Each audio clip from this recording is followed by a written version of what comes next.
The protagonist fully gave himself the construction of homes and care of cities. His skillful hands are used to creating from nothing, filling the void with warmth of cozy homes. He worked hard every day and worried about his native land. But fate gave him a second chance. This time, it was not born in the usual body, but in the shining armor of the night. Now he is not just a builder, but a real new world warrior, ready to meet with incredible trials. The protagonist's clothes have changed because he got to another world where other laws and traditions prevail. Every detail of the new outfit shows what strength and what responsibility is on his shoulders. Only after completing current cases did the hero get a new task. Another test of fate. His life turns into a continuous chain of challenges and chances, leaving no moment for rest. Now he works in a home store in a quiet village, where life flows calm and measured. But even here he is waiting for unexpected things and new acquaintances. Every day brings something unusual and exciting. It is near the store that comes with the incense of fresh vegetables, fruits, and delicacies. In addition to his main cause, the hero is carrying goods throughout the rural area. He knows every trail and every home where his parcels are always waiting with hope and patience. Thanks to this work, it becomes an integral part of the life of the village. In addition to delivery, it must fulfill all the assignments. Becoming an indispensable assistant for the locals, it can always be called for help, and he never refuses his duties. Not only does the hero repair the tools, but also take care of the garden, maintaining the farm in perfect condition. His skilled hands skillfully control everything necessary, returning new life to broken things. Through a crazy tight graph, the hero barely has time to breathe. All his day is painted in minutes. Things change each other. Time seems to be catastrophically lacking, but it does not complain at all. His heart rejoices, because it benefits others. The hero meets and escorts the joyful faces. People thank him for his help.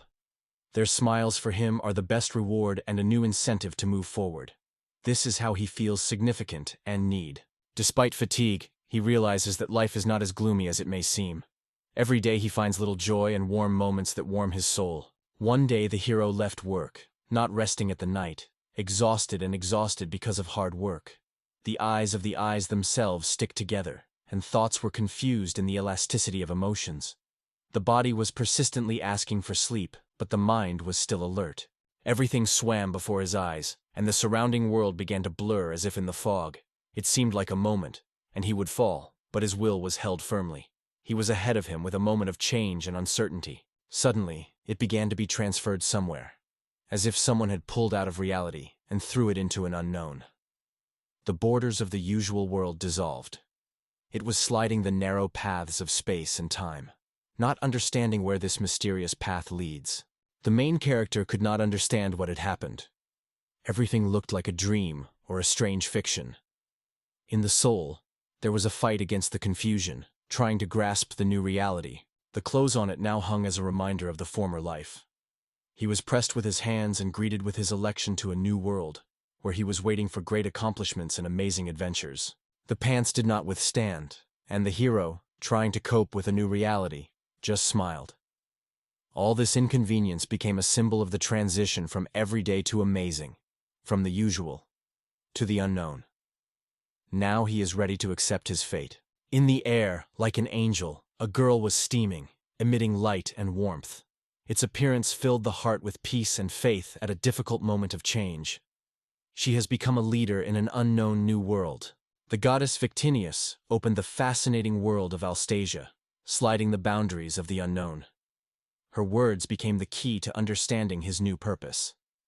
This is how his great adventure began. The protagonist realized his rebirth with surprise. He felt both his thoughts and his body were changing.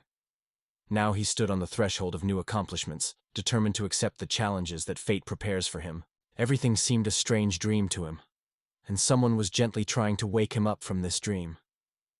The feeling of reality was slowly returning, as if through a dense fog. Everything around remained fuzzy and unrealistic. He noticed strange rabbit ears that looked out of hair. They moved, were actually alive, and grew up with a new body. The hero could not believe his own eyes. Suddenly, he grabbed his feet and realized with surprise that he was standing in the middle of a thick forest, full of power and energy. The air around breath was breathed in the freshness of nature, and at the top rustled with branches. Everything seemed alien, and he felt like an alien here. He cautiously spent his hand on his new ears, trying to make sure they are real. Their softness and gentle touch confirmed. It is not a dream. The new reality accepted it. Not far from him was a girl with the same rabbit ears, a representative of the people of rabbits. In her eyes, kindness and easy surprise glowed. The protagonist realized that he was born again, finally saying goodbye to his past life. His consciousness was changed with the body, as if before him the gates were opened into a completely new world. The awareness of these changes caused him contradictory emotions. Now he found himself in a completely different world named Alstasia, a country full of amazing dangers. Gradually, it came to him all the essence of a new reality. Everything that was before remained in the past, and new trials were waiting ahead. The heart squeezed with anxiety, and at the same time died in anticipation of the unknown. The main character stunned the idea that he will have to start again, without any memories or experience. It seemed to be an incredibly heavy burden, but there was no other way out. It was necessary to gather all your will in a fist. The moment came when the rabbit girl had to go further. Her adventures were waiting for her. She looked at him with a slight longing and understanding in her eyes. Time to say goodbye inevitably approached. The young man did not want to stay himself and persistently suggested to go with her. In his voice there were both hope and fear of staying alone. It was a genuine call of the heart that sought at least a little warmth and support. The girl warned him. If someone learns that he is a man in this world, everyone is just crazy. It was a serious caveat. He is a stranger here and should be kept cautious. The hero quickly realized the cruel law of this new world. All without exception, here was considered scoundrels and enemies. This discovery made him think, and who he is in this ruthless place. It turned out that people rule over other races, control them, and sometimes they are cruel. This gave rise to tension and frequent disputes in society. It was in this complex swirl of events that the main character came. The protagonist asked the girl to order a word for him, but suddenly heard a rustle in the bushes. His body strained instantly. There should be no one here. There was a real threat in the air. Suddenly, Goblin jumped out of the bushes, an insidious and dangerous monster. The girl was scared and retreated. It was her first real danger in the new world. The girl screamed to the hero to escape and escape from Goblin. In her voice, fear and anxiety were clearly felt. It was necessary to act immediately. There was no time for reflection. The hero decided to distract Goblin to give the girl a chance to escape. His heart was crazy. Fear and determination fought in it. Ahead of him was waiting for the battle not for life, but for death. Having realized that his presence poses a danger to Goblin, the hero decided to take him away from the village and family of girls. He had a real battle between fear and the desire to protect the other inside. He did not understand what he was doing. He acted instinctively, then consciously. The girl managed to slip, leaving him himself with a threat. It seems that fate challenged him. Goblin suddenly causes a powerful blow, and the hero feels acute pain. At this moment, the time seems to be dying, and everything is filled around. The hero collects all his strength, preparing for the struggle for his life. In response, the protagonist grabs the first or best bottles and throws them from the enemy, using everything that happens in hand like a weapon. Each of his throw is an attempt to escape and repel the attack. The battle becomes fierce and ruthless. The hero seemed to finally leave him, and he was already on the doorstep between life and death. Consciousness enveloped darkness, but somewhere inside the small fire of the struggle, hope for salvation did not go out to the end. In the most unexpected moment, Goblin is driving on one of the bottles and loses balance.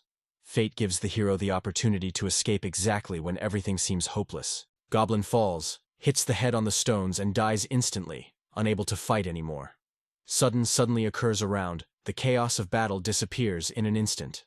At the same time, the hero feels both relief and fatigue. At this moment, the hero suddenly feels a light slap on the nape of the neck, unexpectedly and quite annoying. It rotates, not understanding what has earned such a reaction. Looking at, he notices Lady Vicavinius in front of him. Her view is full of strength and mysteriousness, and it immediately makes it clear how special it is. The woman told the hero that she gave him special abilities for future trials and adventures. It sounded as an invitation to a new life stage, an important beginning of its history. The hero felt something in him. Together, they instantly transfer them to the goddess. a light and cozy place intended for important conversations. The hero focuses on explanations and new guidelines. Victinius wants to explain everything in detail, so that the hero is better fulfilled by his role and purpose. Her voice sounds confident and powerfully, as if she revealing important secrets. She says that the new personality of the hero is 20 years old is the age of strength and many new opportunities. The hero tries to understand whether it is a dream or a reality covered by anxiety and uncertainty. He desperately looks at least something, which can be grabbed in his own feelings. The goddess gives him her blessing, protects and supports the forces of the higher worlds. This is a sign. It is no longer lonely, on its way will always meet help. The hero also receives 3 tickets that allow you to gain new skills. These are the keys to growth and survival. Such a gift is not only a great value, but also a serious responsibility. Victinius confidently states that the hero will soon understand what skills he needs. It is a clear manifestation of trust in his abilities and wisdom. At a busy moment, another girl grabs the goddess by her shoulder and reports that 8 tickets are really needed. It causes unsuccessful hype and confusion. Mrs. Hera exposes the girl on lies, and there is an acute conversation between them. However, it floats to the surface and dramatically changes the further course of events. Both goddesses go away to talk alone, and the main character remains in place, immersed in reflections and expectations. The situation is becoming more confusing. Hera apologizes to the Vikians, seeking to resolve the conflict and restore harmony. It testifies to her wisdom and generosity. The hero listens carefully, feeling his fate intertwined with divine actions and secrets. New horizons of understanding are opened before him. He learns about the goddess Jur, known from Greek myths. She tells him about the ancient agreement between the gods, which defines human destinies and supports the balance of power in the world. This knowledge reveals new understanding horizons. She begins to talk about the fascinating adventure of the goddess of Victinia. It is a story full of dramatic events and fierce confrontations, where the goddess challenges the established laws. It turned out that the goddess simply wanted to take away all the tickets of the skills, and because of this, a serious quarrel began between the gods. The desire to keep power sowed among them. Victinius cries, and tears on her cheeks speak of bitterness and repentance. She really regrets what she did. At that moment, her humanity becomes more obvious. Suddenly, a skill machine, a mysterious device that can discover new skills. For the inconvenience of the hero, additional tickets are given. Now he has as many as 10, compensation and proof of trust in the gods. The hero receives much more opportunities for growth and strengthening. Victinius begins to speak with caustic irony without hiding his dissatisfaction. Her words are sharp, imbued with insult and annoyance about everything that is happening. The hero with delight and hope is spinning the wheel of the machine of skills. Each revolution opens up a chance to gain new skills and opportunities. A moment of full anticipation and excitement. The protagonist acquires an assessment skill that allows you to recognize the true value of things and events. This opens up new horizons before him and helps to better understand the world. It masters the art of working with stone and dismantling things. These skills are necessary for an artisan and a real survival. So because of this, his position in the new world is stronger. Behind his back, the gods bow to each other and whisper what is happening. They throw dubious views and criticize his ability. These whispering feels all the complexity of the hierarchy in the world of the gods. They are ashamed that the hero has a low rank of skill. It is believed that the hero did not meet their hopes, although he actually has great potential for growth. The hero has already mastered many carpentry skills. Now he has a strong base, so he can boldly take up his own projects and create something new. The gods are already preparing to send the hero to the lower world for trials. This is a key stage of its formation, where new difficulties and chances will be expected to discover yourself in a new way. Mrs. Victinia asks the main character not to die, jokingly regretting that he will not be able to use tickets. In her words, a genuine anxiety for the hero is heard, but also a slight irony that adds the moment of warmth. The hero tells that he did not have another way out. He had to fight for his own life. He openly speaks of his determination and explains why he had to fight, thereby justifying his actions to the gods. He received guidance and advice that will help him pass all the trials.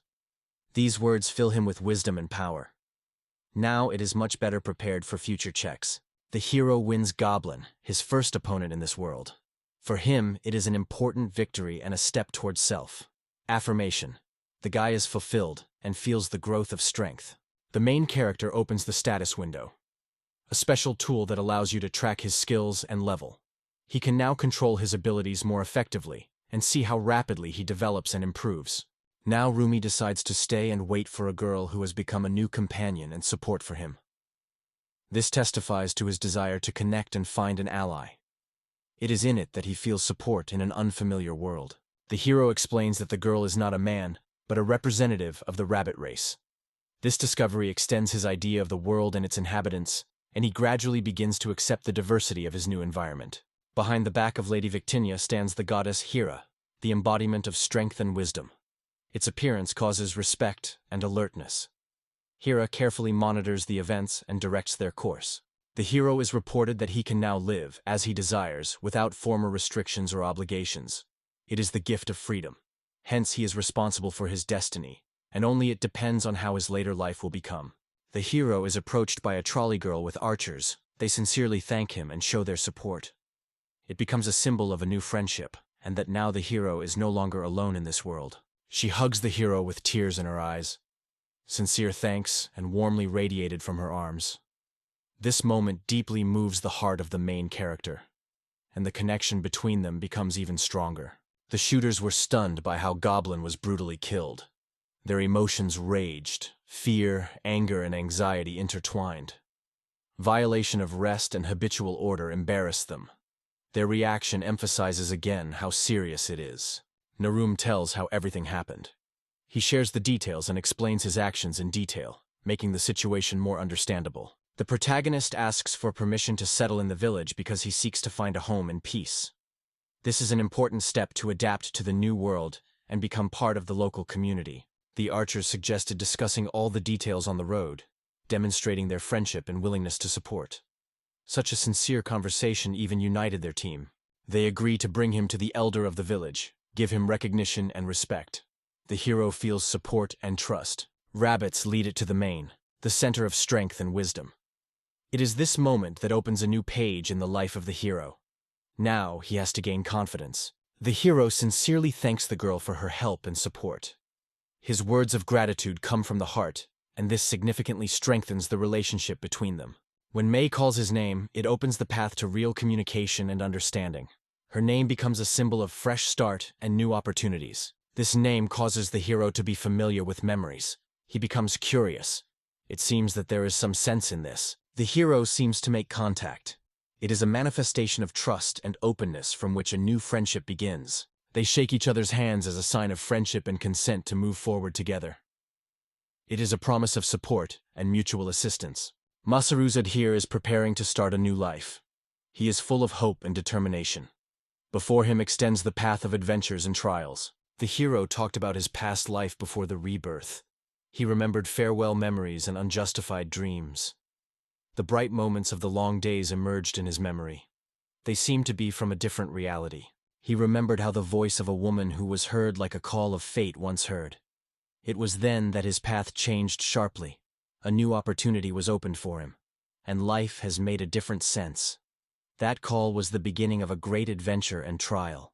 The woman sent him to the mysterious world of Alstasia, full of secrets and unprecedented opportunities.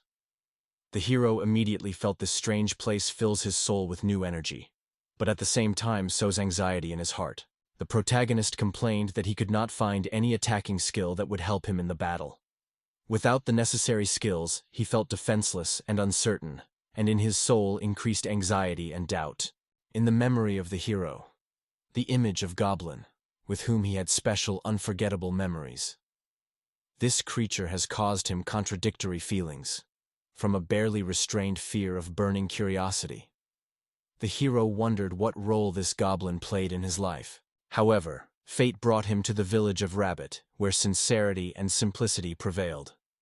This place has become a new home for him, an opportunity to start life from a clean page. He was accepted here as he is, even if he remained a stranger. Masaru was engulfed joy and relief when he was rescued and sheltered. His heart was filled with gratitude and hope for a better future. It was these feelings that gave him the strength to move on. The village seemed to him great and multifaceted, full of life and diversity. He was amazed at a strange combined simplicity and complexity. In every building, his own story was hidden in each corner. Other residents watched the hero closely, as if trying to understand what to expect from him. In their views, alertness and curiosity were mixed. The hero clearly felt both their hope and doubt. May said that there are about 100 people in the village. They are different in origin, but it is a small community where everyone is associated with strong friendship and care for each other. Now, the hero had to help the locals to become part of their lives and worries. He realized that he was waiting for support and specific actions. This new role has given him a sense of purpose and responsibility. The hero carefully considered the buildings and structures of the village, comparing them with what he remembered from earthly history. He noticed both similarity and differences. In such observations, he sought echoes of his past to better understand this new world. Such reflections helped him navigate and find his place here. He decided to meet the elder first, to meet the head of the community. It was an important step to gain confidence and demonstrate your desire for dialogue and cooperation. In the tent, he was already waiting for a gray rural headman, listening carefully to every word of the guest. The atmosphere prevailed calm, but the special significance of this moment was felt, because it was their first personal meeting with the local authorities. Masaru was surprised to learn about the respectable age of old age, and he in turn could not believe that the hero in front of him was a real person. However, this mutual surprise dispelled the tension between them, and quickly brought together both. It was from this moment that a real understanding was born between them. They exchanged thanksgiving words, expressing respect and gratitude to each other. This moment became a symbol of the beginning of their cooperation and the birth of friendship. Their courtesy laid a strong foundation for future relationships. The elder allowed the hero to settle in the village, opening the door of the new house in front of him. This became a symbol of trust and recognition among the locals. Now the hero felt that it became part of something more. He also suggested that the hero live in the tent with May to support her and her mother. The family lost her father and needed support as never before. The hero saw this chance to become useful and help them. The protagonist felt awkward, worried that May not like such closeness. He was not given a rest about her attitude and possible inconvenience. With his concern for her opinion, he showed genuine kindness. However, the maid did not deny, finding understanding and willingness to take the situation. Her consent brought the hero relief and joy, and their mutual support became even stronger. The hero sincerely thanked May for her trust and support. He appreciated her kindness and willingness to help, and this further strengthened their connection, giving him confidence in his own. The elder proposed to complete the conversation today and postpone the discussion of future cases. The meeting came to the end. It is time to move to actions. The hero was tuned to accept new challenges. The main character was instructed to help the village as soon as he could. The locals put considerable hopes on him and believed in his ability. For him, it was both a test and an opportunity to prove his true strength. The hero tried to find out what ability could use in this world. He carefully explored his capabilities and restrictions. It was necessary to better understand yourself and decide on your own way. He realized the strength and opportunities that were dozing inside him. This discovery filled him with confidence and determination. Now he knew for sure, his turn to help. Thanks to his abilities, he could significantly change the life of the village for the better. His skills have become a real tool for the development and protection of their villagers. The hero was determined to act. Masaru appealed to old age for permission to embody his ideas for the benefit of the village. He sincerely showed respect for the local traditions and authority of the head. It was an important step towards new opportunities. He thought about how to make the village even better and create more comfortable living conditions. The hero dreamed of abundance and comfort for every resident. His perseverance inspired everyone around. The hares were surprised by his passion and energy to change. They did not expect such passion and determination from the newcomer. This aroused respect and added hope for a lighter future. The elder is wary of such actions because any changes in the village can have unexpected consequences. He watches the hero and his initiatives carefully, in no hurry with the conclusions. The elder is convinced that if you take too sharp or unjustified steps, panic may break among rabbits.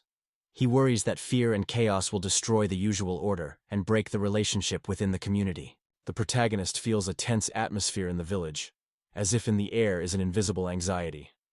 He notices that the peasants are cautious about everything new and try not to stand out in order not to call on unnecessary trouble. But Masari seeks to do what has not had time in the past life, to protect the village and take care of its well-being.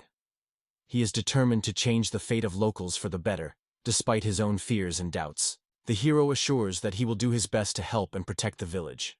He genuinely believes in his own strength and is ready to give himself to this business. His confident words capture and inspire everyone around. Masaru is asked to formally allow him to join the improvement of life in the village.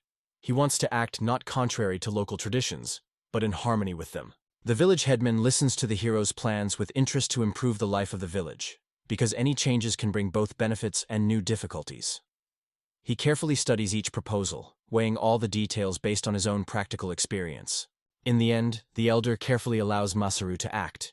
He understands that this new way can benefit the community if done correctly.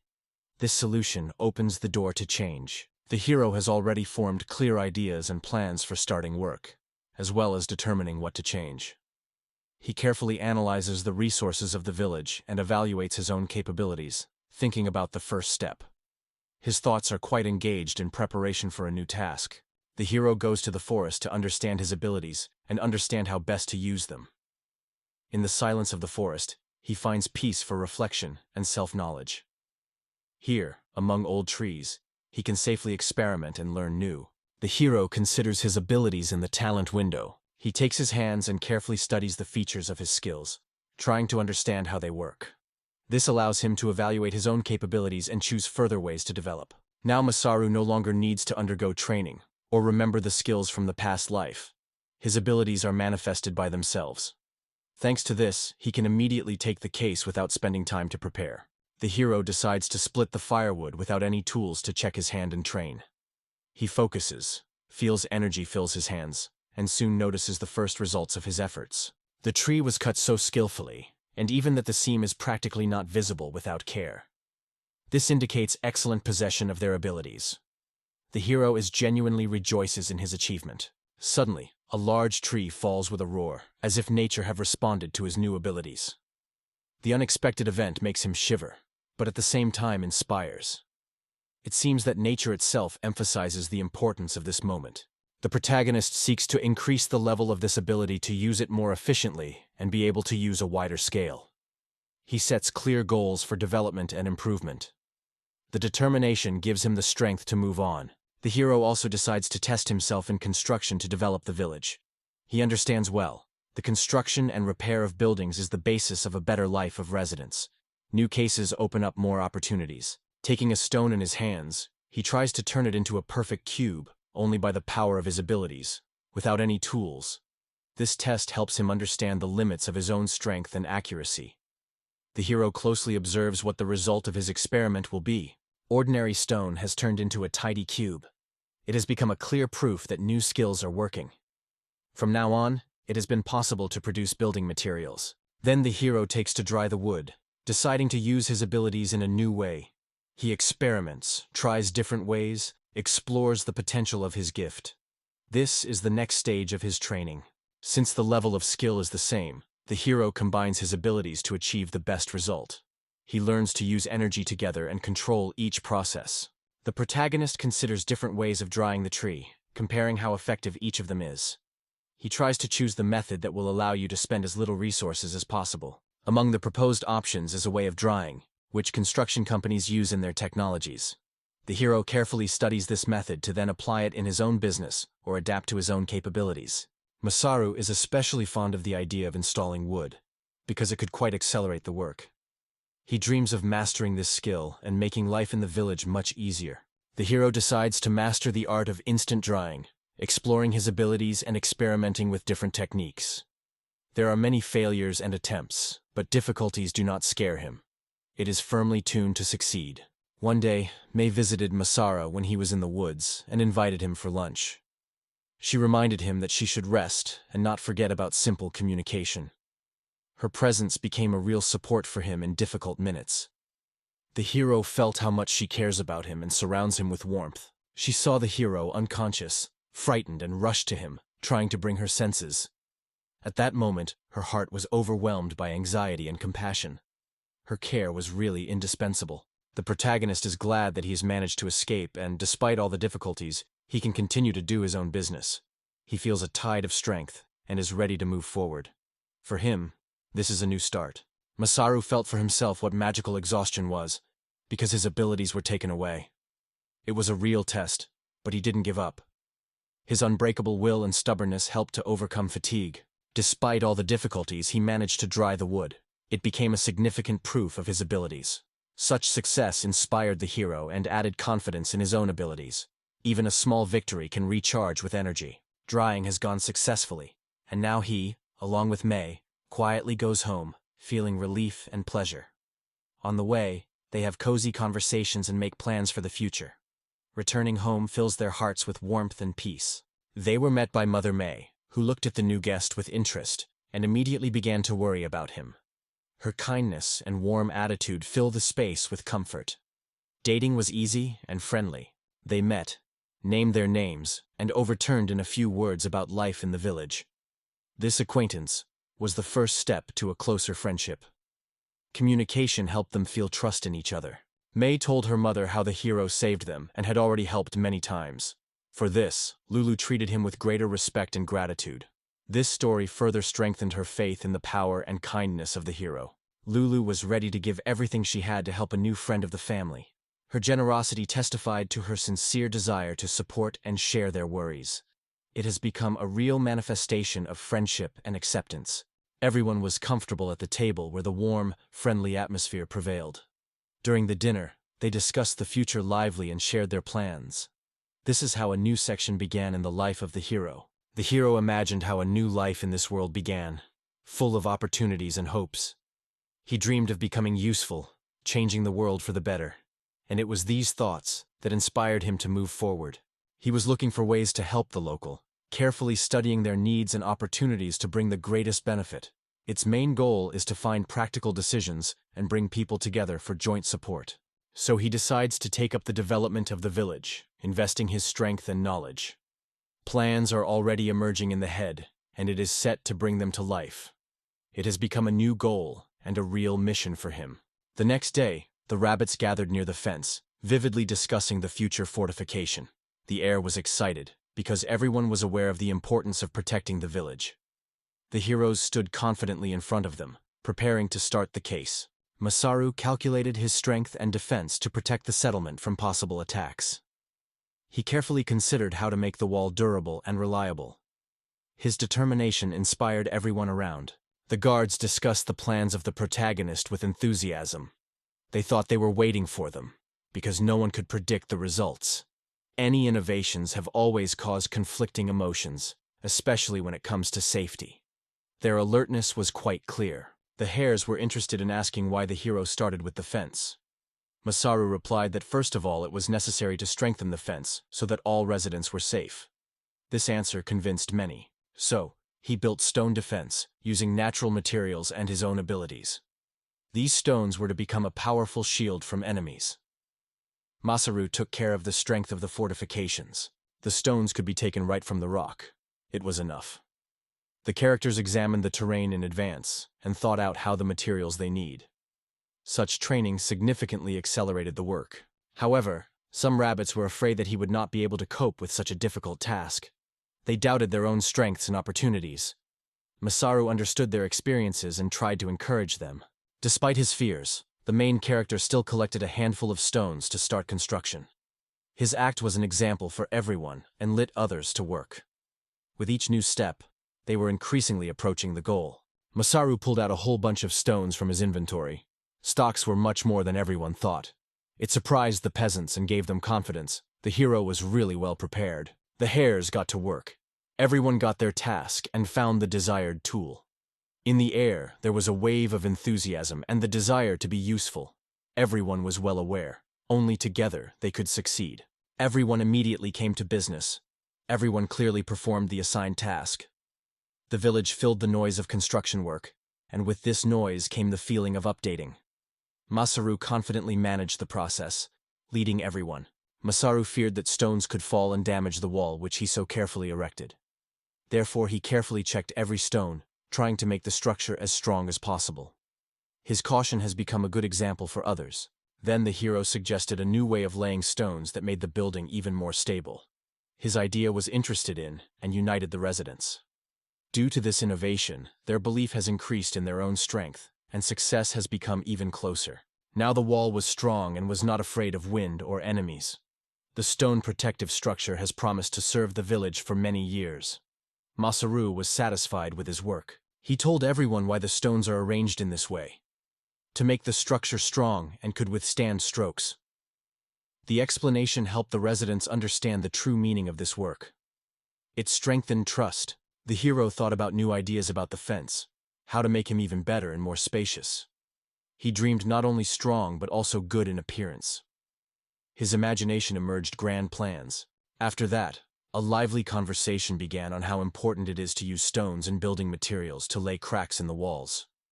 The residents listened carefully and shared their own thoughts. There were many useful ideas in the discussion. There was a moment for Masar's flame speech, which inspired the rabbits to a joint action. His words were lit in their hearts' faith and determination. He urged them not to be afraid of change and unite for the sake of a common goal. The protagonist once again assured that he was ready to help every resident, as promised earlier. His sincere intention to serve the common good even more united people around. He also confessed that he did not consider himself a good teacher, and asked for all patience. This sincere confession made him closer to people. They appreciated his frankness and modesty. Mei thought how many thoughts and ideas she had in Masara's head. With a smile, she watched his tireless energy. Her question sounded more like a joke, but in fact showed that the guy was truly interested. The hero also expressed a desire to join cooking. He wanted to build a stove to make the lives of local residents easier and more comfortable. This is how a new task has emerged. He intended to create a stove that will serve for many years and will be convenient for everyone. Without spending time, he carefully studied the necessary materials and technologies, because to think through all the details was extremely important to him. It seems that women ordered him to build a stove as soon as possible. Their support and perseverance inspired Masaru to deal with. He felt responsible for this task, and was aware of the confidence he was given. The young man readily accepted the order and confidently promised to fulfill him anything. His determination left no doubt. It only added to him respect and strengthened his trust in him. The women were glad to see that their request would not be ignored. In their eyes, a grateful spark was played. They sincerely believed in success. On the Polyaru, he began to build a stove, carefully following each stage. His movements were confident and clear, so the work was progressing quickly. He sought help from women so that the work went faster and everything was best possible. Common efforts brought the fruits, and the inhabitants became even more friendly. Females of rabbits were already ready to help him. The hero began to list the materials needed for construction. He explained why each of them was important for creating a strong mixture. He put adherence to technology above all. Clay, grass, and sand are the main ingredients for a strong and reliable oven. The hero told why each component is so important. Thanks to this, women easily understand how everything was arranged. He did his best to make the mixture strong, such that the stove is reliable and durable. He watched closely at every little thing, controlled the quality at every stage. His efforts quickly gave the first results. Mei decided to assemble the command to search for the right materials. She gathered several people and clearly distributed who had to go. This made the organization greatly simplified. The hero was very popular with women. They often turned to him with various questions or requests. His tips were always appropriate and really helped. This further strengthened his authority in the community. One of the women asked Masaru forks and spoons to make her daily life easier. Ordinary little things were important for comfort. The hero wondered how possible to fulfill this request as soon as possible. The protagonist began to pretend how many mana he would need to create the right things. He was well aware that energy was limited, so he acted thoughtfully and carefully. The hero asked for a few days to embody all the conceived things. He did not want to hurry and sought to avoid mistakes. Patience was of great importance to him. Everyone was coordinated to find out about his previous work, what skills and experience he brought to the village. The questions were sincerely heard. Masaru was ready to share, but did not exaggerate his merit. He always spoke of his past as something ordinary, hiding true talents. Due to this, the peasants perceived him as a modest person, not special. Returning to the usual life, Masaru inspired men to work in common benefit. He supported them in work, encouraged and gave right advice. Thanks to this, the community became stronger. The work was full, but the residents did not complain. They knew that they made a matter that makes sense. Everyone put all the strength and part of the soul at every moment. There was unity and a common goal. In the village, work was boiling. New buildings were erected, dishes were made, and everyday life became more and more comfortable and enjoyable. It inspired everyone to strive for even greater accomplishments. Only the hero ate with sticks that immediately interested the girl from the village. She watched carefully, trying to understand how he uses them. This was the reason for their first friendly conversation. The next day, construction resumed with new energy and inspiration. The locals worked even more often, and the village began to change in their eyes. The elder watched the avid peasants carefully, smiling cunningly under his nose. In his gaze he reads and something hidden. He considered how to proceed. On the face of the elder was reading a trick. He seemed to think something, thought out a difficult plan. This expression did everything that happened, even more mysterious and interesting. The hero finished building a fence and gladly examined his work. He was proud of what he reached. New trials have already been waiting ahead. Everyone was happy, because they finally completed a new, strong fence, and the village became safer. The atmosphere of the holiday prevailed among the inhabitants. It was their first real victory. In honor of this event, the village arranged a great holiday, which all the inhabitants came together. Joy and fun prevailed in the air, uniting people. This is how a new era began. Women sincerely thanked the hero for the furnace who made their lives much better. Their gratitude was warmed by Masaru's soul, and he felt that he finally became part of this world. Masaru noticed that more and more peasants began to use food sticks, and it was quite pleasing. For him, it was a sign of those changes, and knew that he brought to the life of the village. Even small innovations can affect the everyday life of the inhabitants. He visited the elder for the holiday to personally congratulate everyone on the achievements. His arrival gave the events of celebration and importance. He sincerely appreciated the work done. The elder thanked the hero for his support and contribution to the development of the village. His words were heard. It has become a real recognition for the hero. The leader sincerely thanked Marara for his efforts and help, emphasizing how important his role was. He also spoke of trust and hope for the future. These warm words inspired the hero. May rapidly rushed to embrace the hero. The whole village rejoiced and thanked the hero, considering him a true defender and a loyal friend. Having united, people felt confidence and peace for the future. It was a common victory. All the events were closely monitored by the goddess, invisible to the human eye. Their views radiated curiosity and approval. They observed the development of events, cautiously influencing the course of human destinies. Victini insisted that she was never mistaken, and her evaluation is always perfect. Her voice sounded confidently and in power. She had no doubt about her decisions. Hera denied that a person could not master so many skills at the same time. This is contrary to the laws of the world. Anxiety and doubt were felt in her voice. A sharp dispute began between the goddesses, the atmosphere tense with every moment. At first, they said, a person should only master 1 or 2 skills, so development is harmonious and natural. It is on this rule that the order in the world is kept. You break it, and easy to slip into chaos. Victini created all this to give the world impetus for development and help move forward. In her actions there was a deep content and thoughtful plan. She sought progress. The development of the world requires a master. It has become a key figure in this story that can change the course of events. His purpose was important and fateful. It was in him that the goddess saw hope. In the village, the hero met with the elder again, and they discussed plans for the future and opportunities of development.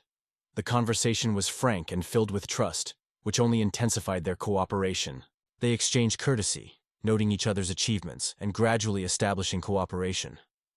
Mutual respect has become a strong basis for future affairs. A friendly atmosphere prevailed in the air. Masaru shares his designs with the head of the village to improve life in the village, voices his proposals and ideas. He speaks sincerely and frankly, and the elder listens carefully. The main character is very interested in this world. He wants to learn more about local customs and residents. It is the curiosity that helps you understand the environment better and adapt to a new environment faster. He was especially interested in snails, strange creatures he heard in conversations. He wants to find out what role they play in nature and how they affect the environment. Many questions remain unanswered. He has explained that snails really exist, but live behind a rock, in hard, reaching places. It only heats mysteriousness and interest. The hero remembers this detail. Masaru seeks to teach the residents to take care of cleanliness and to explain how important it is to be neat for health. He thinks of how best to convey this knowledge to rabbits. This will be the next important step in developing their community. He is constantly thinking about new ideas and improvements that are able to make life easier for the community. His ideas are always aimed at the future of the village. Masaru is full of various plans. The protagonist thinks whether the ocean is in this world, it is important for him to understand the scale and climate of the terrain. This knowledge will help him to make further plans. This question is of great importance for the overall understanding of the world. Suddenly, silence fell. The peasants thought about his question. Right now, the answer could change everything. May replied that once there was a sea. It was a sad story that made the peasants be careful. The ocean remained deserted, and no one dares to return there. There's a feeling of abandonment and mystery in the air. This mysterious place becomes a new challenge for the hero, which he has to reveal. The elder told the hero about the ocean, shared his ancient legends and important knowledge of what was hidden behind the horizon. His voice sounded with respect and a touch of mysteriousness, as if he conveyed ancient secret wisdom. Once upon a time, rabbits settled near the ocean, enjoying the fresh breeze, the wealth of nature, and the tranquility that prevailed on these beautiful lands. But later people appeared, strong and decisive. They took possession of these lands, drove the rabbit community, and left it without their home. Such exile left deep wounds in the hearts of rabbits. The hero suddenly realized how tense and full of the images the relationships between rabbits and people were. He fully felt the burden of this conflict and all the injustice that his new friends suffered. Despite the old images, residents still allow the main character to stay in the village, perhaps appreciating his strength, wisdom, or sincere desire to help. Masaru decided that his task was to help the new neighbors regain calmness, sense of security, and faith in tomorrow. He decided to act on his own, so as not to burden anyone with his plans, and not to ask anyone. The hero decided to go to the ocean alone, so as not to put others in danger and to keep the space to find new solutions. The next morning he was quite ready to travel. He gathered all the necessary things, carefully checked the equipment, and tuned for a long and possibly difficult journey. But May did not want to throw a friend alone, so she decided to go with him, showing care and willingness to support in a difficult moment. The hero tried to refuse her, experiencing her safety and understanding how dangerous this journey can be for a young girl. But Masara's attempts to conquer May were in vain. The girl was stubborn and decisive. She did not want to throw her girlfriend in such an important and dangerous trip. At this point, the village headman approached them, carrying everything necessary for the trip, and thus showed care and support. He considered his duty to hand over the purse with the necessary equipment, because he understood that it could save life in the most difficult moment. In this bag, a strong armor is hidden, a reliable protection that will hold strokes and help survive in the trials awaiting ahead. The protagonist said goodbye, sincerely thanking everyone for his support, kindness, and faith in him. With a heavy heart, but with a strong determination, he went on the road, forever saying goodbye to his native village and walking towards the unknown. The young man removed the map from his bag so as not to get lost and confidently focus on the unexplored trails. Thanks to Masaru's map and attentiveness, he managed to get to the ocean, despite all the difficulties and obstacles waiting on the way. On the way, the hero was suddenly attacked by monsters, fierce and dangerous creatures that threatened his life and forced to stand up full in battle. He also had to reflect from the robbers who tried to use his fatigue and attack at exactly when he was exhausted. The robbers asked Masaru to help raise the cart to distract him and ambush, hoping to easily win his victim. But thanks to his skills, lightning reaction, and cold-bloodedness, the hero was able to defeat the attackers. He neutralized everyone and moved on without stopping. After the battle, Musura imposed a healing spell to cure the wounded robbers, showing mercy even to those who just wanted to hurt him. He couldn't just deprive someone of life. He sincerely believed that everyone deserves a second chance, even enemies. However, he took with him some of the robbers, trophies that could come in handy in future journeys. For Masaru, it was a fair agreement. Life in exchange for everything you need to survive and step forward to its goal. Suddenly, a signal broke out on his map. The arrow pointed to some important place that required his immediate attention. When Masaru reached the lake, he noticed that the town of May looked abandoned and neglected, which immediately aroused him. The observation tower was empty, which alerted and caused an alarming anticipation of danger. Subsequently, it turned out that the city was captured by goblins who settled here and were not going to live peacefully with others. The hero suddenly attacked goblins, who fiercely defended their new achievements and did not want to let the stranger into their territory. Masaru's first severe stroke hit the nearest goblin, throwing it on the ground and forcing others to be alert. During the battle, his fencing skill increased significantly, and his own skills became more and more confident. His style of battle was reminiscent of kendo, the art of possessing a sword, which he admired as a child. It was these skills that now came in handy in a real duel. Soon, he was attacked by Rider, a much more dangerous and serious enemy, who had great power and speed, which much exceeded the possibilities of ordinary opponents. Masaru wisely considered how to overcome this boss. He chose tactics, thought every step in advance to finally win. Masaru focused and monitored every movement of the enemy, trying to notice a weak place. He carefully chose the most acute blow to get a chance to win. The hero understood how to neutralize the boar, the main combat force of the goblin gunner, which was the greatest danger in this battle. He instantly pulled out a heavy log out of his inventory. He decided to use it as a makeshift weapon to strike a powerful blow. Thanks to Masaru's deck, it was possible to strike a decisive blow. He knocked the enemy off his feet, and then one movement dealt with Goblin. It was this moment that changed the course of the battle. Now his task was to stop the rest of the goblins and clear the city from the invaders. However, in the most elastic moment, the captain of the goblin army, a formidable and experienced warrior, ready to rush into battle, appeared behind his back. Knights in the brilliant armor stood in front of the characters, watching him with serious and wary faces. General Cook arrived in the area with an order to destroy all goblins until the last, leaving them no chance for a mercy. The protagonist told the knights and general in detail why he came and what happened, which led to a clash with the goblins. Hearing the story of Sarah, the knights were stunned. Many of the herd seemed simply incredible and went beyond their idea. General Cook began to discuss the leader of the goblins, trying to find out what danger it is and how to find a way to cope with it. Then the protagonist began to be asked, and he answered in detail all the questions, explaining his actions and the reasons that prompted him to act. After the conversation, the hero was offered to become a knight, promising support and official recognition. However, Masaru rejected this proposal. He decided to choose his way and not get involved in unnecessary formalities. Despite the refusal, the general was not lost. He respected the choice of the hero because he understood his uniqueness and identity.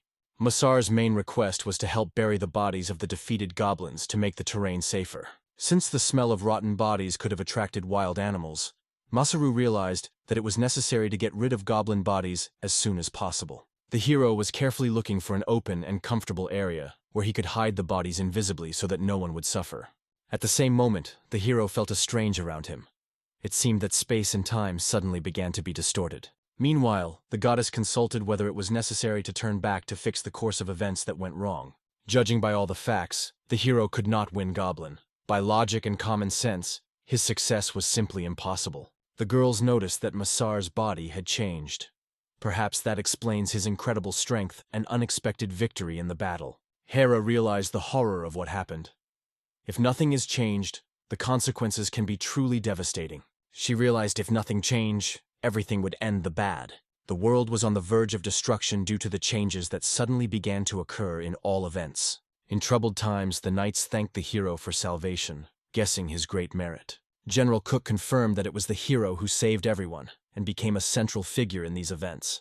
Instead of entering into an official agreement, they simply offered a reward for the assistance provided. However, it was later revealed that the knights had no money to pay the young man for his services. Despite all this, Masaru was ready to accept any help from them and support the locals. Further action, he needed bottles, boxes, and all the necessary materials. He told in detail why he needed these things and how they would come in handy in his work. The issues of supply of resources were voiced by the old age of the village, Gavra, and it was on his consent that all depended. He agreed to provide everything necessary, but noted that bottles were also needed by locals. The hero did not succumb to the tricks of the elder, carefully watching his every word and act. After all, in their village there was a well, a source of water, which they carefully hid from outsiders. The old man is arrested for deception and concealment of important information from residents and guests. The peasants were dissatisfied with the hero through all events, and that he interfered with their affairs. The locals suddenly attacked the main character. In their eyes, they read distrust and annoyance. The hero cleverly tied all the attackers. Masaru explained the general that the peasants themselves attacked him. In the village there was tension, and because of this they became aggressive. The general understood why the locals behaved that way, and treated everything with patience and sympathy. An interrogation of old age began, during which they found out what he did and how he hid the well. The elders of the village were accused of hiding the well and killing people. After the interrogation of the elder and the inhabitants of the village remained dissatisfied. The truth that opened caused a real conflict between them. The elder, along with the inhabitants, fell on their knees and began to ask for mercy, realizing that the consequences could be too harsh. The hero proposed to conclude an agreement, hoping to find a compromise and save peace. He sincerely wanted to find out the truth about what happened to the rabbits and what fate was beaten. The headman hid the truth in every possible way and evaded uncomfortable questions. However, the head of the village of Gavard decided not to hide the truth and told everything frankly and sincerely. The knights were interested in why Lahar was watching the rabbits' fate so carefully. Rabbits were a real treasure for Masar, and he was sincerely worried about their fate. People hid within shame for their mistakes and events, avoiding frank talk about it. One of the knights praised Masaru, noting his courage and unbreakable honesty. Gover remembered the events of 5 years ago when the enemies seized their village. Then the rabbits were forced to flee, escaping from attackers and cruel persecution. After learning about the suffering of the innocent, the protagonist swept a wave of anger. Masaru tried to understand what happened to the rabbits they managed to catch. He ordered the release of caught rabbits, insisting on justice. The general replied that it was impossible to release them because it, contrary to military rules.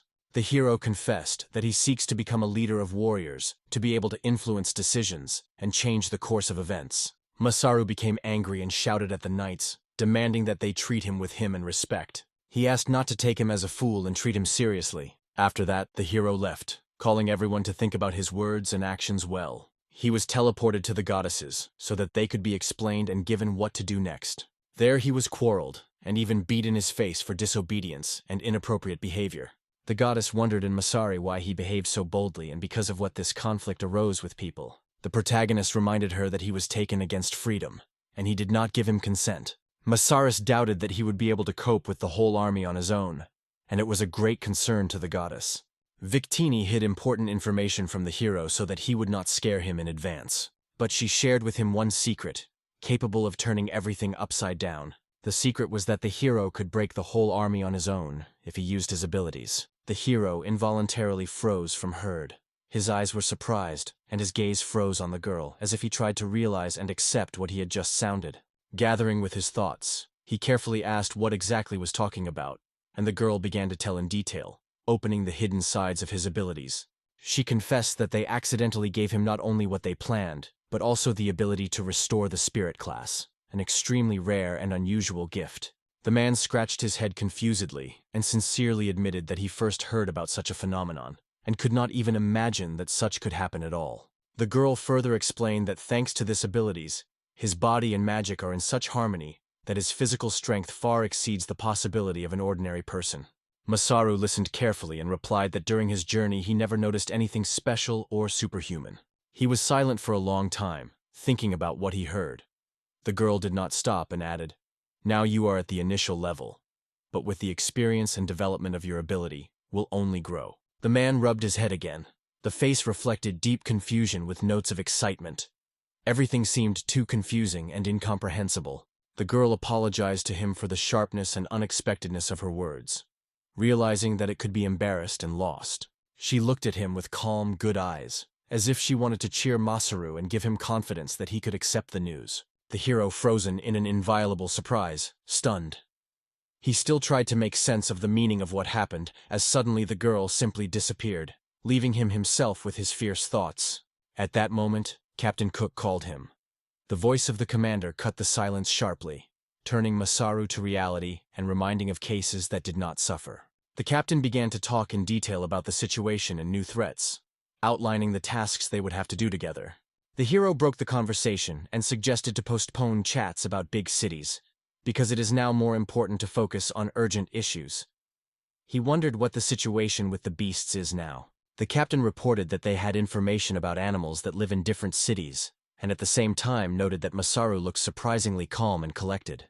He smiled and happily noted that the negotiations were successful, and the situation remains under control. He added that he was counting on delaying the sentence and may have to intervene in person, but did not have time to agree. The knights suddenly appeared. The captain explained that the assembly was organized in order to avoid unnecessary clashes, and suggested that the hero to sit in a visa to continue the path. He said that their purpose is the city of knights. They will be able to discuss further steps and get support. Masaru, together with his comrades, sat in a cart and went on a road, which ran through a broken track to the city. The city of knights was called a Trarium, a huge and majestic with high walls and powerful defensive towers. During the trip, the hero could not admire the architecture of the city. The powerful fortress walls made of black stone caused admiration and anxiety at the same time. Their inaccessibility gave respect and fear. During the trip, the hero stared carefully in the landscape outside the window and suddenly realized, no matter how beautiful and powerful he would not be Trarium, he does not want to stay here. His path lies on. The hero decided to use the situation for himself. Captain Cook insisted that at the master's entrance to present a guild card to check the person. They were already standing at the checkpoint, when suddenly it turned out that the hero had forgotten his guild card. The document disappeared somewhere. Nevertheless, the situation was not as threatening as it seemed at first. The knights suggested that the hero put a hand to the magic device for identification. Masara obediently put his hand on the device, and at the same moment he made a personal, unique card of the guild. He was explained that his name, the name of the guild, and information about the presence or absence of criminal record will be displayed on the card.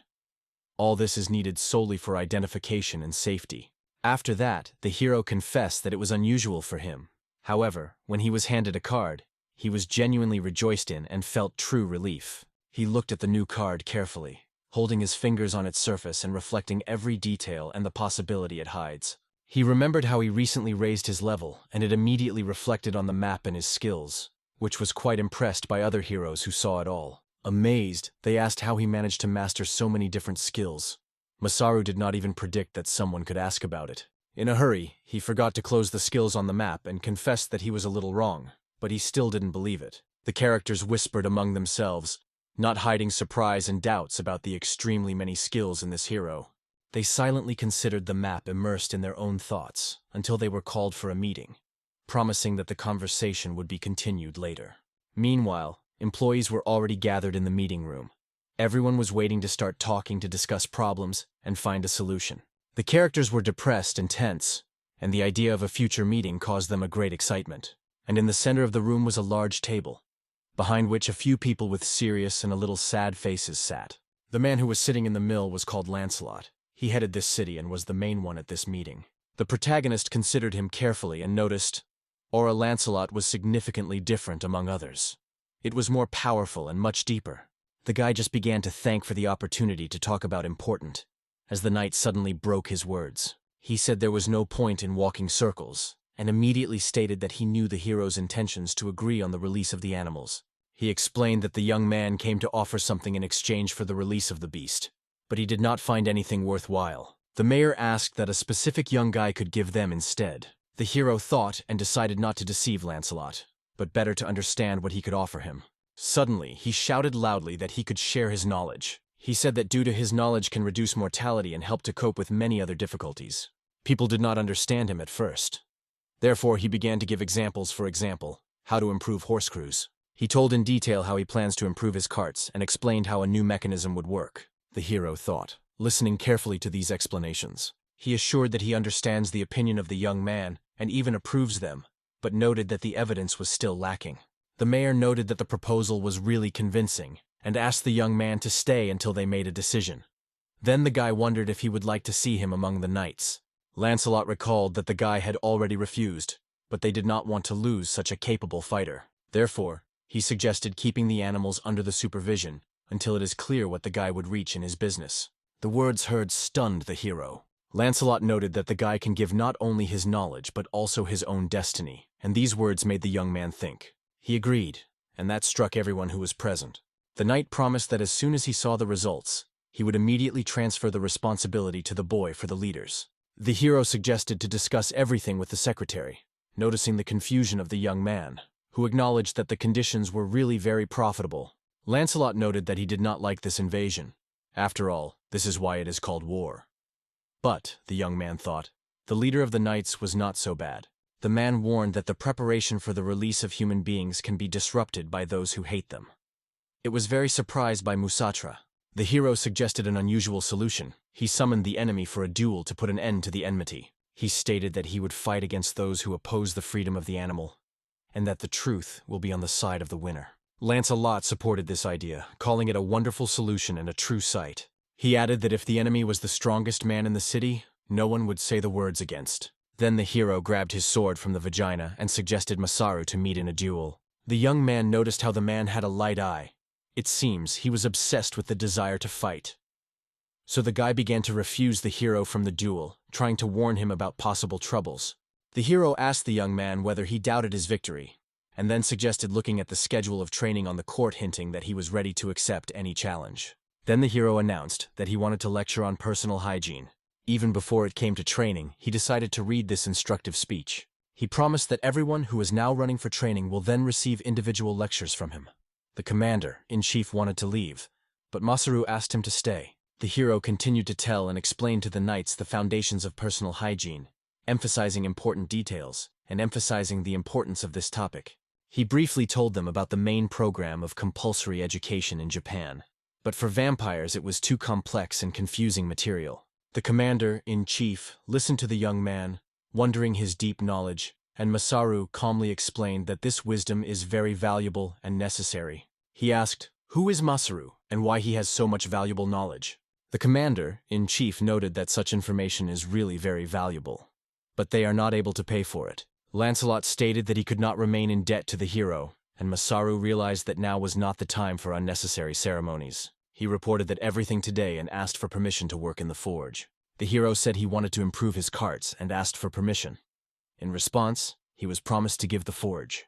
Lancelot added that skilled craftsmen usually go to work in big cities, so there are almost no real talents blacksmiths. The young man was brought to the forge, and what opened before his eyes was simply amazed. The hero noticed that they had many different materials, so he looked around in surprise, looking at all this wealth. Masaru ordered to gather all workers together. He loudly announced that today it is necessary to carry out a complete audit of all materials. In addition, he noted that the smithy will need to be carefully removed. One of the knights wondered why it is so careful to keep records of all the materials. This question was a lot of angry. Masaru put on gloves and smiled with a smile that he would now show the perfect storage system that would help keep everything in their place. The hero began to order in the workshop. He laid out materials, arranged tools, and pulled out all the junk, turning this place into a convenient and tidy workspace. He was sincerely pleased when everything was removed around and the room was filled with light and cleanliness. The organized space seemed much more cozy and beautiful. Masaru spoke with the employee, and he said that they just stored excess ore as it was, without any order or system. The man also reported that a long-term contract for ore supplies had been concluded with the city. The agreement will be valid for at least a year, so the flow of raw materials will remain stable. Masaru advised to melt ore and pour small ingots from it, so easier to work with them. In addition, it may be possible to create even a new alloy. The worker became interested and wondered what the alloy was. The hero began to tell how this alloy works. He explained that the metal to be strong, you need to mix the iron with chromium properly. However, the man could not immediately understand these complex technical nuances. Then Masaru decided to explain in simplest words so that everyone could understand the essence of this technology. Having examined his workshop, which was already completely prepared for work, the hero decided to test his blacksmith's skills and undertook to train. He was very surprised when he realized that it was impossible to create a sword with only one desire. This requires scrupulous work and patience. Masaru came to work carefully and slowly, reproducing in the imagination the image of the sword in all details, focusing on every little thing. He worked skillfully with iron ingots, combining magic and craft to give them the right shape and strength. Over time, the hero noticed that he had everything and began to invent more and more new things. After spending several tense hours, he finally stopped and noticed in front of him, carefully shot with his own hands. The hero carefully put a carefully outlined knife on the desktop and began to perform complex manipulations with tools and materials. He constantly reminded himself and others that because of his skill, the blacksmith can create and improve any objects on his own. Masaru began to test various methods of work, experimenting with metal and shapes to achieve the perfect result. In his thoughts, he really did something new. The process has already been launched and no confidence was lacked. He worked carefully and focusedly, so anyone who passed by the forge stopped and watched his skill with enthusiasm.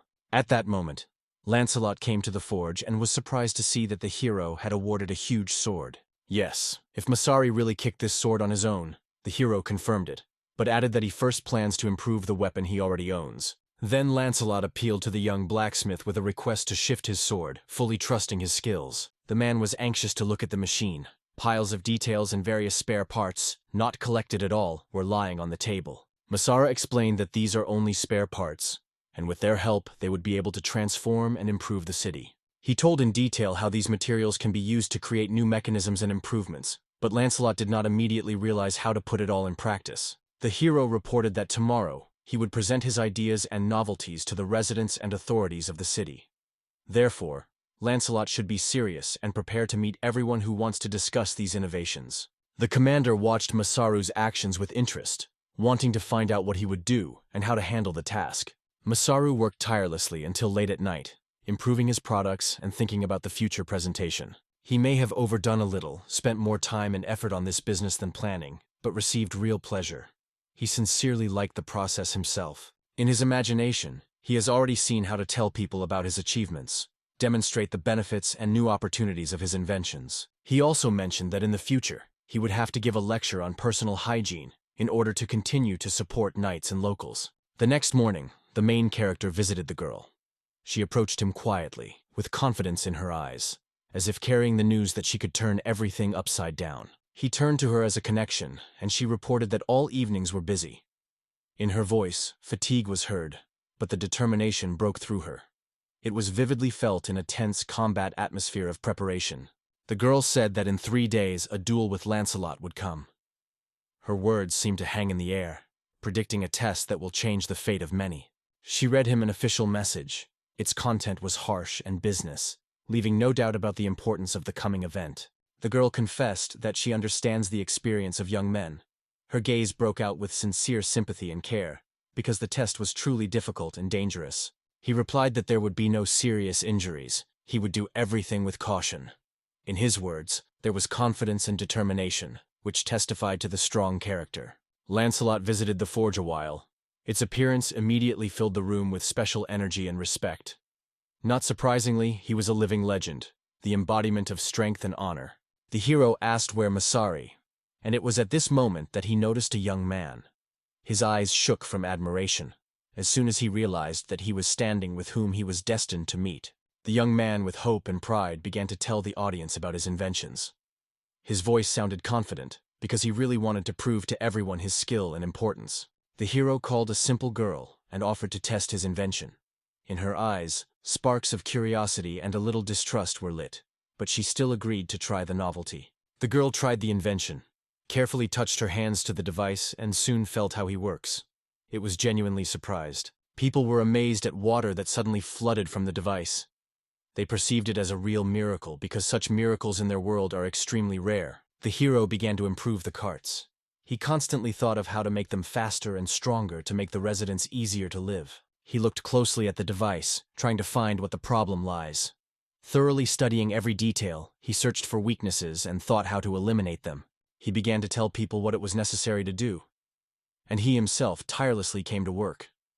His passion was so strong that he captured everyone around, and people with enthusiasm rushed to help to carry out the plan. He decided to try his invention with Lancelot, and the trolley swept extremely quickly. This was proof that the plan really works and has great prospects. The characters unanimously admit that it was great. Their views are encountered, filled with approval, and trust and understanding are further increasing between them. Among the knights, a real hype went up. Everyone wanted to ride this crew. Their admiration and joy instantly filled the space with a sense of hope and fun. Lancelot headed after the young man as soon as he left a cart. He was interested not only in all these miracles, but also the intentions of the young traveler. They talked about how the young man changes the daily life of this city. There was a real inspiration and great dreams in the conversation. My young interlocutor insisted on the conclusion of a non-aggression pact between people and animal. In his voice, there was a determination. He firmly believed that this is how peace and harmony could be achieved. They looked into each other's eyes, and the commander was surprised to ask if that's really everything. The hero just nodded. Yes, that's all. In this short conversation, the authenticity and determination were felt. They have reached consent. This was the beginning of a new stage that can turn the balance of strength and change the relationship between them. The commander assured that he was ready to answer his head for his city, but not for the whole country. Therefore, he advised the young man to be careful. In his words, both responsibility and caveat were felt. And suddenly, the team sounded. An unexpected order snatched their conversation, rapidly wearing new events into habitual life. The hero thanked him, and in his voice he sounded sincere thanks for his support and understanding. Lancelot advised the young man to stand up during the duel. These were farewell words before an important test. The hero said that despite all he was grateful to Lancelot. Today the guy is terribly tired. In his head are closely intertwined feelings of gratitude and exhaustion. The young man stopped the man and reminded that the characters still have to lecture on hygiene. It was a kind of call not to forget about your duty and care about others. Masaru realized that he had completely got out of strength. After the lecture, he had no energy left. The fatigue was hard on the body, and the body demanded rest. He fell out on the bed. The silence that filled the room wrapped it and allowed it to forget everything for a moment. Suddenly he noticed in the window of Victinia's. Its appearance was unexpected and shrouded. He started a conversation with her, and gradually their communication became sincere and spiritual. Suddenly, the conversation turned to the most important love of the young man. The girl began to ask him interestedly and gently, listening to every answer carefully. Rising on the roof, he began to tell her that the girl was small and charming, a real beauty he fell in love with at first sight. In his voice, the warmth and light sadness of the past sweep. He realized that the rabbit had the same name as me. It was very impressed. He confessed that he remembered his love only through this coincidence, and said that God had asked him. Such a surprise filled him with astonishment. It seemed to him that the goddess reacted so emotionally to their conversation before goodbye, precisely because he usually managed everyone around everyone. This thought helped him understand how multifaceted and deep it is. He sat next to her and began to tell that he seeks to make rabbits for the people everything was possible. For that he lives. His words were filled with sincerity and determination. So, he is sincerely grateful to the goddess. Hearing this, the goddess returned to him and felt respect. She assured that you should not worry about such things. Her voice sounded calm and careless. She leveled her hair and smiled. In this smile felt sincerity and friendliness. She asked what happened. He threw her in response. You are a terrible god. In his voice there was an irony. She was angry, and he recalled that he had already thanked her earlier. So there was a joke dispute unexpectedly between them. She laughed, and he smiled back. Their mutual support and understanding became quite obvious. They said goodbye, and the hero went to the forge. It's time to go back to business and take up the future. The goddess stood on the roof, staring at the distance. In her look, she read thoughtfulness and mysteriousness, as if she knew she was waiting in front. Since Victinius appeared, 3 days have passed. During this time, the hero visited many corners, generously shared his knowledge with everyone who needed advice or support. In his spare time, he trained carefully, preparing for the future battle. He honed every movement and hardened his will. Finally, Duel Day, a minute that the hero expected with a relentless and firm determination. The hero flew to the reception. Lancelot turned to Maru with rage, not understanding where his sword disappeared. A weapon, without which it is not necessary to think about the future battle. The protagonist calmly replied that he would complete his work on the sword later, and did not allow an angry opponent to knock himself out of the track. The hero grabbed the sword, and between them a rapid verbal altercation began, like a light warm-up before a real test. They joked and talked to each other, trying to discharge tension and keep peace before the battle. The guy asked how many defeats he had, and the man proudly replied that none. The man challenged the young guy to show his true power, and they went to the arena set up in a duel. The inspirational crowd shouted and supported, and the young man watched with surprise what was happening, noticing the envoy among the audience. She waved him warmly, and it added Masaru confidence and inspiration. The presenter announced that the battle was about to begin, and the wave of admiration swept among the audience. The characters gathered with the spirit and moved to the arena ready for battle. The messenger who was sitting nearby heard the Miladita approached her, but she did not like this appeal at all and caused her hidden annoyance. She watched the battle closely, thinking how fast and confident everything would be solved. Masaru shortened the distance and entered the melee, wanting to see the opponent better and understand his tactics. Once Lancelot pushed the young man back, it seemed that power was on his side this time. The hero began to cherish the blows cleverly, trying not to enter the open battle, and patiently waiting for a convenient moment for the answer. The knight called him a weirdo because he did not even know how to fight all the rules. The duel on the swords continued. Everyone was taught to the full. It was a real test for both. The young man remembered the words of the goddess that he was able to resist the whole army on his own, and decided to check it in fact. He quickly activated the skill of inventory, and with sky suddenly sprinkled logs, lifting a real mess around the enemy. Lancelot cleverly evaded the falling log, confident in his victory. The young man discovered new skills once after, increasing tension every time. Soon the logs of the Lancelot came out, locking it in a ring, as if real siege machines. He realized that he was in a real siege and began to find a way out feverishly. He believed that it would be able to avoid these attacks if it was concentrated on every movement. At that moment, the girl kept her breath, watching everything that was happening. The gunner suddenly jumped and began to shout at Lancelot, which was a lot of surprise. The knight turned sharply to the noise. The young man tested various siege machines, even launched a giant ballast, hoping to break the course of the battle.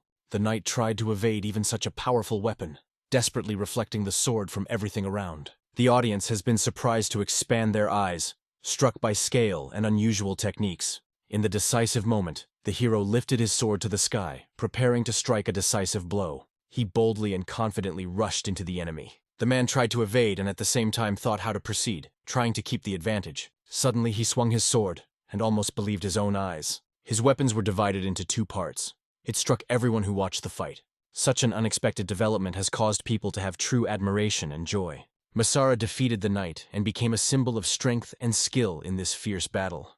Lancelot looked closely at the young man and said with a light smile that he had solved his idea. He appreciated the courage and ingenuity, adding that even in spite of all the tricks, there is always a room for surprises. The hero confessed that at first he sincerely believed in his plan, because the blade of the sword really seemed on the verge of cracking. He then reminded that it was Lancelot who gave him this sword, and shortened him before the test, to see how the guy would handle the weapon in that condition. It has only added to the risk and tension.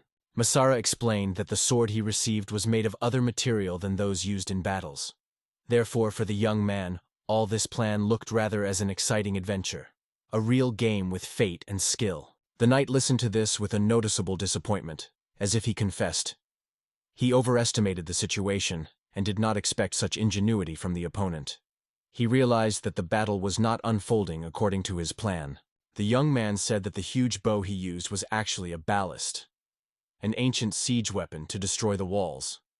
However, he did not expect Lancelot to cut the arrow in half. It was important to him. The airstroke damaged the enemy's sword. The young man noticed that this is enough for the blade to crack and become fragile. After that, he raised his sword closer, wanting to show how skillfully he is made, and how much his weapon is different from the damaged blade of the opponent. Masaru suggested that Lancelot accept this sword as a sign of gratitude for an honest and worthy duel, showing sincere respect for his opponent. The man waved his new sword with interest, feeling a pleasant weight and perfect balance. He really liked to keep such skillfully made weapons. Lancelot confessed that he loves to fight, and it does not matter to him what weapon to own. The most important thing is the match itself and the chance to become even stronger. He said that battle for him is a way to grow. Every duel adds strength, experience, and new knowledge. The knight remembered how always the comrades were near, they fought side by side. But one day he looked around and noticed. Now there is no soul next to him. No one can approach him anymore. He noticed that the stronger he became, the more severe and fierce the fighting became, and every new test required him even more strength and perseverance. He later realized that it was the obligation to organize his strength and position. All this happened because of the weakness of his own will. She did not allow him to trust others. Smiling his eyes, he confessed that today's battle seemed especially interesting and instructive, giving new topics for reflection. Lancelot emphasized that the path of a warrior is always a way of self-improvement. Hearing this, Masaru smiled and quietly refused to continue the fight, realizing that he had already reached his limit. The knight announced his opponent, and the audience exploded with loud applause, greeting a young hero. The messenger who watched all this smiled with pride and hope in his heart. At this point, the hero promised that finally the animals would gain freedom and justice. At this point, lively conversations were lost in Taverna. Visitors were vigorously discussing the latest events and sharing their views on the future. A stranger approached two men. His unexpected appearance immediately made them alert and keep a close eye on him. Looking at, they saw Lancelot.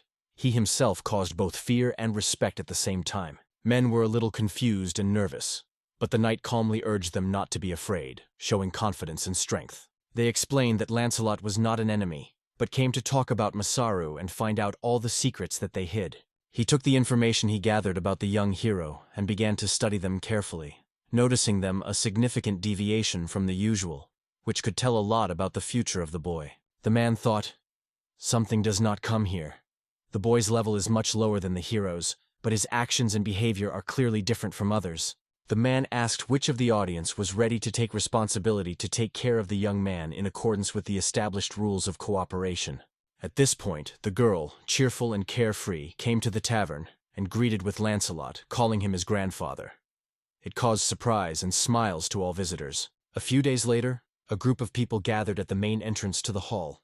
Everyone expected something important, or news that could change the course of events. The young hero noted that if all the conditions are fulfilled, he may finally go on a journey, feeling that his time has come. The hero noticed the blue spots on the face of the man and asked what happened.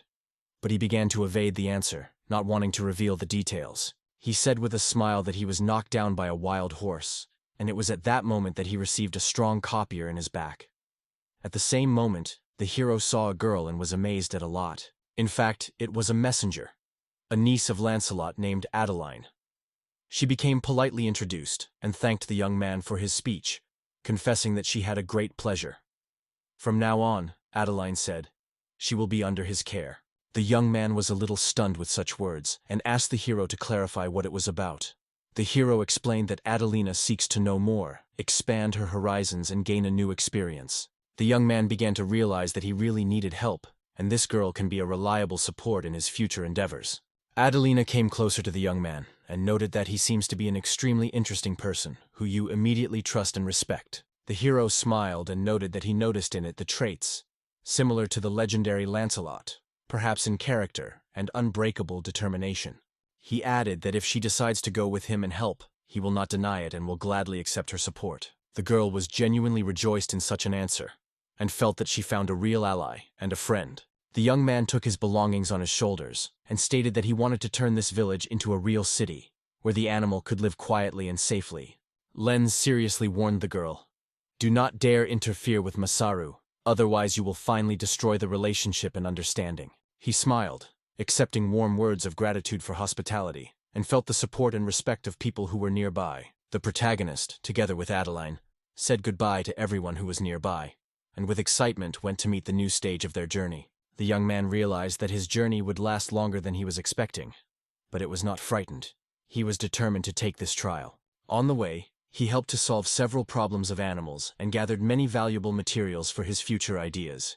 When he returned to the rabbits, they met him with joy and warmth, and he felt the true support of his people. He began to talk about the situation, introduced Adeline as his assistant and reliable ally, and reported that they were ready to discuss all the important issues. The hero ran up the girl. Her eyes shone from tears of joy and excitement, and then his heart was filled with sincere compassion. He suddenly realized that he wanted to enjoy this moment in full, catching every second under the careful look of the goddess who followed him from afar. Hugging the girl, he felt true happiness and realized all the efforts were in vain. The girl confesses that she was sure the hero would just go to collect resources, and she couldn't even imagine how much it really happened. She adds that Masaru again impressed everyone with her actions. Finally, the girl jokes that her uncle should be learned. The man says that now he understood the true intentions of the Pontarist. If they decide not to act as their country orders, but join them in cooperation, then he will forget about ancient insults and accept their support. However, he has some fears, especially in the technology that Masaru taught them. He worries whether they will develop too quickly and will not be alert. The guy replies that he should not worry, because he already spoke with their commander personally and concluded a peace agreement. So now it is better for the heroes to focus on a completely different one. That is, it is necessary to prepare for the reception of released animals. And for this purpose, the village should be expanded. He proposes to establish a city where only people will live. The next morning, the girls woke Masaru. One of them reminded that he himself asked to gather everyone for conversation. The rabbit agreed with her. The girls go first, and the hero remains to test his status and see what useful skills he has. He notices that the letter from the owl has arrived, and although it is surprising, he still opens the message. Victorian's younger sister, the goddess of magic Erosifier, writes, "Having received the news about the development of events, the gods of Listeria agree to reward Masaru to make him even stronger, and offer him to meet for conversation." The guy is surprised that he has received a reward from God, and suddenly understands. In this world there is not only one God. He is glad that the younger sister of the goddess, Erosifier, has common sense and behaves much smarter than the goddess. Masaru believes that if he received the award for his efforts, then he may be worth it. Suddenly, he will be offered something interesting again. Looking at his skills, he concludes that even if the development of the village does not affect his skills, he will definitely have no problems with motivation. The same girls call Masaru loudly. The hero returns to the estate, apologizes for the delay, and explains that he gathered everyone for an important reason, to discuss the future of the village. He adds that most of the residents may have heard about it from old age, and the people who had previously captured the people of the people were eventually liberated. But they are faced with a new problem. There are now about 200 released people, and if they all arrive in the village, the population will increase significantly. To withstand this, you need to take care of increasing food stocks and strengthening protection. That is why Masaru proposes to build a city elsewhere. He was already going to tell the boss that there is a whole area nearby, but here he is interrupted by residents. They ask if it is possible to build a city and how the city dreams of creating a hero. The guy replies that he will do his best to help everyone. As for the city, it replies, it will be safe, spacious, and always heard smiles. Residents rejoice when hearing this, and assuring that they will try to do everything. At the same time, they note that Masaru is a person who can really rely on. He rejoices that the animal trusts him. The hero adds that he still did not really tell anything about himself to those who trusted him, and considers it a manifestation of sincerity. That is why now he wants to share his story. One of the residents admits that almost nothing is known about Masaru. The only thing that is known, he appeared in the village when he got lost on the road. Because of their own difficulties, the villagers did not ask him about the past. Masaru confesses that he has been transferred here by the gods from another world, and this unexpected truth is stunning everyone around. Silence falls, and the hero understands. No one will believe what he says. However, everyone who gathered around is enthusiastically asked Masaru that he means under the other world.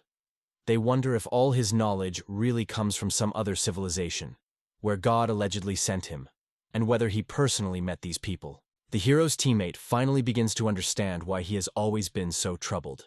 Narumi was genuinely surprised that the inhabitants believed so quickly and without doubt. The village head asks if it is the case of the hands of the gods, and the girl adds, if the creators of their world did it, then much becomes clear. Masaru realizes that he got into the world where belief in God is something obvious to all. Grandpa notes with sadness, for the boy is a little too late, but now he wants to gain their trust. In addition, anyone who protects their comrades lives and works with them, almost a family. Therefore, no one here will suspect the one who became close. The hero rejoices when these words heard, and suddenly the children begin to fall asleep. Where Masaru comes from, what people are, what technique they have, and how their gods look like. Panic in a hurry promises that he will tell more about himself for dinner, and next time he will make a bronze statue, similar to God, and be sure to show it to everyone.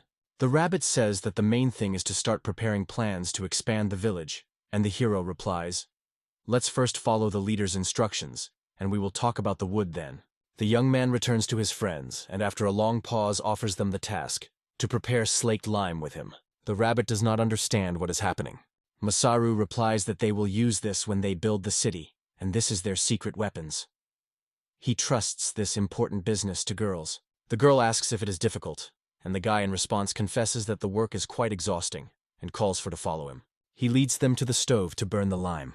The guy explains, first you need to put the shells in the pan, then put the firewood or other fuel from below, set fire to the stove, and then comes a really important point. The box he puts side by side is called metsi. If you press the handle and pull it, the airflow erupts. They need to continuously cut the fire so that it burns hotter. The rabbit is wondering what will happen after this video. Masaru explains that the air passes through a special pipe and directly enters the furnace, where the temperature can rise above 1,000 degrees. The partner is wondering how he measures it all. Masaru replies that he does not know exactly. He explains that the main thing is not only to understand the theory, or to be able to explain it. The most important safety and proper use of knowledge. The girl says she knows about safety, and she is interested in what he means proper use. He replies that right means the ability to reproduce in real life everything you imagine it in theory. It should be added that the right way to use different things is highly dependent on what technology you are using. The hero says, it all depends on how we use technologies. They can bring both great happiness and difficult troubles. Therefore, together with new opportunities, there is a great responsibility. Turning to Adeline and May, He asks them to think about what kind of technology they occupy in their lives, and when these technologies really help and when they fail. The rabbit asks if you can sometimes fail. Masaru puts her hands on their heads and says, "It is better to make a mistake so that girls can think about how to act properly and remember their path in the past." The girl smiles at him, and he proposes to start by warming the oven. The hero confidently believes that from now on his comrades will all be fine. He also has his duties. The chief has suggested a good place to start building a new city. Now he will have to gradually align this territory. However, when he comes and sees a perfectly flat plot of earth, he becomes uncomfortable. He is confessing that the ability of this machine is so powerful that it is scary. Although he raised his level and improved the skills from the past meeting, the appearance of this place was impressed.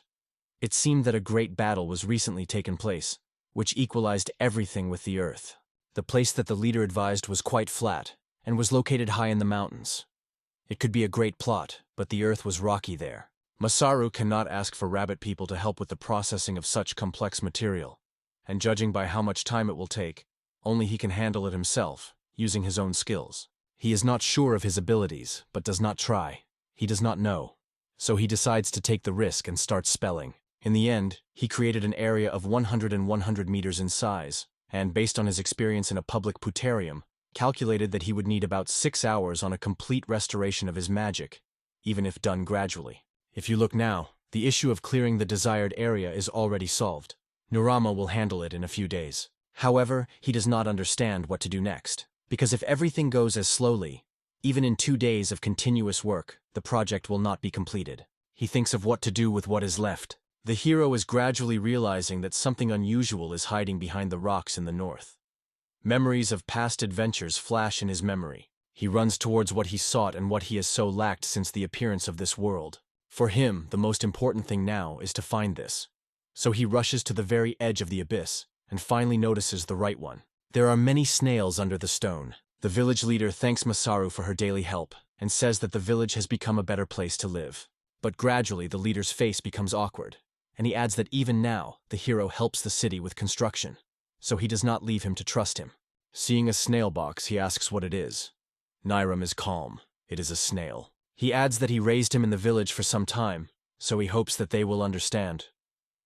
After that, he takes his hands and begins to wear a village, which is why a real wretch rises among the inhabitants. The chief strictly quarrels Masaru, emphasizing that he knows perfectly, snails are magical beasts. Masaru only nods in response, agreeing with it. The hero says that in the future he plans to use them to collect and remove garbage. Thinking, his snail was all this time calm and did not attack anyone, so he wants to explore this feature in more detail. Narm tells that when he was in Putarium, he read a lot about magical animals that do not pose a danger to humans and can live with them. Some of them even serve people as a useful resource, such as a tree or stone. The leader asks the hero whether he wants to inspect the place and receives an affirmative answer, while Masar thinks that the hero is just looking for where to build a toilet. The grandfather confesses that he had no idea. Magical animals can be used as a valuable resource. He adds that the hero had previously said that he wanted to try something, and asks whether he was referring to an experiment with Snail to use it to dispose of waste. Masaru replies in the affirmative and adds that he wants to find out what kind of food mucous membranes can digest, and also to study the weaknesses of these creatures in order to control them in the future. The hero adds that he wants to catch and breed the Varangians who live in these parts.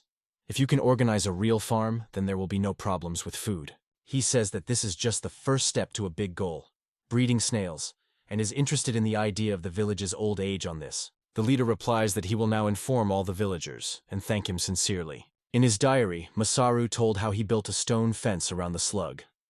He described a monster about 60 centimeters long. It was transparent green and resembled the form of Mong. The mucous membrane cannot rise higher than its own height. If the support for which it holds is smaller than 2/3 of the surface area from which it began to lift, then the mucous membrane rolls down. On the test, the hero slipped him all sorts of junk, leaves, chips, pieces of wood. So, the snail absorbed the whole body, slowly digested food, and then mastered the remains. He does not seem to love the leaves and wood, but in a few days he will be able to completely digest. Masara believed that with the processing of garbage problems would no longer occur, as if a few days ago a new hope reigned among people. However, the adventure unexpectedly happened. One of the residents turned to the hero with words that changed everything. The guy ran to Slyak, but he was already dead. He takes the animal in his hands and cannot understand how it happened and why it suddenly became so tiny. The hero notices that the mucous membrane is dry and guesses he probably needed water. He understands that a weak mucus is dehydration. After conducting a few more experiments with new mucus, Masaru learns that they are also harmful to fire and water. It was much easier to fight the invasion of the snails, thanks to those who have announced to grow them for control. Observing the unusual features of the mucous membranes, the guy put forward his own hypothesis. This is that snails can be one of the components of the mechanism of self-cleaning of this world. He expressed a guess, watching the following phenomenon. If you let the snail into dirty water, it will consume all the abomination, and the water will become clean. There are many secrets in this world. After his experiments, Masaru with pleasure came to this conclusion. And of course, it is great that the peasants are finally used to snails and are no longer afraid of them. May is interested in the protagonist whether you can start snails as pets. Magical beasts are becoming more and more popular, and more people are beginning to start them. But residents have to remind from time to time that snails remain dangerous. He denies the rabbit, explaining that snails are not pets but real monsters. Masaru asks the elder of the class why he sighed so hard when he heard his question. The grandfather replies that the hero has only broken this topic when everyone was already busy, and he was just surprised. However, the leader is surprised why the hero leaves the village again for the sake of collection. Adelina explains the old age of the village that the actions of the Narma may seem strange, but she is sure that he has its reasons, which will necessarily become known to them. Masari says that the materials are catastrophically lacking, and even when thinking about the future of the city, he seeks to preserve as much nature around. The elder confessed that he could not think about it, but he translated all the work without hesitation on the hero's shoulders. He adds that residents will do their best to help the boy. Nurami says he now needs a collection team, and he would like them to help collect seeds and young tree seedlings. Adelina asked what he was going to do with them, and the hero replied that he would send them for the lattice. He says that the trees grow for months or even years, but you can cut them in a few minutes. Therefore, planting young sprouts in advance is a wise step to take care of the future. So, greening mountains and forests, they will be able to receive the required amount of wood, while maintaining the wealth of vegetation. Masaru also picked up this knowledge while working in a hardware store, although he was not an expert at all in growing seedlings, or in fertilizers or something like that. On the first day of the search of Noram, May, and Adeline, they are chosen at the height among the forest. Adelina explains that they will simply collect firewood, and the hero adds that you also need to collect stones. He discussed with the head of the village how to arrange the territory, so they could immediately collect the seeds and seedlings of useful and medicinal plants while they are here. May explains that the trees will grow large and receive a praise. The guy adds, now they are in the forest, so you need to be careful with wild plants and animals, because it is important to maintain harmony with nature. Adelina does not understand what it is about because it is a complex word for her. Masaru says that in his world, human civilization has achieved extraordinary development. However, because of this, many species of living creatures are extinct. Probably such power of humanity has adversely affected the entire planet. That is why he wants the inhabitants of the new world to live in harmony, because all the creatures that live here are the beloved children of the gods. Adelina claims that if it says a guy who met with God himself, then it is so it is. Girls urge to start collecting everything you need, hoping that a lot of interesting things are waiting for them. The hero rejoices and proposes to start a survey from the nearest suburbs. Adeline gathered many large logs and asked if she coped well. She asks May where Masaru is because it is time to calculate all the materials collected. The rabbit reported that the guy went for a long time. She also said that she has already collected many plants and now goes in search of the hero. In the distance, the sounds of the swords come, and Adeline is surprised to notice how skillful the ears of the rabbit people work. But suddenly it comes to her. It is probably now in the thickest of the battle. They go for the sound, and the girl worries, or all right from Masaru, and wants to ask about it. But the girls notice that the guy is already waving his sword, and at the same moment, a cut piece flies straight towards Adelina. The young man addresses her. Catch! The monster's head falls in her hands, and the girl is horrified to scream, accusing him of forcing her to pick it up. Narmi apologizes, they say, he thought she would be able to dodge. But the girl in response warns, next time he will not pass. He says that magical beasts were dangerous there, and he tried to banish them. But they attacked him, and it was at that moment that May noticed something. The body of a huge worm is spread in front of her. The rabbit says that these animals live underground and feed on insects and something else. The hero immediately guesses why the plants grow so well here. The guy tells that something like this in his world has already happened. Worms make the soil more fertile, so that the plants blossom and give a heavy harvest. However, May does not notice any pits that could dig a worm, and does not find holes at all through which he could appear or disappear in the ground. Adelina recalls that the worms are good at the magic of the earth. They move the soil, changing its structure so that there is no hole after them. May said she heard, "You can make a bow to shoot a bow." It adds that worms can be profitable in Trarium, and most of the best bows are made from worms. Masaru is interested in how to use this worm. Adelina replies that the muscles of this worm are very elastic and strong. They are used for the manufacture of bows for bows, leather armor, and many other things. The hero notes that this material is surprisingly useful, and now understands why some people are hunting for these animals. The partner notes that few people are able to defeat this worm. May praises Maru for winning the monster, and he dreams of how it would be great to hunt for magical creatures that are valued for useful materials. Krill tells that they usually hunt for Varan and Guinea to have something to eat. The hero notes that this bird is probably very tasty, and seems to be thinking of going hunting for a couple. She is immediately alert, says that these animals make special sounds, so she can find them right now.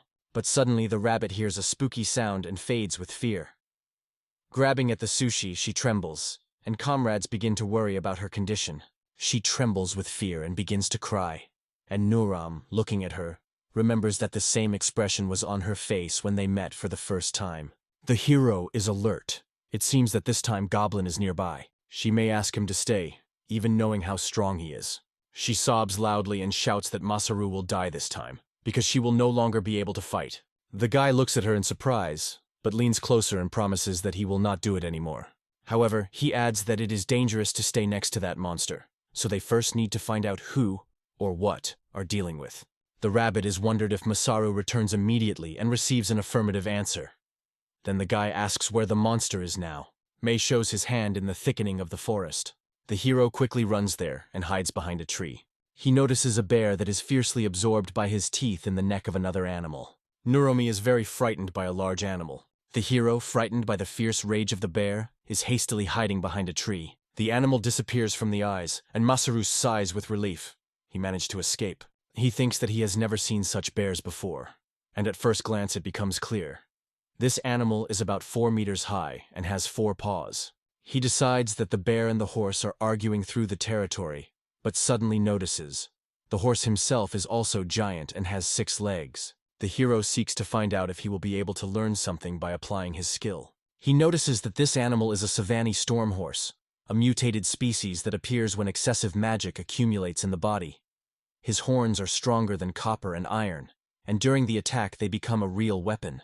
Masaru cannot understand that there are particles in this world that are a source of magical energy. But the most important question is, what is a giant bear-shaped beast, which at one time rubbed into pieces of a huge horse? But why did this animal suddenly disappear? And it was at this moment that the drop fell on the boy on his nose. The rain suddenly swayed, and Nurami realized that it was necessary to hurry up with the search, and then return to May and Adelina as soon as possible and tell Old Age about everything that happened.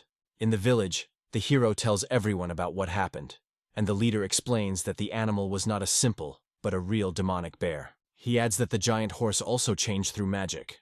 Grandpa says that when they lived in the coastal town, such animals appeared every few years, and people were powerless to do something.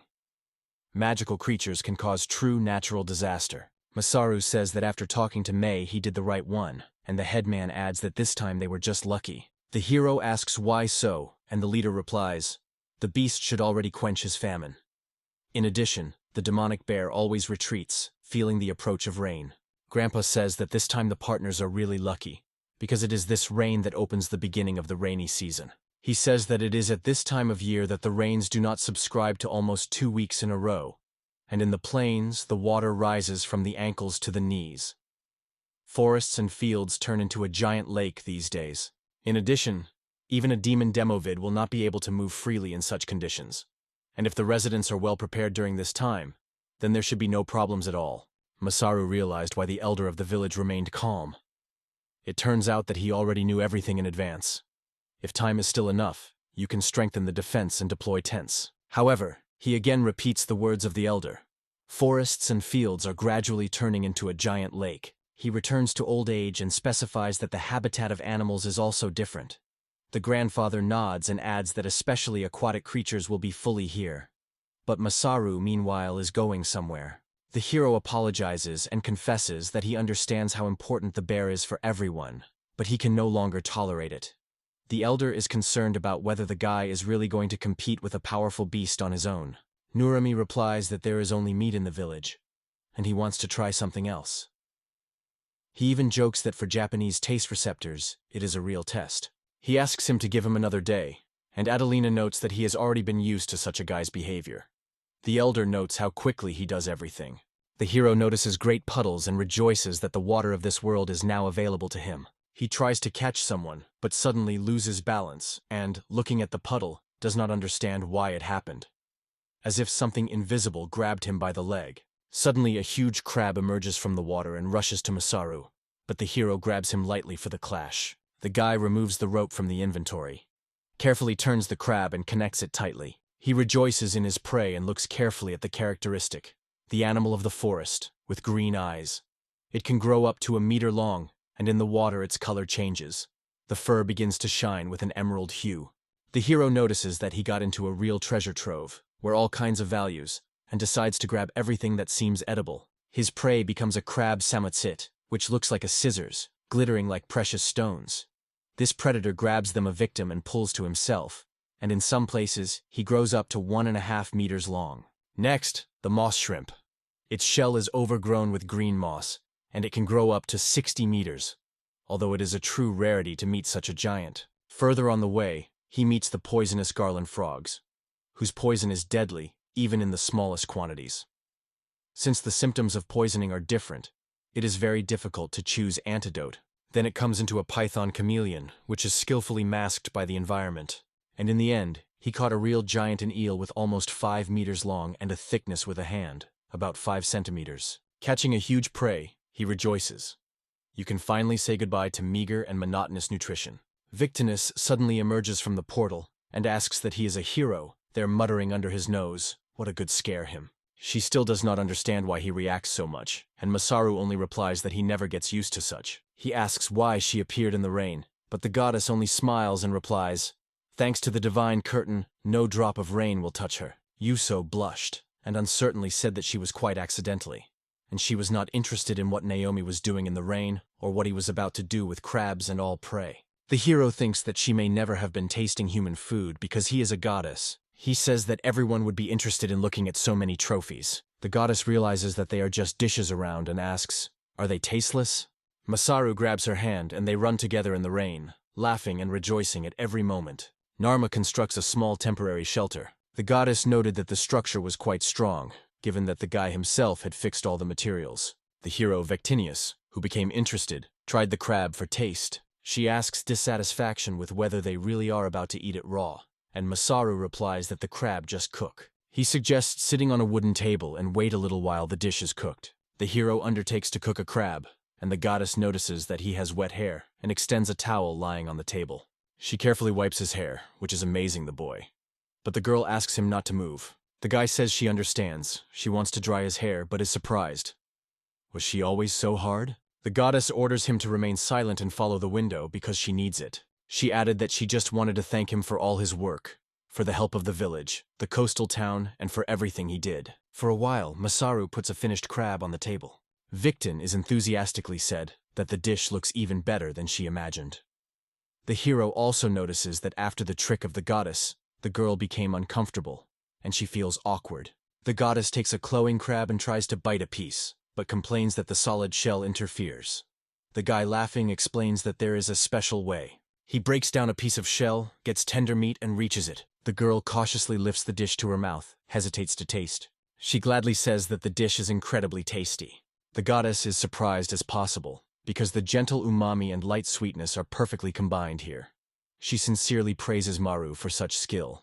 He joked that he had to eat faster, because Vitinia would eat everything, but the goddess immediately pacified him and ordered her to give her meat. After eating, the girl thanked him for the treat, and confessed that she first tasted something like that. The guy smiled in response, and reported that he had a little food left. The goddess asks if it is possible to take it for her younger sister Ir. Narum says she remembers her sister perfectly. She has sent that message, and to be honest, has more common sense than some of his friends. The girl grumbles gloomily that he should not open this detail at all. As for food, he does not mind her to take it, but she is interested in how she is going to hand over the dish to her sister, because she will no longer be so delicious. He assures that if you use the inventory, everything will be great. The goddess notes that the guy really knows how to do many different things. She tells that she can cook, invent useful things, forge swords, and she never gets bored with her. Masaru does not understand what she is saying, because these abilities were given to him by the gods themselves. But the girl only sighs and explains. In fact, she meant completely different. Victon notes that it is only abilities, and in itself they do not work if the owner does not have enough knowledge or imagination to use them, because these qualities are the basis of everything. The guy finally realizes what she means, and with a smile says, "Well, of course I can use it. Because I worked in a construction store." He coped with everything, especially since the center was outside the city. The village center is a real giant shop. On a vast area is a shop that works from early morning to late night, and where you can find a variety of flowers and plants. During the planting season, the hero helped local farmers, and opened the store earlier to make them more convenient. He studied how to care for different flowers, trees, seeds, and seedlings of vegetables that they cooked and grown at different times of the year. Masaru has mastered many skills: to erect and disassemble chickens and sheds, put bricks and pave sidewalks, work with wood and electronics, care for animals, provide first aid, and more. The hero explains that he has time to see and survive a lot, so he knows so much. But it adds that all this experience is worthless if you do not be able to share it and teach others to use this knowledge properly. He begins to shout that he remembered everything so quickly that he did not need any help, and the manager did not even try to tweak something and stated that this guy was able to even more. But Naram quickly recovers from an uncomfortable situation, and then the goddess says that all this was in favor of him. She is convinced that thanks to his help, people will be able to live better. She adds that she has heard of a bronze statue created in her honor, and as a real goddess, is extremely proud of it. Masaru feels awkward because of it. However, he notes that first you need to deal with the demon. Otherwise, for the animals who have just arrived in the new city, the meeting will not be joyful. Seeing the living face of Victon, he understands that he came to the forest to hunt. However, it adds that it actually only avoids talking about a bear. The goddess quarrels him, stating that he will not suffer escape or retreat. She says that the hero has fallen into this world, can create real miracles, and she does not believe that he is weak. The hero smiles in response to her words and notes that it is dishonest to mention. Then he is interested in what the goddess plans to do if he really runs away. Victoria says that she will never forgive him. Masar laughed and noted that she was behaving like a child, which was a lot of angry to the goddess. He adds that if it says Okinia, he cannot just sit with his hands. Residents work hard on construction. Someone is loudly ordered to make the wall thicker. The other asks whether to add lime to seawater and clay, and someone else is asked to bring new pegs faster. Masaru pulls the boards when suddenly someone from the village calls him. He reports that working on the wall at the entrance is almost complete, and asks the hero to look at it. The young man notes that the wall looks great.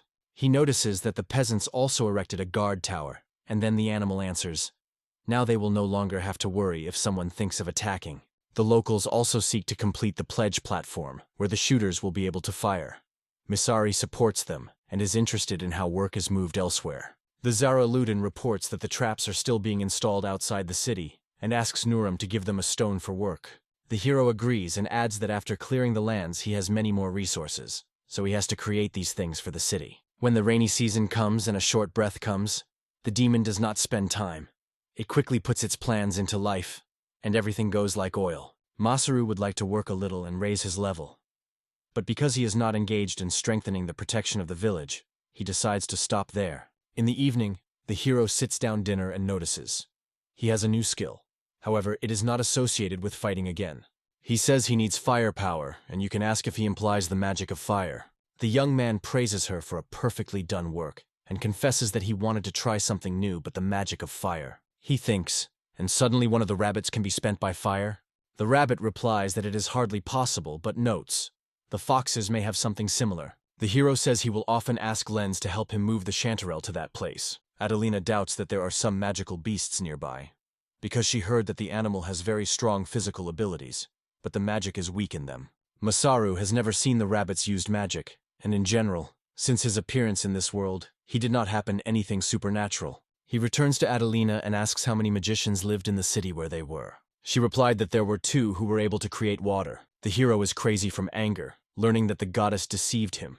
Instead of the promised fairy tale world of swords and magic, Alstasia was not at all as he imagined. May asks what happened to him, and he replies that he just thought of how to behave when he will meet the goddess again. Suddenly, comrades hear some suspicious noise. The carrier notices that he received a new message from the goddess, Arasi from Fira. She writes that she will tell him how to use magic. The interested rabbit confesses that he has never seen anything like this, and Adelina explains, the words are written. Narami is surprised to exclaim that he has already told the girls about the goddess, and it was at this point that he receives a message from her. It tells about the current state of science and magic in this world. Now here, only lay the basics of knowledge and form the main laws. Although there are magic creatures in this world, the true masters of magic are them. However, intelligent races, people, elves, animals, and demons, were limited only to the observation of magic, and did not dare to explore it deeper. Therefore, the gods want Masaru to open the way to magic for all, and look forward to how he will develop the civilization of this world. Adelina is wondering whether he is able to spell because she received his message. He replies that he may be able to use healing magic. The hero recalls that instead of the story of technology, the message was about the knowledge that will become the basis for magic. He thinks, perhaps the gods prefer to make the inhabitants of this world gain this knowledge. May asks whether Masar knows the basics of magic, but he confesses that he has no idea of any principle. However, if it comes to magic learning, he is ready to reduce several institutions so that as many people as possible to learn about this art. In other words, he is about to build a school. Revit asks whether it is a place from his world, and the hero explains, it is here that they gain knowledge. Beginning in the age of 6, almost everyone has been spending 9 years old, knowing different sciences and skills. Adelina admires this and understands that this is how new technologies are spreading in their world. And the guy adds that in their world there are also their own inventions. The girl is wondering how different their world is from the hero's world, but it is difficult for him to convey it with words. Then he suddenly remembers that he has something that will help explain the difference. Masaru removes the smartphone and puts it on the table. May, seeing its compact size, decides that it is a box. The guy explains, it is a device that embodies the technologies of his world. Adelini all seems like a joke. He tries to turn on the device, but understands that he forgot to charge it. The girls are surprised to know that he can work at all. The hero guesses that it may have happened because he put the object in a chest. He knew that food and living beings were not damaged there, but now he realizes that time is really stopping for them in this chest.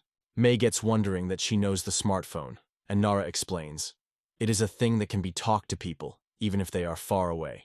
He also says that the smartphone is able to take pictures, shoot videos, play thousands of songs, connect to the internet, and run games. It is even difficult for girls to imagine so many opportunities.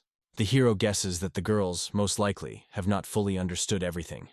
So he decides to simply show them what they rejoice. He takes pictures of girls, turns on them music, shows different games, a calculator, and many more interesting features. Late night Masaru realizes that he was too relaxed and just started to enjoy. He needs to think about magic the way he said, it is not an education, but that he can teach anything until no one has even elementary knowledge around. He does not understand that he thought of the Erosifer, but understood one thing, the goddess is involved here. So he turns to Vectinia, asking what he can do if he has only treatment for all magical strength. The goddess appears and calmly says that everything is very simple, because Murao is already able to use magic. She understands that Narama simply forced her to come and answer his questions. He just smiles at that and said he asked because he was sure she is watching him. The guy notes that he already knows about it, but adds that he has only healing magic. To which the goddess smiles and says he is wrong. She says he had already used magic during a battle with Lancelot. He adds that Masaris, most likely, did it unconsciously when he reinforced his sword with magic. The guy clarifies, it happened only once, but what about that fight with the bandits in the mountains? Victinius replies that he just used his skills. The skills given to the gods are manifested in the form of a box, and for Niramis it was a home center where he worked and spent free time. He asks what magic of healing in this world is. The goddess replies, to cure someone, one must have medical knowledge. Even after activating magic for recovery, you will have to wait some time. Masaru confesses that he always considered his abilities strange. They seemed too simple and came only to him. He realized that he was trying to convey the goddess, and asked how to use magic again, as during a duel. She asks whether he is familiar with the incredible moment when the magical energy flows with the body during the activation of skills. The hero nods and says that he even completely spent all his magic. Victinia explains that magic can be imagined as a fuel or energy that needs to be felt inside, because understanding how this power moves in you is the main basis of magic. Misar replies that he will try and confident that if he makes an effort, he will succeed. He asks if she could tell him all this, and whether it was considered an intervention. The goddess looks worried, but still assures that everything is fine, and the point here is not that she is afraid of Harry's anger. The hero asks whether Vitinin is really worried about him, or just looking for a way to avoid trouble, and this is a terribly angry to the goddess. She warns not to suffer because it has its reasons. The goddess appeals to him to allow her to help, because everything is to blame her younger sister, Era Zafira, the goddess of magic. So as an older sister, she must take responsibility for her actions. Masaru says that she has no claims to magic and sincerely praises her for cares for her younger sister. Upon learning of this, Victina's face, Nuram donned every day in the study of magic. Local residents also coped with defense against demonic bears. The village came to life again, and the residents enjoyed calm, carefree days. But Masaru is not at all pleased that the bear did not even appear. Adelina says that it is good that the monster did not appear, but the guy replies that they should not relax. Maybe the animal will come next year. May asks whether the village is safe now, and the village head listens to her words thoughtfully, adding that even the arrows made by the hero may be needed for hunting. Adeline is surprised that he even made arrows, and Masaru explains that he added to them the back edge to pull such an arrow after a hit was much more difficult. He tells that if you lubricate the arrowheads with poison, their action will be much more dangerous. Such arrows cannot be pulled until the poison is completely spread by the body. The girl notes that the hero created a real ruthless weapon, and the guy angrily replies that without such a thing cannot do, if you beat not for life, but to death. The elders propose to postpone this question for later, and they also add that their hunting detachment is delighted with his bow and arrows. Masaru watches the archers training on targets, and tells that he was making weapons of sweets. He offers them a bow from worms, explaining that it is steeper on a step than a regular taste onion. One of the archers complains that the bowstring is too difficult to pull. Even the strongest of them is barely able to keep the weapon in his hands, and he is ashamed to admit that no one has succeeded in any. The hero is aware that his skills are far from the ideal, and in the meantime the other archer asks him to show him again how to shoot properly. Narami takes his bow with an arrow and notes that the technique is the same as he taught them. She confidently pulls the bowstring and aims at the target. The arrow, at such a frantic speed, penetrates not only the target, but also the tree behind, which causes the local residents a real surprise. The hero is aware that, constantly training magic, he accidentally strengthened his arrow. However, he is convinced that the arrow is sure to stop somewhere in the branch or hit the tree. Suddenly, a loud roar comes from the forest. It is so strong that it scares all the inhabitants of the village. The guard is alarmed. The northern rock is mounted by demons. He yells, commanding everyone to evacuate urgently. The rest of the inhabitants are confused, not understanding what to do. The shooters look at Masaru with reproach, as if they were accusing him of everything. Masaru shrugged and justified. It is just a coincidence. He is here to nothing. However, he noted that this HRV is more like a shot of a wounded animal. The elder explained that in general, they were preparing for this situation. If the bear settled near the northern rock, sooner or later he would still appear in their village. So the sooner they will understand him, the better for everyone. He asks in Nuram if he can do it and receives a confident answer, yes. The hero asks the leader to contact May and Adeline, to start evacuation, and to pass on to anyone who knows how to hold their weapons to stand up for the defensive wall. He orders a group of hunters to move with him, announces that he personally heads the detachment, as they agreed earlier, and calls everyone to hurry to the place where the bear is now. Adeline and May call it back. Masaru gently strokes them on the head, says that he passes the village under their care, and goes on the road. Adelina reassures May, assuring that everything will be fine and that Masaru will do everything right. The hunter's detachment has already come close to the angry demonic bear. Narami guessed right. The arrow hit the eye of the beast. He notices hunters who stand on the edge of a steep rock. They need to lure the demon dem directly into the trap. It is necessary to help the hunting group to shoot a bow from a rock, and Masaru will serve as a bait. The defeat of the hero immediately means his death and complete destruction of the village. The guy gives a signal to make the first shot. The bear flies an incredible number of arrows. The hero also waves the sword and tries to hit the monster, but the wound turns out to be shallow. In doing so, he attracts the beast's attention, and he rushes after him. However, suddenly the bear comes to the boy and rapidly pours, causing paws with long claws. The beast is missing and grabbing the head, and it understands that this is how the poison is acting, because several arrows in the hunting team were covered with frog poison.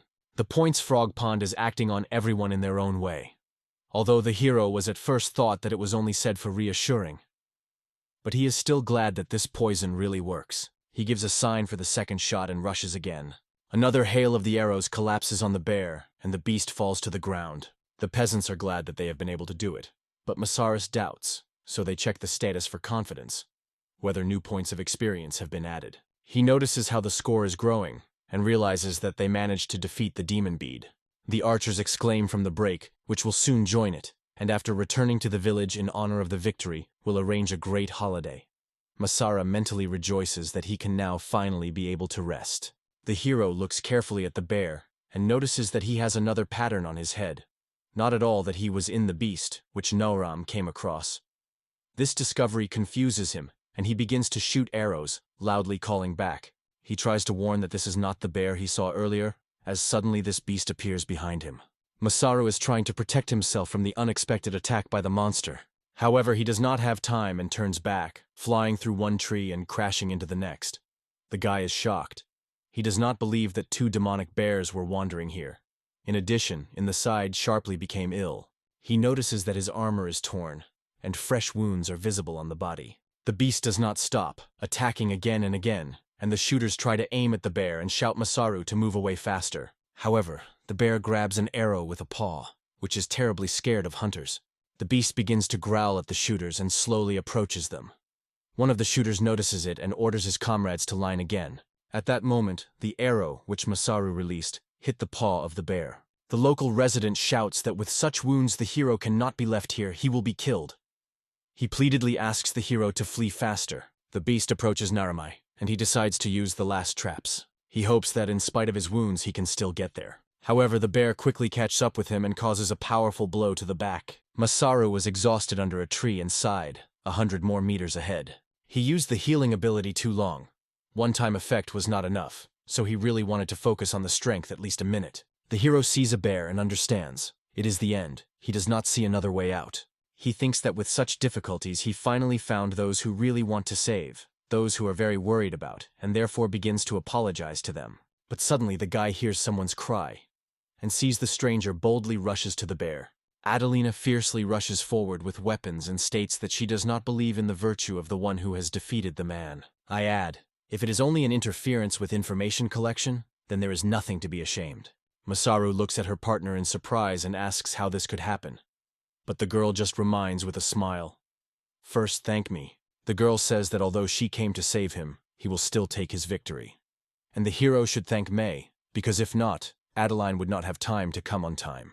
When Masaru rushed after the demonic bear, the girl suddenly noticed the rabbit began to worry even more. Adelina returns to her friend and says she is ready to listen to her. She says that despite the fact that they are treated seriously about the Numa, and he usually says everything that comes to mind, she is sure they are not going to perform all his praises.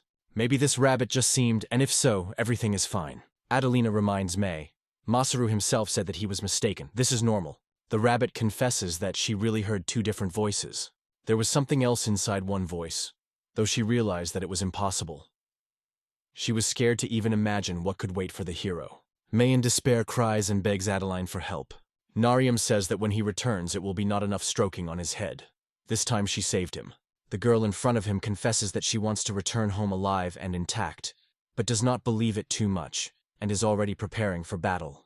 She confidently states that she was hit well, but the bear is still full of strength and is ready to continue the fight. Masaru screams a friend to escape, because if he covers him, it can cost him life. She is surprised. He really thought that such a young girl like her would go for a risky task on her own. Adelina gives a sign to the peasants, and they grab the spears, preparing to rush to the monster. Narm is surprised by such a surprise, and the girl explains, everyone believed May and came to the rescue. Residents lure the bear into a trap hidden under a giant stone. However, the beast breaks all the spears in half, and Adelina confesses that she did not expect it. But Masaru suddenly appears in front of the bear and stops the attack with his sword. He thanks everyone and adds that the rest of the work will now do it. Thanks to the one, He was able to restore strength and rejoices that he was now not in the fight, but next to those who met in the new world. The story of a demon in the world of a demonic bear begins. The monster is already good to swallow the hero, but he grabs the sauna tree trunk and beats the monster right into the mouth. At the same moment, Mashar sharply encroaches with his weapon and attacks the enemy. But the beast turned out to be more agile. He immediately struck the boy in his back, and he broke down the rock down. The hero was not confused, but confidently threw a weapon into a huge crossbow to bring him into action. The boom punches the stone, and the bear, along with Masaru, fall into the trap. Masaru admits that he is sorry for the animal, but adds that they also want to live on this earth. Adeline, frightened, descends and shouts the name Masaru, looking into the darkness of the trap. Nirma, lying near the trap, says that she hears perfectly, and jokes, they say, she was so worried as if he had died. At first, the girl joyfully runs to him, but suddenly he beats him. He asks why she did it, and Adelina replies that everyone is very worried about him. The neighbor, along with them, notes that in the end it is good that everything has settled. But Masaru suddenly interrupts him and points to the other direction. He shows on the tree trunk and tells that when he fell, he had time to cling to the very edge of the abyss. Adelina realizes that it was the forest that defended the village from a bear attack and saved Marara. The hero claims that there is nothing more reliable in the world to save their lives. Hunters examine the demonic bear, make sure that he no longer breathes, and happily celebrate victory over him. Narmi also rejoices in this, but suddenly faints, which is very scared of everyone around. However, they notice that the guy just fell asleep. Local residents thank him and start going home. At the entrance to the village, Meyer meets Masaru, who settled on the shoulders of one of the animal. During the rest of the gods, Hera looks at Narma and says Victinia is extremely good. Adding that the guy coped perfectly, the goddess notes that it is quite natural for him. She asks the hero if he already guessed that he became her chosen. Hera assures that Vicinius has full freedom of action. In addition, she reminds, when the demonic bear intended to kill Masaru, no god was in a hurry to take off his shackles and save the situation. It also reminds that before the decisive battle, the goddess descended into the underworld to support him. The goddess replied that she did not act directly, and Masaru was her apostle, which she should take care of. Hera agrees that this does not contradict the laws of the gods, but notes that the real reason is quite different. She is wondering if she guesses Victinius, and then asks what this reason is. Hara replies that everything goes as always. After the bear managed to quench, peace and silence were reigned in the town, and construction was gaining momentum. She raises her bowl and proposes to split the guy's victory, and the winner joyfully agrees. They joyfully note the beginning of a new era. A few days later, Masaru reports that with a demonic bear is finally committed, and now she proposes not to delay. Time to take up the city planning. However, he notices that the residents are not inspired here. One of them says that the place is really big, and it was impressed with its size, so he is interested. Why is the fence here and what does the white line designate? Nurami agrees that it is time to discuss this issue. He says the place of residence has already been determined. The white line indicates this area, and the fence inside shows the place where the foundation of the house is laid. One of the residents asks whether it is really impossible to build a house where he wants to understand why so. The hero replies that where he comes from, all this is called urban planning. When erecting homes, workshops, or shops, you need to consider many details. For example, how people will pass, or how well the walls of noise are. It is also reminiscent of natural disasters.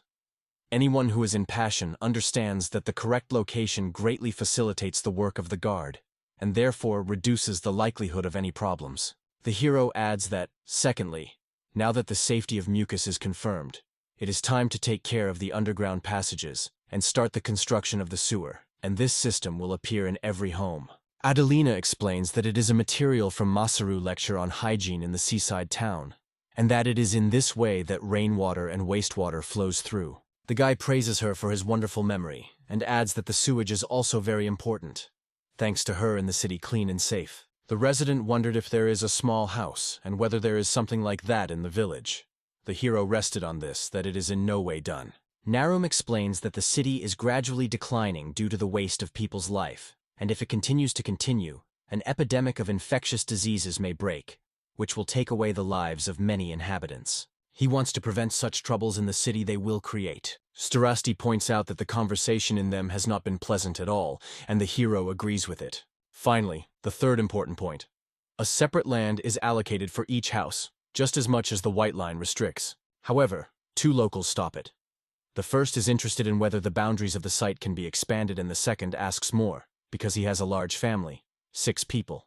Masaru assures everyone that now all houses will now be 2-storied in the city, and emphasizes that living will become even more convenient than before. All residents are genuinely surprised, having learned that they will live in 2-story stone houses. Some already ask the builders to speed up work so that they do everything as soon as possible. Someone else cannot believe that it really happens, and thinks it is just a dream. And there are those who exclaim joyfully, which will soon settle in luxurious homes. Nurama is interested in Adelina why these 2-story buildings are so unusual, because they have already seen something similar in coastal and port cities. She replies that it is a hotel or multi-story in a business area, and not everyone can live in a 2-story stone house. In the royal capital, housing is being built according to the status. She says that wooden and cloth houses are for a common people, large brick mansions, for merchants and wealthy, and only aristocrats can settle in a stone house. The hero finally understands why the locals are so joyful. He says that everyone's mood is wonderful, people are enthusiastic, and are eager to build new homes. Masaru proposes to go to architecture, and invites everyone to look at the column they built with the boys. One of the residents suddenly realizes that the fence was the basis of the whole house. The hero promises to talk about technology later, and now he proposes to complete his creation together. The local resident recalls that he has already seen a similar design, and is interested in whether it is strong. Naromi assures that this is reliable, explains. Such a structure is called a wooden frame, and it is made of wooden beams. He must listen to this man and the one who helped him, but not forget the sequence of actions. Men are convinced that they will handle it. The village's elder immediately understands. When the hero speaks of a stone, it means stone blocks between the columns. Masaru confirms his guess. Yes, everything is right.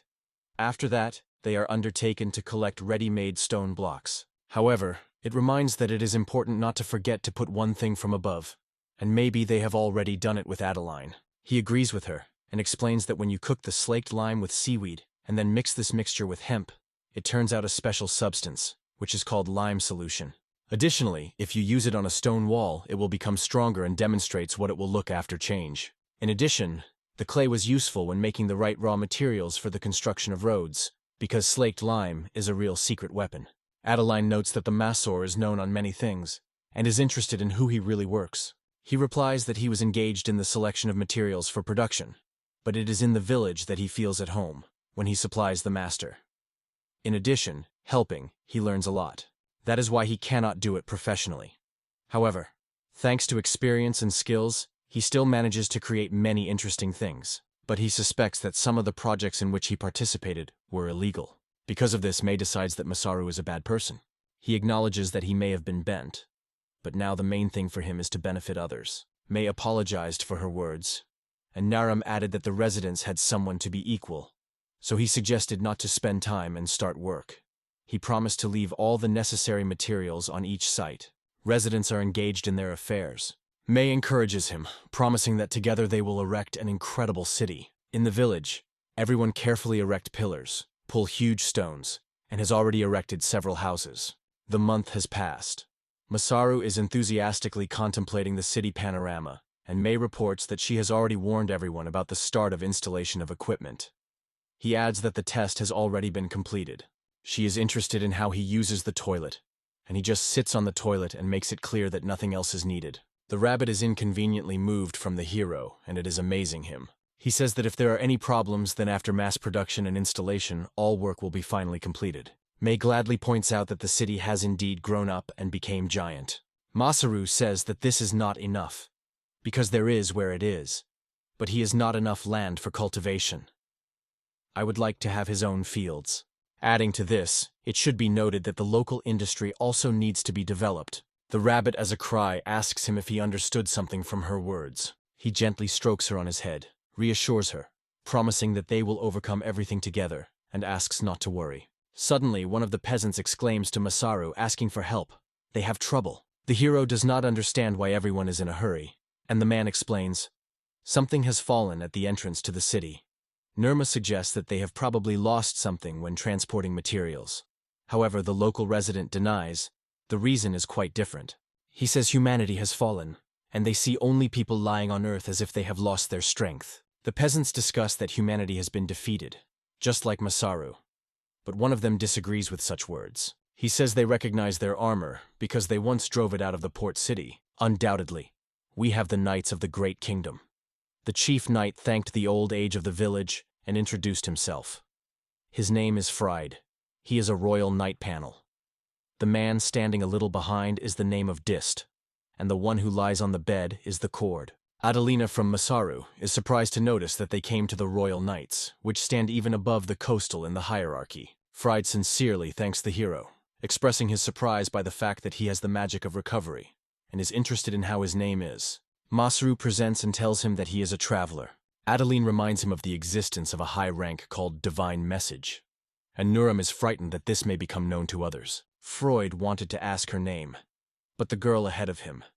She apologized to the same, adding that she was a niece of the glorious Lancelot from the coastal city, which surprised the night guest. He says that it is a great honor for him, and he is known about the heroism of the Lancelotto in the whole kingdom. The girl tells that she came to this city as a representative of the allies, and Fried notes that it shows that their leader has an influential acquaintance. The elder, smiling accurately, agrees and says that under the cover of old connections, the knights again came to attack the built city, as it happened with Ika Moti. Fried and other knights are stunned by his words, and the chief tries to justify himself, but he is interrupted, assuring that Kimono Chito would come to their rescue. In addition, he learned from Masar that all people are different, but he immediately clarifies, if it really is, what consequences can this have? The chief knight explained that it was a threat to the life of the king, and therefore they pursued a demon. Masaru with Adeline is overwhelmed and understood that it is somehow related to that bear. Fried adds that it is a demonic horse, which is called a single devil, describing him as a dark creature with 6 legs, and the hero immediately understands whom it is talking about. The hero confesses that it is not easy for him to talk about it, but a horse ate some other animal. The knight asks whether it is not a bear, and Masaru realizes that Fried is all about this creature. The man adds that during their research they were attacked by a demonic bear. This is why other detachments left the area. He warns them that staying in the city is also dangerous, and proposes to go with them to the kingdom. However, Nurami suddenly interrupts him and reports that the bear has already been driven, so now it is safe here, which is quite amazing all those present this night. Fried with distrust of how it could happen at all, and it is difficult for him to believe it. The hero proposes to look at the bodies of the beast and the horse they placed in the refrigerator. The man is genuinely impressed, seeing a dead horse in them. He apologizes for interrupting the conversation, and Masaru is wondering, where did he come from such interest? Does the king's life not go in constant struggle against demonic beasts? Judging by how they react now, it turns out that a corpse of a horse is worth nothing for them. Fried asks if they could give them this horse. Narami says that by all the rules he should refuse him. He says that the bear was stuck, though in fact everything was unharmed except the neck. He left his body because he decided it was a wonderful raw material to work. I add that all 6 legs are in excellent condition. The mechanism works smoothly and looks great. He tells that although it is a small creation, he had a horn on his head. Freda reacts joyfully to this, and this reaction is a lot of Masaru. The hero notes, if a man is a royal knight, he will undoubtedly afford to buy a horse. The young knight tries to engage the hero, but his friend stops. They say, it is clear, he behaves so, not just. He recalls the words to the Nirma that raw materials can grow strongly in price if it appears on the market. Of course, he did not think to take it just so. He was also lucky that the murder of this horse was promised. Fried proposes an agreement. If the price he does not suit Masaru, he is ready to give as much as he can, and will add a reward. The hero understands that the main value of the horse is his horn. It is the king hunt, and the knight simply fulfills his mission, not interested in gold. So, honor and high status themselves are not of great weight, because there are things that cannot be bought for money. He decides how to proceed, because the course of negotiations can allow them to be selected for the last penny. But he is still worried about what award will be given for a horse. That is, no matter how much he agreed, still knights, most likely, they will just give money. Masari suddenly glowed with the thought, and he suggested going to the kingdom with them. He says that men are now hunting with others, and he will personally lead. They added that it is better to share cotton with each other, because if you just sell it, in the kingdom, you can find something much more valuable. The young knight doubts this and tells Fried, who personally communicated with influential merchants, and they assured that they were doing things. The main knight replies that it suits them, but Masaru cannot promise that the talks will be successful. However, the hero assures that they will cope together. Fried agrees to this proposal. Nurami told all in detail May and assured As soon as they are released, while others completely recover, the city will be again under their control. The rabbit begins to be angry, and the hero proposes this time to do without a fight. He says that there is nothing dangerous on the East Street, so you can talk quietly. Adelina says he should try well and asks what he does. The man replied that he worked on the appearance of his home, and before leaving he had several more things. So he decided to check that he would still have time. He asks if all the beds and other things have been taken away, and the girl replies that yes, but for the houses that are still being built until they were delivered. She tells about a place in the city that has leaned against the slope of the mountain, and asks if it should disappear now. Masaru replies that if a sewage system appears, you will never have to wash in dirty water again. The girl says that the bathrooms in two-story buildings occur only in a few homes above the stream, and they are always large. If there were firewood every day, nothing left around the forest around the city. The hero replies that they have hot springs. Adelino does not understand what he is talking about. The guy explains that the water here heats the heat coming from the bowels of the volcano. When the earth recedes a little, hot spring water breaks out, laying the path and then used for baths. May asks what that means, and whether to shake the ground to get it. Adelina understands that if it is specially dug, it will look like a house right in the middle of the street. Masaru believes that it is because of this that water always brings trouble. Hot springs can be viewed later, because thanks to his skills to create cards, he has already examined the terrain and found underground watercores. He could not imagine that such could already happen, and hoped that, along with other abilities, they would still be able to cope. The girl says that the most important thing now is to cook something delicious for him. She is sure that he still has time and effort to resolve one problem. Masaru does not understand what she was talking about, because they have just discussed something important. Adelina reminds him of what the language was talking about, the story of the goddess who lives in his temple. His partner asks whether he has not forgotten sometimes, and notes that the hero does not look joyful. Norum, without much enthusiasm, says that you need to pay tribute to the statues, and Adelina adds that when the goddess appears, the temple can be blessed. He can support a girlfriend by saying that they need to equip a home for the goddess. The hero replies that he is sure that everything will be fine, because the goddess will not cooperate with them. He says that if Adelina decided to cope with this alone, then it is better to leave this case. It is important to choose the right wood, and if she succeeds, she will certainly receive a blessing, and he will ask the goddess with a question what she wants. Agatis suddenly appears from the portal and asks whether they are going to start. She welcomes Masaru and offers to help him with work. The hero said a little squeeze that she, as usual, came on time, and thanks her for it. Adelina cannot believe her eyes. In front of her, a real goddess. She is surprised to say that it is simply impossible. Victinius reassures her, assuring that it is not necessary to be offended, and he is ready to tolerate such behavior from the Niram. After all, she really came with good intentions to help. The girls are fond of its generosity and beauty. Masaru asks the goddess what happened to her this time, and she has fun. She has finally found her free time. She decided that she would be a good idea to finally introduce and chat a little. However, another goddess comes from the portal who calls herself a magician, Isla Shafira, and rejoices from the fact that she finally met the hero. He understands that this is Victor's sister. She says that he appreciates his efforts, and with his sisters enthusiastically watches his work. Masaru is struck by the fact that this incredibly beautiful goddess dared to open, giving the world not only her beauty, but also the purity of the soul. But most striking is that she is a real goddess.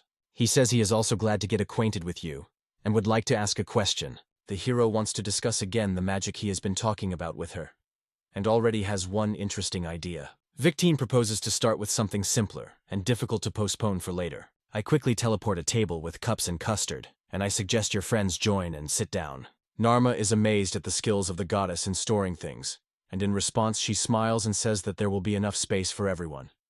She specifically organized this service in the morning, for them. So, storage skills only help, but only acts on someone else. She claims that in this world, nothing is given this. Any skills should develop you, and make life brighter and more useful. The hero agrees, but he is wondering whether each skill is required to invent a separate purpose. After all, they will not be able to change their goal. But Ila only waits. He does not even think about it. She says he is sure to master his skills, which is why she advised him to develop magic. Victin confesses that this is a difficult question, and proposes to discuss the drawing. Masaru says with interest that he would also like to have such a thing, and asks if she has. The goddess is surprised by this request, but if he really needs it, they agree to give him it. Victon asks him to return to the beginning of the rainy season. Ila happily replies that it is pleasing. Ila promised to help him in everything when she returned home. In the meantime, she decided to say goodbye to him peacefully, keeping a good relationship. Victini says she has one photo, and if she likes the norms, she will definitely send it to him. However, only the outer sides are visible in the image. Masaru comes into the photo of Victinius in a candid rabbit suit and immediately sends this image. The goddess yells at him, demanding to remove everything, and the hero escapes, laughing and assuring that he will not miss such a spectacle. He says that if he was given accurate figures, then the pictures would not be needed. Victinius offers 3 surprises, but the hero with a smile notes that he would like a full-height statue. The goddess only shrugs her shoulders and replies that she is indifferent. However, he confesses that those who help him create this statue are not able to recognize his true emotions. Victini reproaches Ilse for going to the insidious label to expose the girl's secret. Ilse firmly replies to this that he is not going to forgive this, and considers such an act the wrong. And Victinia is amazed that she still considered the goddess worthy of respect. They no longer want to communicate with each other. ILS causes a powerful flow of magic. Masaru is admired by her force. The city was enveloped by a powerful wave of magic, and it scared its inhabitants. After all she saw Adeline, she sincerely seeks to become a student of Isla, and does not even suspect what incredible events await ahead. In the ground there is a huge hole, and Isla happily states that it has happened. Her comrades turn to the Nier, reproach that it is impossible to touch the goddess so much, and they say, he is guilty of everything. He does not understand what his guilt is, because in fact, this goddess perceived everything too acutely. Residents rush to the place where the magic is felt from, and wonder what happened there. Adelina reports that Victinia and Ilafiri, the goddess, came to visit them. He tells everyone that Masaru was rude with the goddesses, and this is terribly indignant at all present. Residents lean in deep respect and greet the goddess. Victini confessed that it is difficult for her to handle it, and Isla has no experience in such cases. Narma is wondered if the goddess has not yet had several cases to discuss magic, and Victinius replies that it appeared because it happened something important. She wanted to talk about crabs. The hero was surprised by her words, and she said that Ira had eaten everything, and it was delicious. And when Masaru mentioned the statue, the goddess took advantage of this reason and appeared. He reconciles with this and turns to the residents. The guy tells that Victinius seemed to suggest that if we have nothing to sell in other cities, why not cook a dish that no one has tasted yet? Victinius asks to talk to Masara alone, but he reassures her, assuring that he will not harm anyone. He tells the peasants that first of all they should expand their crops, so they will be able to turn the village into a real agricultural town. Thanks to this method, they will be able to safely get food directly in the city. First you need to disassemble half of the buildings, then carefully examine the local plants, to determine which are suitable for food and for other needs. If something is unclear, be sure to contact him. All residents, along with Adeline and May, rush to accomplish these tasks. Victinius asks whether Masaru wants it, and he calmly replies, "You wanted something delicious." In addition, it is a step to one's own self-sufficiency, and he is sure that he will be able to equip his own farm for them. The goddess asks if it is not too difficult. The hero replies that there is still another plus. If you arrange the field between the houses, then there will be no neighbors, and a beautiful landscape will open from the window. However, the city residents also need a place, and he believes that gazebos are perfect for this. He says he already had experience in the garden and is ready to know more to better understand this business. Masaru adds that the statue and the temple are so beautiful, so the whole city should be similar. Then, maybe the goddess will visit.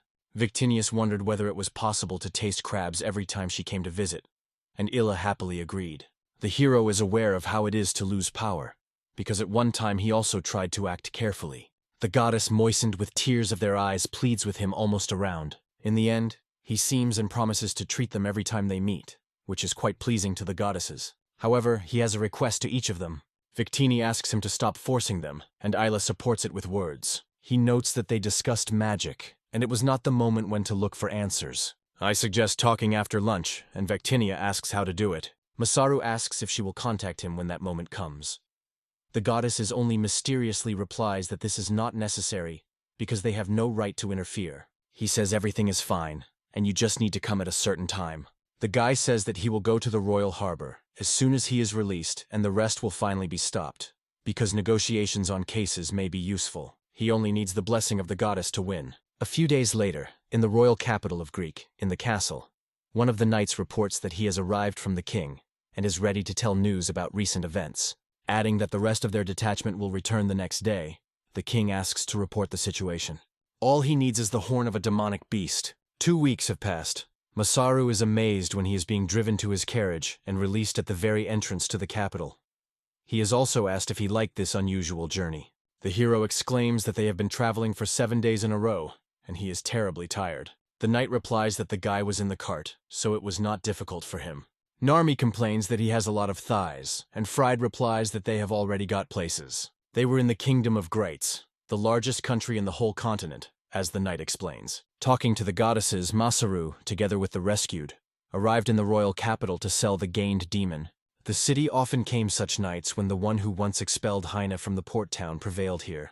This time he thought about his impressions and remembered Sam. The elder assured the hero he should try because he can do everything he wants. Naromi replied, "If the longing says so, let it be." But in fact, he was most surprised by Hibiki. It was he who convinced the guy to become his subordinates. Grandpa said in surprise that he also knew everything about it. He told Fries that the shopkeeper was reminiscent of Masaru.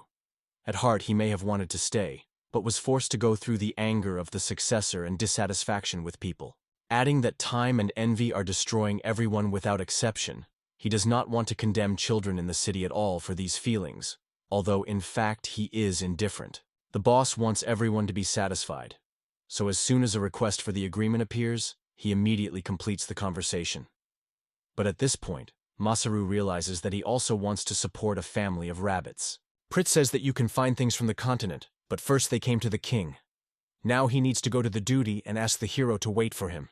Narma approaches one of the counters and is surprised to see the fruits that he never happened before. He asks him to take him to the king, but the knight replies that he must first learn all the details. Fried leads the hero to the Adventurers Guild and asks to wait a little. Masaru replies that he wants to find out something before meeting the king.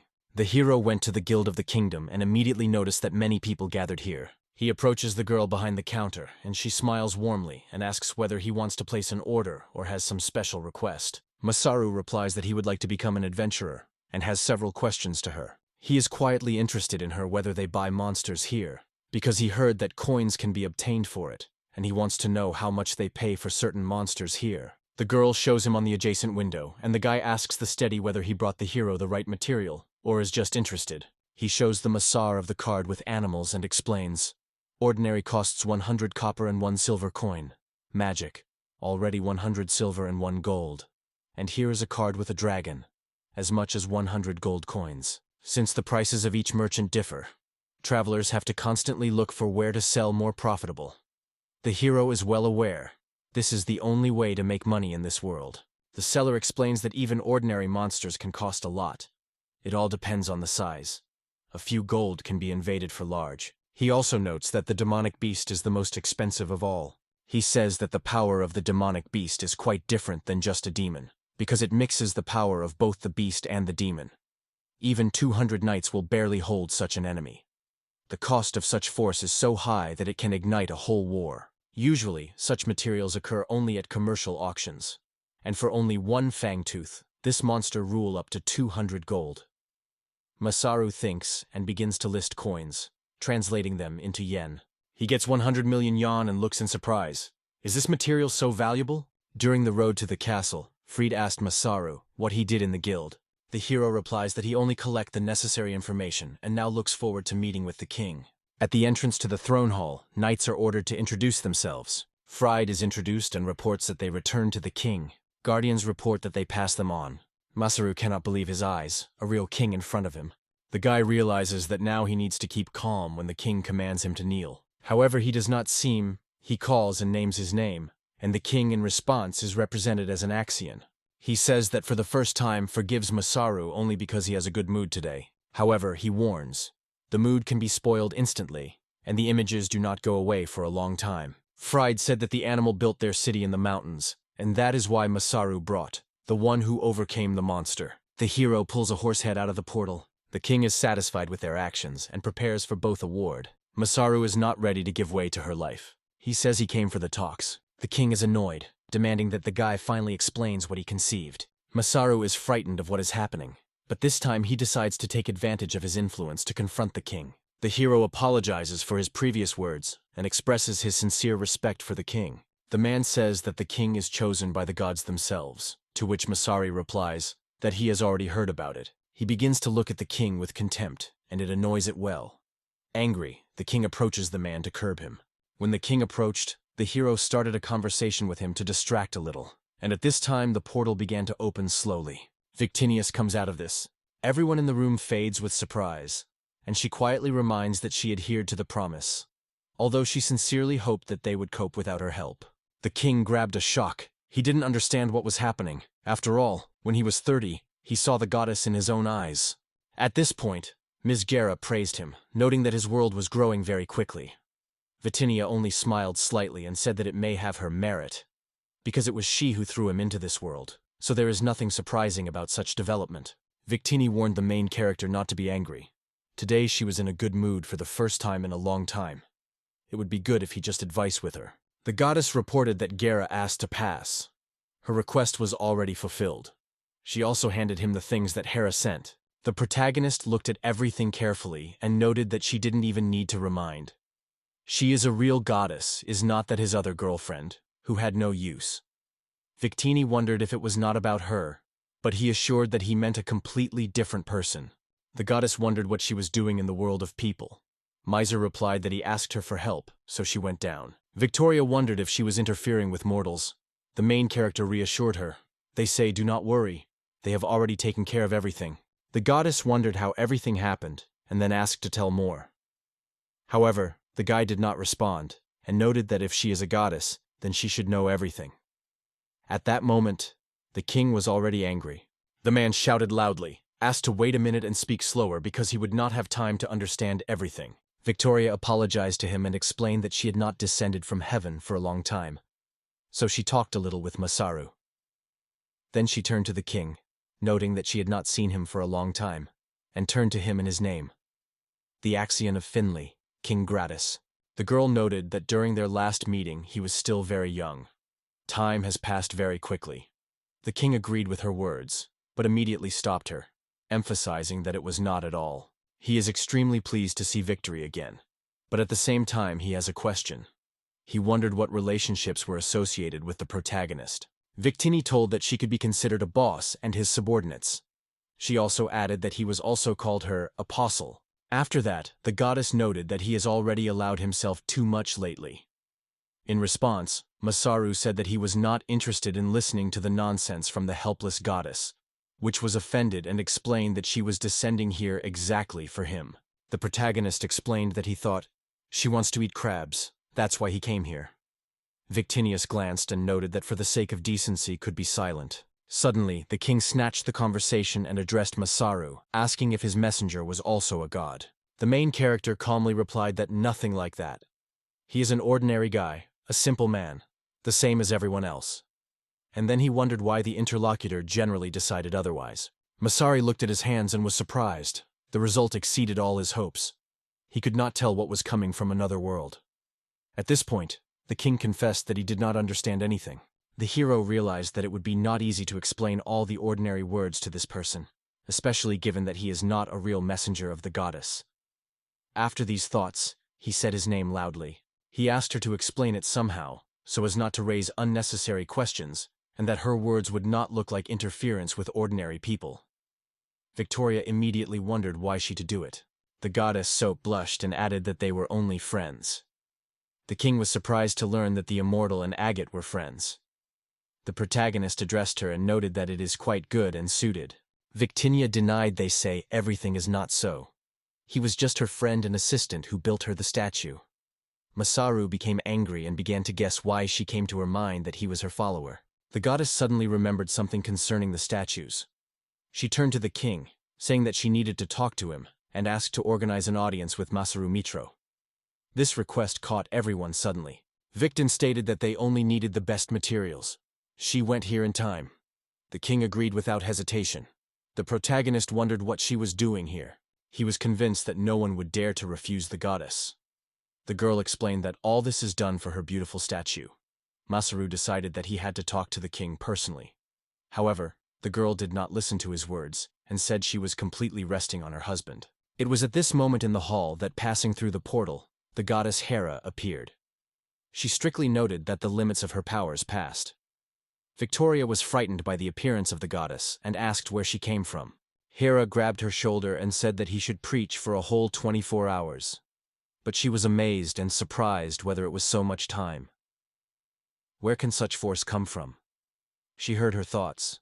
Victinia turned to the main character and reminded that she had already fulfilled her promise, so now his turn.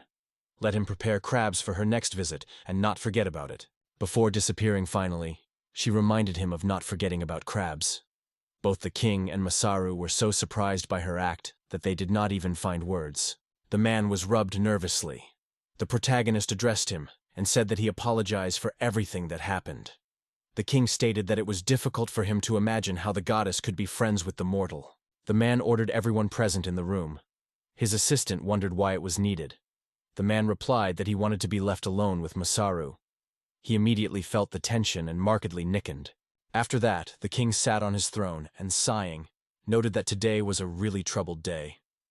Then, jokingly turning to him as a friend of the goddess, he wondered if there was no surprise for him. The main character noted that she uses it faster. As the goddess mentioned earlier, every time he descends to the earth, he puts a statue for her and prepares crabs. The king stated that he wanted to talk about this statue, and then asked if he could build the same in his kingdom. He was convinced that the skill of this man was really striking, because the goddess he trusts him. The main character looked at the man in a stunned man and asked if he was really set to conclude an agreement. He only nodded, confirming his intentions. The king smiled slightly and stated that he would personally participate in the negotiations to honor the goddess. The man noted that he had his conditions and expressed his hope that the guy would not refuse. After that, he wondered why Maru so persistently wants to get a single horn. After that, the king took out the scepter and said that, according to legend, he was cut from his horn of a single beast by himself, the founder of the kingdom. It was this scepter that he conveyed to the main character. The man explained that this beast was directly related to his kingdom. There is such a tradition in this kingdom. Every ruler must evoke a new scepter for the next king. Time of the king is steadily approaching, so he wants to be alert. The man has no idea when this monster can appear. His face was smarter, and he said that many generations of kings were conscientiously fulfilling his duty, so he should not be an exception. The protagonist smiled at him and assured that he understood everything, and then asked if they would continue negotiations. However, inside he felt easy excitement. The reason was that something was wrong with this white scepter. Masaru asked for a short time to give it to hold it, but the man was immediately alert and said that the scepter was the thing of the king himself, the founder. However, after all, he agreed. The protagonist activated the recognition skill and learned that this scepter was created from the unicorn horn, which the founding king won. The scepter protects against poisons. He also noted that it was definitely not the horn of an ordinary one-goal animal. The king asked that it was nonsense and where he had such information. Then Masaru explained that he had the skill of identification and is absolutely sure of all 100. Skipetre was not created from the corner of the beast. The man instantly got on, asked if there would be no agreement, and then annoyed. The king stared carefully at the main character and asked if he sometimes was not telling lies. The protagonist was stunned by such a question and suspicion of the king. He asked why he was lying.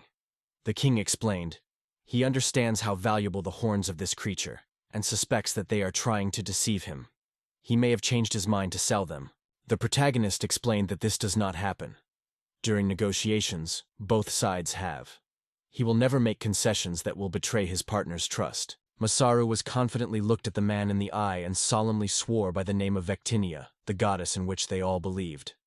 Hearing this, the man slowly closed his eyes. The king noted that he already understands who the protagonist is dealing with. During the negotiations, the deception of the opponent is a common thing. However, he did not have time to finish the phrase. Crossing his arms on his chest, the man said he trusts Masaru and still buy a horn. The main character was shocked. However, the king stated that he was still ready to pay the full price. The young man replied that he did not mind, although the amount was really remarkable. Masaru wondered if he was really sure, because it was a huge sum, but the king just smiled. The material of the unicorn is a priceless thing. Having a little such a treasure is already a real pride. The king smiled and added that if he manages to get this thing from the girlfriend of the goddess, his strength will become even more powerful. The protagonist noted that in this case, the man will be able to make money. After that, he wondered if he agreed to sell. Masaru smiled widely and gladly replied that they had agreed, and then shook his hand. After that, he returned and went to his throne, and then asked the protagonist that he plans to do next. Masaru expressed his desire to continue negotiations. There are probably considerable stocks in the capital, so he would like to buy some things from them. The king replied that it would still have time to discuss it. And now there are other important things. The negotiations decided to move on another day. Therefore, the owner wondered if he wanted to stay in the capital. The protagonist reassured everyone. Nothing wrong, he just wanted to stroll the capital a little, because he plans to live here for a few days. The king said it is great. In this case, he would appoint someone to show the boy the capital. This will make it easier to connect with him. Masaru thanked and noted that he was very grateful to him. The man assured that he has the ideal candidate, a knight, who is significantly different from everyone else. For a while, someone in the library was shouting. Hearing this, he turned instantly. The guy wondered what was happening here, adding that he had a bunch of affairs. The assistant replied that he would not delay him for a long time. Meanwhile, Masaru thought, is he really busy to this night? Whether he is really such a skilled in mathematics? The men asked the size of not to worry. They needed a small service. They wondered if he was a master. The general only shrugged and replied that he had been taught to work with his hands since childhood. The guy said his father had previously served as an engineer in the army, and now works in a workshop where he produces building materials and bricks. The protagonist immediately rushed to him and began to ask again about the workshop. The general was a little removed from such a sudden perseverance, but agreed and addressed Mr. Freed. Who is this stranger? Masaru immediately stretched him a scroll and stated that everything was decided. He approaches the role of the protagonist. Masaru reached out by a letter from the king himself, introduced himself by his name, and asked him to care for him while he was in the capital. He also reported that he would live in the workshop, so he was counting on the help of Zaga. The main character smiled to him. He was confused by the herd. He could not understand what was happening. Surprised by surprise, he did not resist and asked aloud what, in fact, it was. The general told the protagonist that he had already understood everything. He answered it to turn to him just in his name, and did not take care of her unnecessary courtesy. The guy replied that he did not mind to become a guide for him during meetings, but he was surprised why Masaru wanted to spend the night in his parents' house. The main character explained that he is interested in the local brick. He hopes that he will be able to get profitable. He was indignant. He does not even try to hide that he is about to use bricks for his own purposes. Masaru asked if the client was always right. He smiled at this and said that he was glad that he decided to save him, and then pointed his hand forward and added, there is a shop. It has passed for a while and they finally got to the house. The protagonist was stunned and in surprise asked what it was for a place. His satellite agreed. They say, the house does not look the best, rather like an abandoned hut. Masaru looked at the objects in front of him and wondered whether they should buy them if he wanted to save someone. He added that his father created these things, investing in them all his soul and work. The protagonist looked at the bricks with his eyes and noted that they were quite good and well burned, made by all the rules of brick business. Masaru also chose the skill of emaprosal. The bricks that came out of this skill were extremely high quality. They were made as follows: mixed clay with a shale, all of which was put in shape and then burned in a special furnace. Masaru was genuinely amazed by such reliability and perfection of the material. The protagonist realized that everything was perfectly even. The brick, one another, no difference in size. It was visible at first glance. The father of this guy has real golden hands. However, Masaru began to be angry, because it seems that these people did not understand at all. He came to this conclusion, just looking around and seeing what was happening. The protagonist asked the boy to take him to his father. They need to talk. They are waiting for a serious business conversation. He did not argue.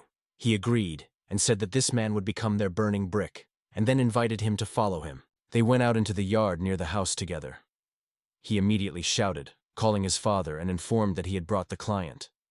At this point, the angry shoo of his father came from the depths of the house. He grunted, "Why so loudly?" If he did not answer himself, then he was at home. Hearing this, the boys moved to the door. When they opened them, a man sitting at a table with a face full of despair. Masaru thought that it seems for the first time after his arrival in this world, he met a real master. Meanwhile, the general turned to his father. As they had to bake the bricks today, He was interested in whether everything was fine with him and whether something wrong happened. The father with tears in his eyes exclaimed that he had no money. He does not have enough food, not to mention making bricks. The protagonist realized, before him a typical indifferent father, who was absolutely uninteresting in addition to his own business. Hearing the stunning weight, the guy began to ask his father where all the employees and students went, and added that he had recently transferred him to him. The father sighed and replied that everyone ran a month ago, nothing surprise, because for 3 months he did not pay them a salary. Suddenly, he remembered something important and asked where his sister and why she still did not make herself known. Sadness came on his father's face. The man said he had expelled her because she had to make a living somehow. He asked if he really forced her to go to shameful things. My father confessed that she worked in a competitor's workshop and asked not to draw a monster from him. The guy just smiled and assured that then everything was fine. But in a moment, the guy swung against him and exclaimed that he had spoiled everything, calling him a bad father. The man did not expect such. The protagonist pleads the weight not to kill his father. He also wondered how much the bricks, which they had already cooked, cost. The father replied that he did not know how much these things cost, because the money answers Dino. At the same time, he confessed that he was painful to hear it. Masaru asked who Dina was. The general explained that he was his sister, and immediately turned to his father. How can you trade without even knowing the prices? The protagonist listened to them, looked around and said that he was clear. Even if there were workers, he doubts that it would help to increase sales. The father always said that people were just blind, and did not see that his brick is the best in the capital.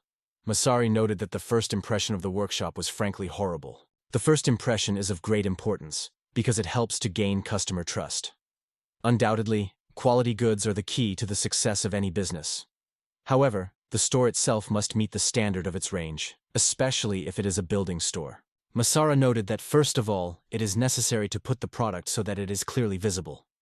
If done properly, the first impression will be much better. The father addressed his son, and wondered if he was sure that the main character was really their client. The guy replied uncertainly that he probably was. Masaru said he would give them time to think about everything, and he will spend the night at the hotel. They have to list their goods and bring them to Dina's. The general agreed. The main character also agreed to meet tomorrow at noon in the castle.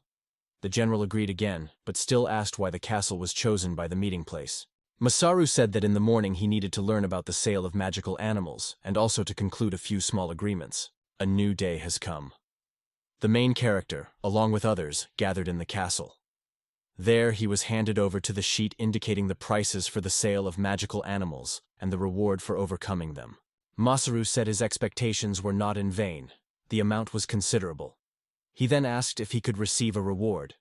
The assistant king assured that Masaru did a lot for their people, so he has the right to get everything he has earned and should not be ashamed of it. The protagonist assured that everything was fine and suggested that you go to the next stage of negotiations. He wondered why he to buy the remains of the goods. Masaru happily agreed and said he wanted to buy wheat and barley. He was offered approximately 20% of last year, and he replied that it was quite satisfied. The king assured that as soon as the final amount was determined, they would immediately agree with him. The assistant also offered soybeans as an option. The man agreed to it. The protagonist became interested in and asked to tell more. Masaru said soybeans are not as important to him as wheat or barley, but if they still, it will be great. The protagonist wondered what price could be offered, because he was ready to buy all the product. He was told that most of them did not even have time to process. They were stored just in the sheds. However, he still agreed to buy everything at once. When he asked at the price and he was voiced, he said without hesitation that he was satisfied. So they agreed in an agreement, and the agreement was concluded. The assistant of the king noted that he is usually not present when concluding transactions. Such exceptional cases give ordinary servants the opportunity to become closer to His Majesty, so that it is more effective to help him. The protagonist noted that the king is sure to know about such things, and asked the interlocutor's opinion. He only uncertainly suggested that it may be so, but he did not take it. The king's servant replied that he would take advantage and contact him as soon as they have a product. But Masaru immediately asked where they came from so many additional things. The king explained that some of these stocks are stored in the event of a disaster, but the bulk is accumulated for military campaigns and expeditions of the army. Hearing these words, the protagonist tensed instantly. His face became harsh, even a little threatening. He immediately remembered the invasion immediately. Remember those rabbits? Now he was finally convinced that he was on the right track. Masari aloud stated that this is a waste of resources. The expeditions do not give anything at all. The king was impressed with such words. The man noted that only those who are unable to control so can think so. Expeditions are necessary for the prosperity of the state. Without them, Masara noted that he understands the desire of the man to expand his possessions, but reminded that it is important not to forget about the order in the country. If it goes on, it is possible that a new uprising will break. The king asked why to worry at all such intricacies. You should not even think about it. In addition, their views on this issue are too different. The protagonist agreed that they were really very different from each other, but still wanted to give him some tips. The man wondered what kind of advice it was. Masaru said that as the ruler, he considers his duty to ensure the prosperity of his native lands. Cities can develop without hikes or conquests of foreign territories. He invited to look at the city of the animal, which is building right now. This is perfectly confirmed by his words. And he suggested that the king come to visit him, and at the same time visit the coastal city. Then everything will become clear without unnecessary explanation. The protagonist smiled and noted that the coexistence is always possible. He hopes that a man will think about this opinion well. After all, the gods love everyone the same, so it is better to unite and forget about contradictions. The king noted that Masara's thoughts are really interesting, but their views are very different. Masaru, however, decided to warn that if we underestimate the animal or consider them less than the final, it can be distressed. The king, along with their servants, was heard. Instead, the protagonist remained calm. He just closed his eyes without showing any emotions. Masaru waved his hand and announced that it was enough today. He promised that he would still say goodbye when he was ready to leave. Finally, he recalled that they would not forget to pay with him gold coins, then said goodbye and left. The king was stunned by what he saw and tiredly rejected the back of his chair. He then turned to his servant and asked if he considers his decision false. He replied that he always made decisions that are best for the kingdom and his subjects. It is thanks to him that the state flourishes. However, he admits that Masar's words have a certain fate of truth. The king suggested that maybe his appearance is the will of God, and if so, then it is probably worth listening to his advice. The man wondered that he was talking about the coastal city, probably meant Lancelot. He also asked to prepare everything he needed for his trip to the city of Svenemin. The servant nodded, they say. He would perform everything as ordered, and then asked if not to warn the guards. The king was only surprised to see as if he were obvious. The man stated that they would not need shields or swords now. This time, they will come in peace. A new day has come. Everything happened in the castle. The protagonist thanked the Zag for the meeting, and he only said with a smile that the hero looks confused. It is good that the general was near this moment. The guy asked Masaru whether the negotiations were successful because he looked satisfied. Masaru smiled and confirmed. Everything turned out as it should. Bought the necessary and finally expressed what he wanted to say for a long time. He was scared of his words and said that he was not afraid of anything. Masaru only shrugged and agreed to this. Maybe it is. Then he wondered if he brought his sister. The guy replied that she was engaged in finances again. He turned to the protagonist and said he wanted to warn him. It is not necessary to behave ill-advisedly in his eyes with his sister. Masaru asked why everyone considers him the most rational person, and in response, he heard that they were concerned only with his talkativeness. The protagonist emphasized that since Masaru is his guest, no one can be discussed about. For a while, he opened the door and told his sister that they had already come. The girl invited them to go. The girl smiled warmly to the head hero, gladly stated that she was pleased to meet him, and recommended, her name is Dinan. The protagonist apologized to worried her, but the girl just smiled and replied that he should not worry. She was glad that he came. Masaru wondered if she was counting everything because of such a large number of things. The girl replied that she was a shed which her father bought, and she recalculated all these things. Things turned out to be much more than she thought. Dina assured that she would finish soon, and then suggested sitting. In response, the protagonist wondered if it was possible to look at the stable. She said without hesitation that this is not a problem. Masaru began to consider the room. There is so much interesting here that he did not sit still. Everywhere. Different materials and a bunch of handmade products. He understands that everything that is here will come in handy. He lifted the plate and wondered if she was steel. Then he immediately corrected and asked if she was ceramic. He finally turned to the girl.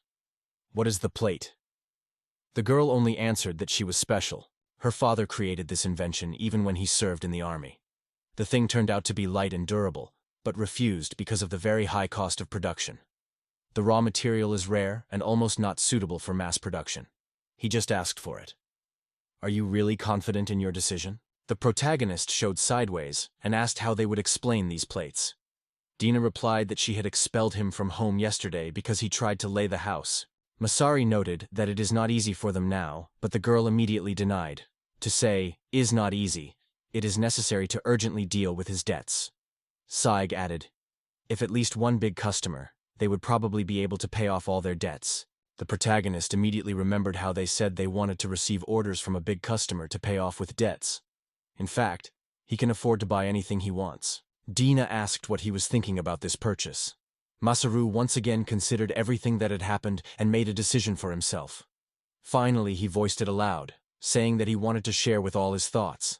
The protagonist showed the goods behind his back and wondered whether he would receive a discount if he bought everything at once. He immediately assured that there would be no difficulties, and once again asked his sister. She confirmed his words. Then the guy noted, if you sell all the property, they will be able to repay all the debts, so the mass will become a real rescuer for them. The protagonist noted that he had some interesting ideas, and asked if they were ready to listen to his offer. The IT immediately asked her about the proposal. Danius was a little squeezed and confessed that she had a bad anticipation. The protagonist smiled and asked why they did not move to his city with his father. He confessed that he understood. His offer sounds absolutely crazy. Does he really want them to leave the house, the capital? He was not sure about himself with his father, but his sister is unlikely to agree. But Dina did not let him finish. She asked Masara whether the city he was talking about is the same city of the animal that he builds. Masara nodded carefully and added that he would be glad if they had helped him with construction. The protagonist added that they will be provided with 3 meals a day, and they will be allowed to work as much as they want. In addition, the father will receive his own workshop and helpers who will help him to make bricks. The general asked if he really believed that these conditions are too beneficial to them. To which Dina reminded, this is the city of animals, so let him not forget where it is. The girl assured that she did not condemn anyone, but noted, it is not only an unfamiliar place, but also a city where there are almost no people. Masaru replied that only a girl named Adeline lives in this city now. But everything will change over time. The protagonist also wondered whether there were those who were in difficulty because of the lack of money. He received his personal permission from the king to take them. Masaru, smiling, noted that the more people, the faster the city would develop, and everyone would come in handy. He asked if this thought was captured. However, their faces read a continuous distrust. He said that without the right knowledge and skills, it would be difficult for them to master new methods and theories in the big city. However, he advised them to think carefully about his proposal. Dina agreed with that. Masaru said they would return to the main supply. If he has 10% discount, they agreed. The boys agreed. The protagonist asks if you can pay gold coins for everything at once. If it was possible to repay all the debts and the rest of the gold, I would not have to bring so many coins back. Dina said it would be great if he agreed, because then it could be done right now. I was also supported by the sister, they say. He agrees. Masaru noted that he did not mind. But are they really such a hurry? The girl noted that, in order not to make a disaster again, it is better to pay with debt as soon as possible. He confessed that everyone was afraid. Suddenly, he would invent something like buying a warehouse again. Masaru added that he has a bad anticipation on this situation. A little time passed, and they got the shops, began to knock on the door. The stranger in the door asked how much they planned to go, because the store is already closed. The man recognized Dean and asked if sometimes it was not the same girl from a brick store. He noticed that she was in a hurry and asked if she urgently needed money. Then he added that they could no longer borrow her. The main character immediately interrupted him, saying that they only came to repay the debt.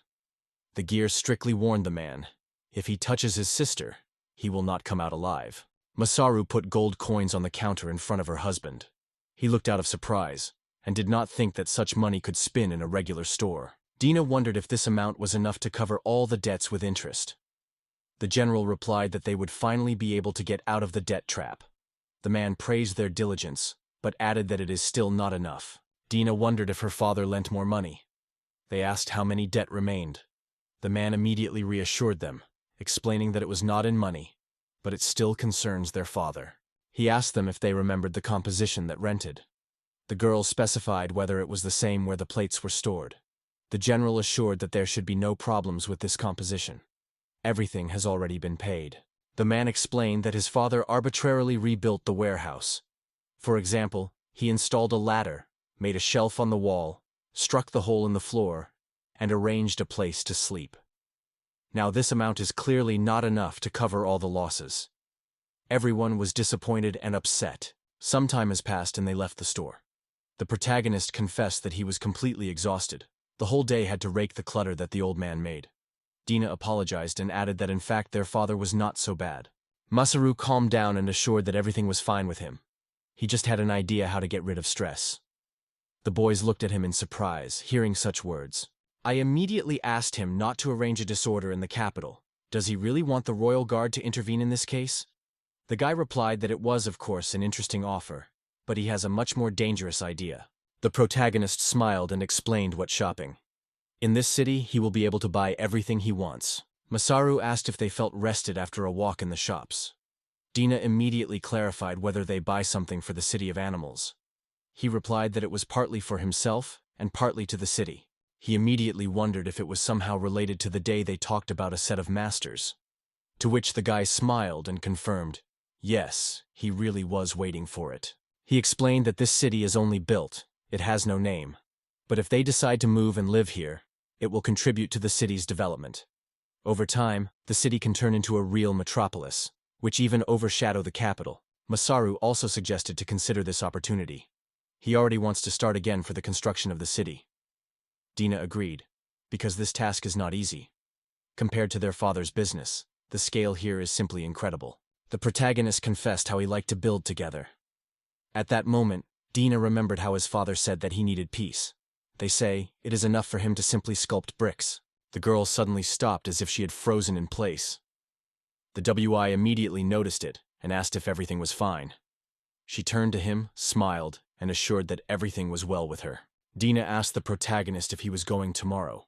He replied that yes, he would go in the morning, and then asked why she knew it. The girl asked them to come to her on the way. She, along with his heart, wanted to show him local shops. Smiling gently, she told about it. She also promised to introduce him to her friends, the true masters of her business. Masaru was glad that he would finally be able to see these masters personally. Zag advised his sister well to weigh everything, because the main character is even more weird than their father. He is ready to take responsibility for it. Dina said that everything was fine, and she wanted to take a little rest from the care of the bills. She is convinced that walking with Masaru will be fun. The general agreed with his sister. In her words, there was a sense. He also thought that tomorrow he was waiting for another busy day.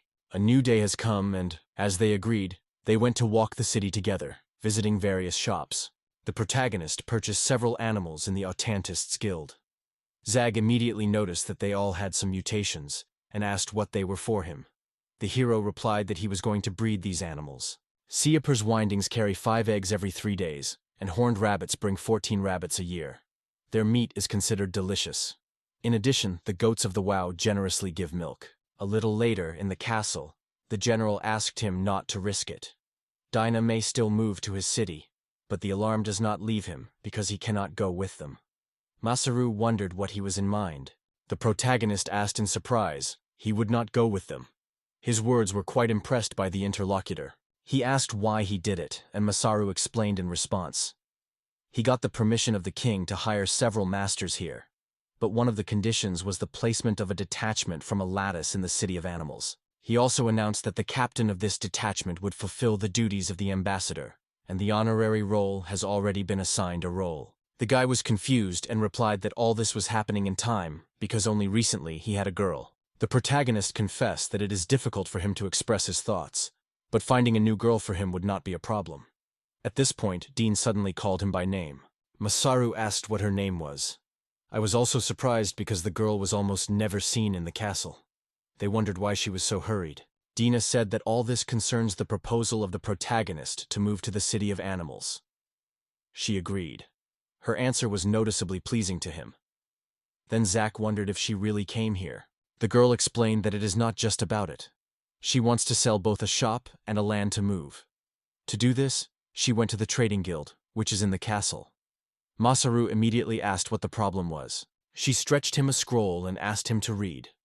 Guild thanked them for their joint contribution to development. They received important information about their home and native land.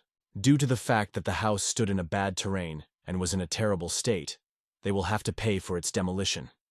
The boys did not expect such a turn of events and were genuinely surprised.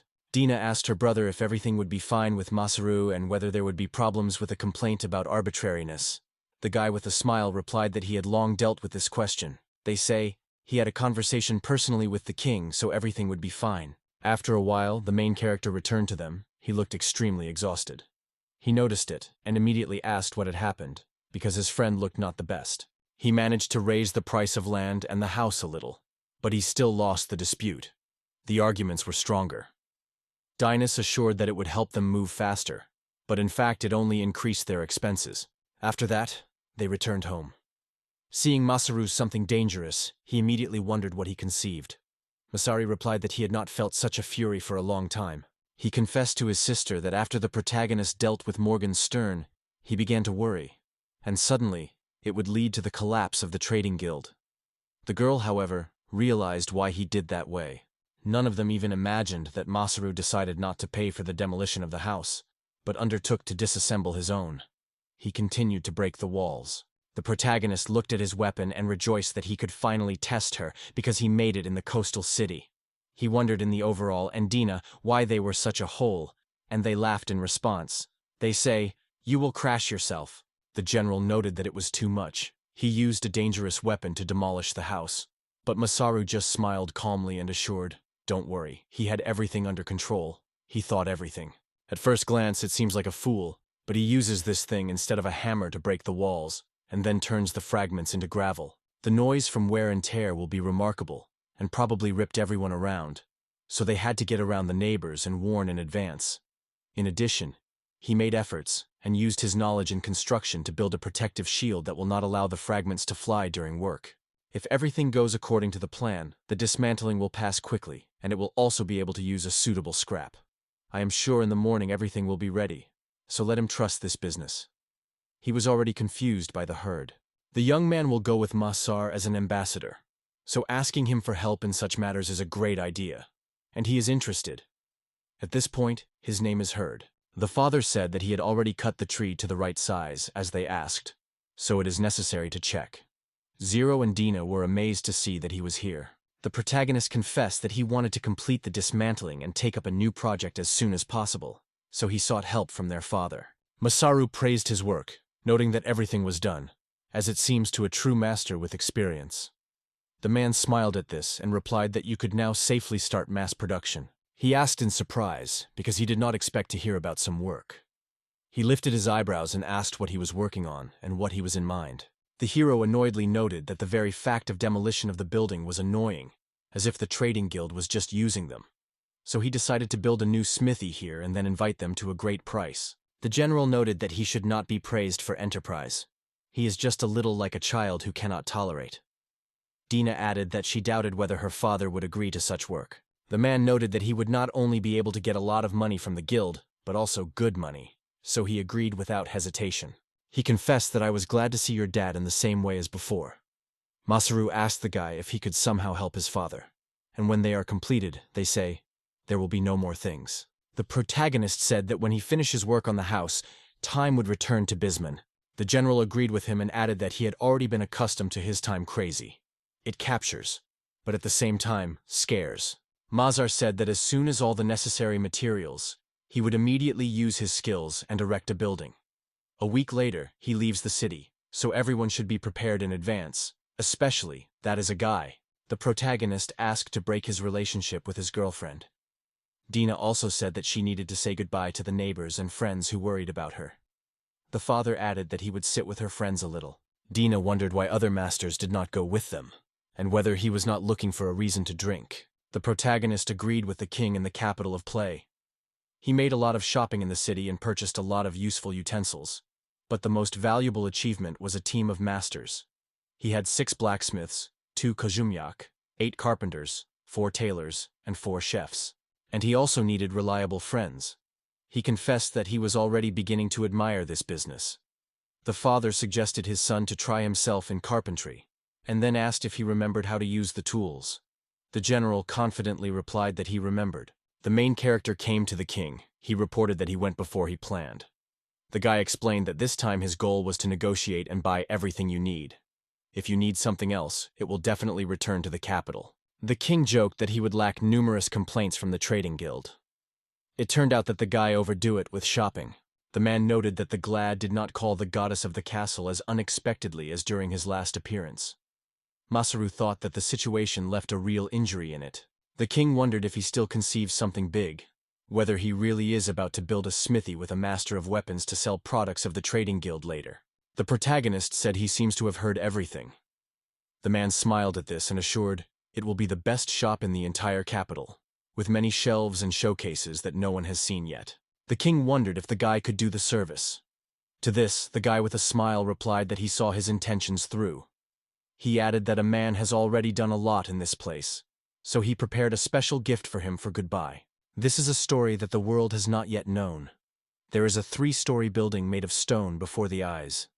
Behind the counter on the wall hang the best things, real treasures that attract the attention of anyone who goes inside. But the most important thing, there will be protection against thieves. All you have to do is lower the lever, and the iron grill immediately descends immediately before entering and counter. Masaru also explained that when the store opens, people who work in this area will immediately notice innovations. With the development of trade, all civilization will grow together. This will be a big step forward for society. The king noted that it was only his opinion, but it was seen how he used his high position and experience, solving many questions in person. If there are reliable people nearby, you should attract them to the maximum. Masaru was convinced that he guessed the essence. This was the main difficulty in the construction of the city. Without him, little they could do, just as one person is not able to manage the whole city on their own. The protagonist thanked the king of the Axion, promising not to forget his words and continue to serve the common cause. The king just smiled at that and said he really thought aloud. Masaru told him that he could send people to the city to exchange magic and technologies, but he asked that those he chose did not have prejudice against animals. He also asked to choose agile and hardy people who are not easy to break. The king only nodded in response. They say, he understood everything, but his tongue is well suspended when you need to ask something. The man reached out, inviting the last handshake. He was looking forward to seeing a wonderful city that created his own hands.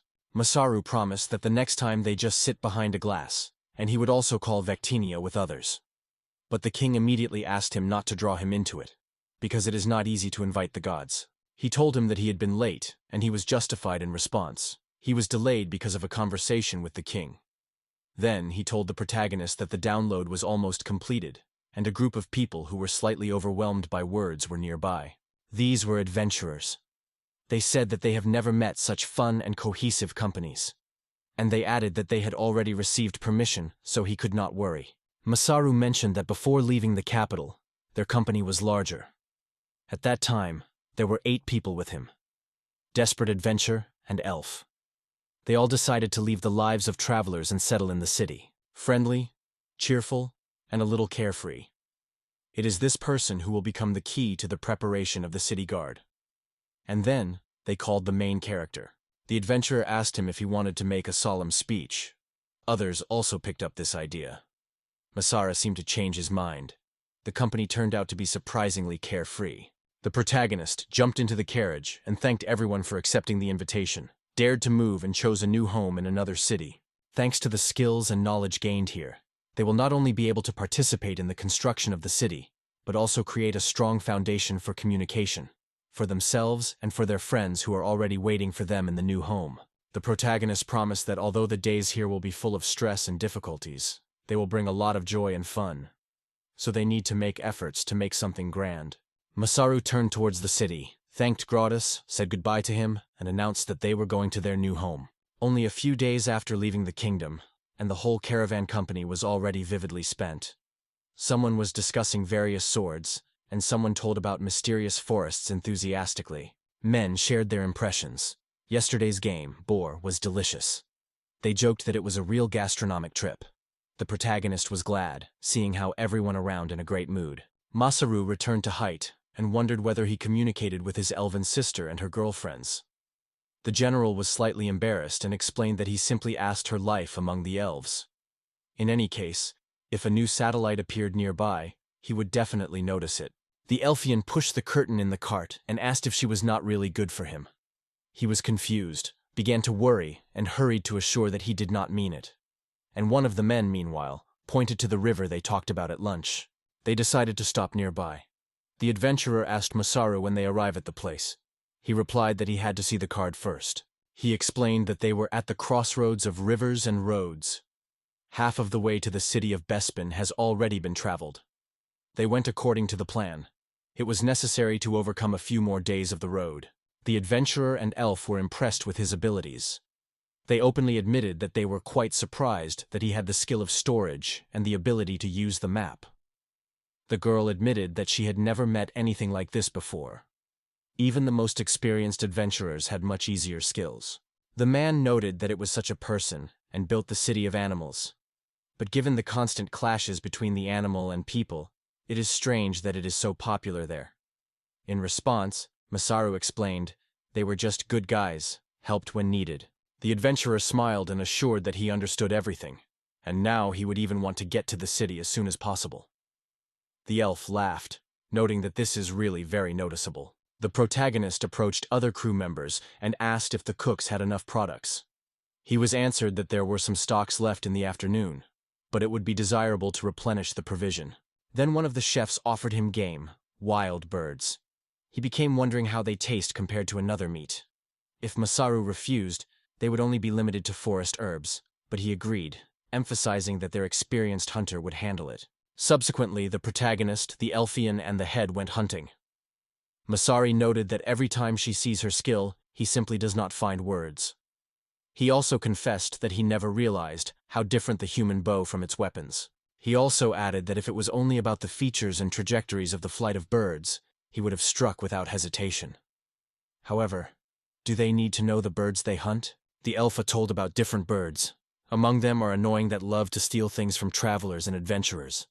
In one such bird, she lost her flask. He quickly grabbed her and flew away. These feathered brawlers do all this for the sake of entertainment. The protagonist asked her what they taste, and the girl winked, assuring that it was an incredible taste. He raised his hand and promised that they would go hunting for these annoying birds again. He sadly admitted that he was just a shepherd, when hunting for wild boars could be useful, but with birds a completely different thing with birds. They are heavier. The elf in response cheered him, they say, in the height of a good sense, so it is too early. She stretched his bow and suggested that he try it. Suddenly it would be possible to hit the bird before he flew. Masaru warned that he be careful, because this bow is very powerful and dangerous. The Elfian immediately asked if he knew something about this bow. He acknowledged that he was wrong in his words, and then remembered. He made a bow from the same material and suggested to show her. She didn't give up. The girl took his bow and was surprised to look. She was curious whether she was made of the same material, because she could not pull the bowstring. Masaru explained to her that he had been reinforced by Mithril, so that his strength would meet the challenges. The Elfian did not believe him, accused of lies and suggested proving her words in practice. He was silent for a moment, and she immediately exclaimed with the triumph that she knew. He just pretends to be. Probably just pulled the bowstring too much. Masaru thought that this lesson would remember, but it is not necessary to share it with it. The protagonist said he would only make one shot and try to hit the tree nearby. The Elfian wondered if he really was thinking of spending her. He replied to this that he just had the unpleasant memories associated with it. After that, he stated that he could hit someone like a bear, but he was told, "Enough empty words, it's time to take on a bow." Then Masaru pulled his bowstring and let the arrow. The girl was stunning that she really turned out. The general noted that the shot was powerful. The arrow swept through the trees. Suddenly, a loud cry was heard. The protagonist wept and sincerely confessed. He crashed again. The elves replied that the cry was on the other hand, and she called him to follow her. They saw a large group of people attacked wolves. Both were surprised where a whole flock of wolves on the plain came from. Suddenly, one of the wolves came on a stranger, getting ready to attack. The general noted that it was not a good time at all. The elf explained that it would not have time to shoot. At this moment, the main character decided to help the girl. He jumped into the lawn, drove the wolves, and then ordered the strangers to flee. She wanted to find out who her savior, but the guy asked her friends to take her out of here as soon as possible. The protagonist thought it was the resistance before him when he again swung on the volcano. It turned out that his blow really pierced a stone. The Elfian ordered him to leave, explaining that it was a dwarf. She then applied her support for fire and aimed at wolves. The monsters flew several arrows, but it became clear neither arrows nor swords were harmful. It was then that the stranger was nearby and said, "If you let me, I will help. But first, retreat immediately." Masaru asked the girl if she noticed that the swords were powerless here. She replied that she was a knight, and it is impossible to turn away from the enemy for her. But when the stranger rushed at the wolves with his sword, the girl noticed that she would not have the strength to even injure these animals. And then she thought, how strong this man. Suddenly behind the protagonist appeared a few wolves preparing to attack. Everyone was froze with surprise. The monsters began to bite Masaru, and he immediately twisted in pain. He asked them to get off him and not touch his neck. A stranger in confusion asked if everything was fine with him. At that moment, the main character got rid of one of the wolves, though he was injured. He also reminded the wolf that it was only one of the many valuable things he had with him after rebirth. The sag explained that nothing surprises her. Masaru assured that he would be able to cope with wolves, so the girl can return to her friends. She agreed with him. The protagonist did not joke. He angrily asked the monsters how they had the courage to do with a synthetic fiber that did not exist in this world at all. After that, he forced them to regret his act, and using his power, threw away the monster sideways. He grabbed his weapon and began to swing it disorderly, announcing that it was their punishment for spoiled clothes. After some time, they returned to the camp. Masaru noted that it is good that everyone remained whole and intact. He was surprised that the person who should suffer from injuries, on the contrary, looked extremely lively. He would not hurt to pump his skill. The main character was a little surprised. During the battle, he posted full, using all his magical energy to spell strengthening, so there were no difficulties. But at the moment when wolves were attacked, he had already restored a third of his magical power. This is what saved his life. He managed to strengthen his whole body and get out of the fight without a single scratch. Masaru was then called and reported that the leader of the group and his servant were waiting for him. He asked the elves why she was here, to what she answered. She just came to visit her tribesmen. As soon as the main character went into the tent, his gaze immediately fell on two elf girls. One of them, sitting just on the floor, smiled warmly, her eyes glowing with kindness. The elf sitting on the floor confessed that they were dark elves and sincerely thanked for the salvation. Her companion from the team confirmed. In fact, they belonged to one people, as she said before. The protagonist said that he was glad that everything was fine with them, and then asked why they were attacked by goblins. If they do not want to talk, he will not force them. The elves ignored his questions, and confessed that what they had now decided to talk about may seem shameless. However, they are in a difficult situation, and now they cannot find themselves places where to settle. The girl wondered if they could join the group, and Masaru agreed without hesitation. Then the girl confessed that she understands. Their request can create a lot of trouble, but they simply do not have another way out. Then it finally came to her that they had already agreed. The girl asked if they were really indifferent. The main character assured that the decision was already made. The Elfian from their team noted that she would immediately understand whether they were lucky this time. General replied that they should start getting used to Masarazantics, and Masarazantics himself added that they were really a strong team. Finally, after a long trip, the whole company reached the town of animals. May happily rushed to the head of the head hero, hugged him, and greeted him. He immediately wondered how she was doing. Adelina also greeted, and in response she heard that he was glad to see her healthy and happy. Then the man wondered where the leader is now, and the girl explained that he was busy in the residential quarter. Subsequently, they met the man again, and he reported that he brought many people. The Masor replied that all these people are masters and artisans, their new comrades who will help to erect the city with them. He also said that on the road they came across a detachment of dark elves. They planned to stay here for a while. The dark elves stood enthusiastically looking at the mountains. The girl exclaimed it was incredible. The leader explained that this city was built with people. She couldn't hide her delight. A tall girl started a language that a man with black hair was hiding something, but the leader immediately pointed to her people. They looked at him with good smiles. The Lemian hero ran to the elves and stated that they were friends. Their leader was glad to have a festive party in honor of the guests. He also noted that this applies to both the leader and her servants. to which the girl replied that they had not even called their names. The leader of the Dark Elves was Emeralda, and next to it was her assistant Arena. The protagonist also introduced himself and said that they could consider this place to be their home. The evening has come. A large crowd gathered near the fountain. There were tables covered with various foods around, and cheerful conversations were heard everywhere. Here the main character met the goddess Ilosophere. She smiled warmly and apologized for late, explaining that her children did not give a moment of rest. Masaru wondered if she was used to being a teacher. She seemed to really teach the children of magic, as she promised.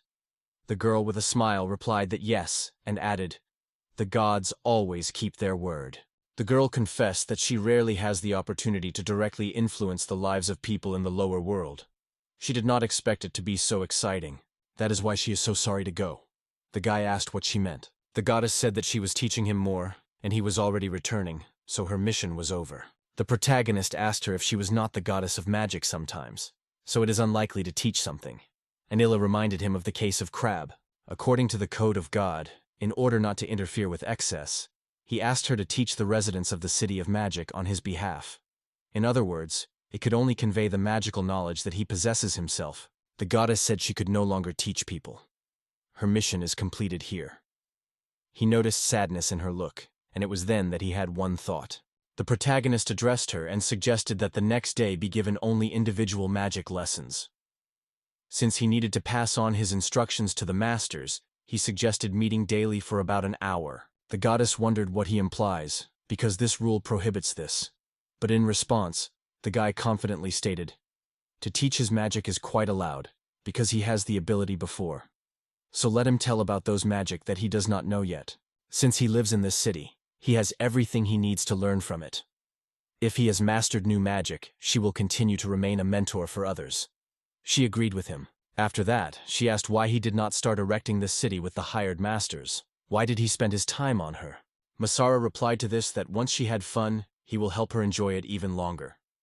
Ayla then realized why her sister so often descended into the world of people. A new day has come. The protagonist woke up and did not even know that the training would begin with the first sunlight. Ayla immediately warned him not to be distracted. He asked himself about it, so now let him not complain. The goddess wondered if he received a general idea of magic from her sister. He confidently replied that yes, so she decided not to stop there. Instead, the goddess suggested that he find out how to release magic hidden inside the body. The protagonist grabbed the branch, and she immediately lit up in his hands. Ayla noted that he ignored one important step. She is his mentor, so he has to obey. She then asked to lift her into the air. The goddess explained that it is easier to produce magical power into the air, because there is less resistance. In response, he stated that he would simply release all the witchcraft from his body immediately. Around the main character, Phlebas, gathered Board and Snar Brio. Ela was enthusiastically noted that it was incredibly, and then surprised, seeing how his magical power rises vertically in the air. After that, they decided to test other types of magic. He chose the magic of the wind to start. The goddess tried to stop it, because the use of such a powerful magical force could be dangerous. But the guy did not listen to her at all, and suddenly in the sky a huge storm swirled, lifting such a wind that the residents of the city were not afraid. They studied together for a few more days, but one day he was waiting for her, and she never appeared. It was difficult for him to even imagine that such a responsible goddess could be late. Today, they had to have a training lesson in compression classes, and both were looking forward. But suddenly there was a voice behind. Someone reported that Illa asked her to come today. Suddenly, he saw his longtime friend of Vitinia. Recognizing he stuttering said they had not seen themselves for a long time. The girl said that Ayla turned to her and asked him to help him study magic. Since this is the request of her younger sister, she will make every effort and will not spare the student for a moment to give him a real education. The goddess gladly noticed how well they got along with each other, and then reminded him that it was time to get to business. She ordered to start a compression training. The protagonist quietly squeezed himself under his nose and annoyedly thought why she came today, not her sister. Apparently, she still had the mood. Masaru advised Victoria to calm down, otherwise, she will have even more wrinkles. Victoria only smiled and replied that she was absolutely calm, so she asks Masaru to gather with thoughts. She reported that training is now beginning. If he cannot conquer it, the consequences will be even more frightening than the devastating hurricane. While he was working at the house store, a compressed gas cylinder dropped out of the car. The cap broke, and he saw the air with a whistle escape from the hole. The balloon immediately flew forward, like a rocket, and crashed directly into the wall. Michiru told him about her actions, and then the goddess advised to focus magic again and try to release her. He replied that her words would not change anything. He did not understand how this compression process happens, and even more so, how to accumulate magic for a long time. The girl advised to imagine what a complete vessel would look like, and then simply fill it with a collected magic. The more power it accumulates, the more important it is to keep them and squeeze them inside. She was convinced that if she succeeded, then he was sure. He was surprised by her words that this business was already familiar with, and then he used the ability to create things. A huge magical ball appeared in front of him. He wondered which utensils could contain so much magic energy and tried to imagine such a vessel. After that, a huge sword appeared in his hands. He rejoiced that everything turned out, and realized that magic could be used in this way. He apologized for his former words and confessed that his advice was really helped. Vitinia thought for a moment and confessed that she needed to talk to him. He wondered what it was. Not about him?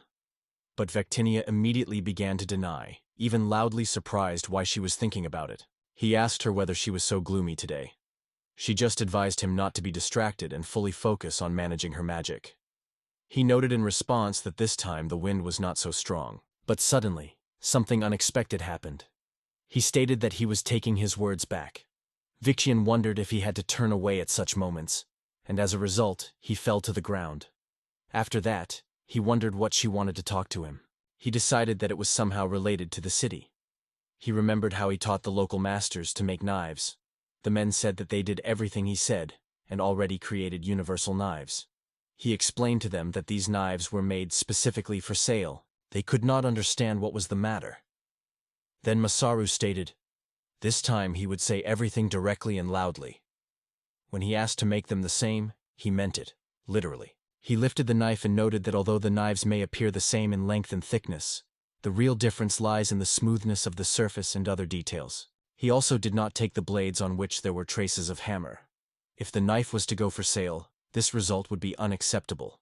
The students tried to argue with him, but then the master offered to compare their work with his own. He pulled out a ruler from the hiding place and explained that in his hometown, it was measured by different things. After that, he ordered them to arm themselves with knives. Mucker proposed to take a made knife and put it next to the sample, which is already ready. Then he put a ruler from above and noted that if the thickness of both is the same, there will be no slit between them. He also shared his memories of his school years. Then, making the details in the given size, the students were allowed to be mistaken for only 120 millimeters. Men, when heard this, said that such requirements were too harsh. After graduating from a professional school, the assistant master worked in a country house of household goods and could, without any appliances, only by the eye or with his finger, to determine the error up to 150 millimeters. The protagonist stretched out one of the knives, saying that he was forging him himself, without using any skills, and then asked to evaluate the product. The master suggested paying attention to the thickness. It was evident that there were no gaps. Masaru confessed that he did not work with perfect precision because he did not have the right tools, but even in such conditions, he managed to do everything. He said that because they are one race, they can learn not only these techniques but everything else that he can show and teach. The man noted that he liked it.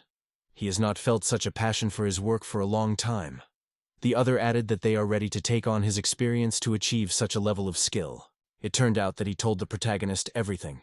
He may have nothing to teach these children in 3 years. Looking at the girl's reaction, he realized that he made mistakes in his guessing about the topic of their conversation. He told her that he had already started to do cattle breeding, and still shared fresh news from urban life. However, the girl did not support the conversation. He also mentioned the sanctuary, and in response he heard that it was a long time to go there. The girl wondered if she was really her city, and by name, and in fact, he nodded inaffordable. Then she remembered a letter from her sister, and wondered if she had something to tell her first. If you return to the city and are one of its inhabitants, then first of all you have to do something important. The protagonist thought about her words. He hesitated whether the reason was, and then called a girl by his name, and said he had returned. Victinia smiled widely and greeted him. He asked if he was upsetting something like that. Then, looking at her bewildered face, he thought he would be glad to see how she would smile kindly in response. The goddess immediately wondered what he was thinking about. He just smiled and replied that if he shared his thoughts, she could get too admired, so he would better leave it with him. She tried to understand what he was thinking about, but he immediately tried to escape from the conversation and assured that he would never do so. And then he added that it was time to go to artisans. At that moment, Ila watched them. She guessed that her sister wanted to share with him something important, but she could not but note how sweet she looks near the main character. She thought about really important things. The dark elves that Masaru has recently saved life. Could be found more about them if you carefully trace the latest events. But she never found any mistakes. The goddess decided that she needed to understand more closely at all this. Although she did not even assume that there may be something in the world that the gods did not know about, and what are not powerful to control. Ila could not understand what was happening and why the dark elves were attacking. She was markedly excited and anxiously looked around. After a while, the arena returned to the city. Emeralda met her in words that she had long been waiting for a return. The girl immediately asked in the head of the way and the rest of the dark elves. She replied to this that everything was fine with everyone. They were well accepted. Everyone is friendly. Aaron noted that to accept their proposal is a good opinion. The leader agreed, but said, still need to decide something as it may. Both came to the main character asking for help. In the end, they decided to postpone the conversation before dinner. The protagonist apologized for the delay and informed that he did not come, but with someone. The leader replied that she would not waste time in vain and move immediately to the merits. But first she wants to introduce himself again. Emerald introduced as the Queen of Dark Elves, and thanked them sincerely for having sheltered her clan. The boys were quite surprised to find out who she really is. The girl said they came from the kingdom of Stanson. This kingdom is located in the mountains, about 10 days' ride west of the city. Somehow they were attacked by goblins. They had already happened to see them. They tried to resist. When the main characters met them on the plain, did they really run away from the goblins? Emerald Hawk replied that maybe someone could survive, but she almost did not believe it. Matsur explained what it means. The whole country was erased from the face of the earth.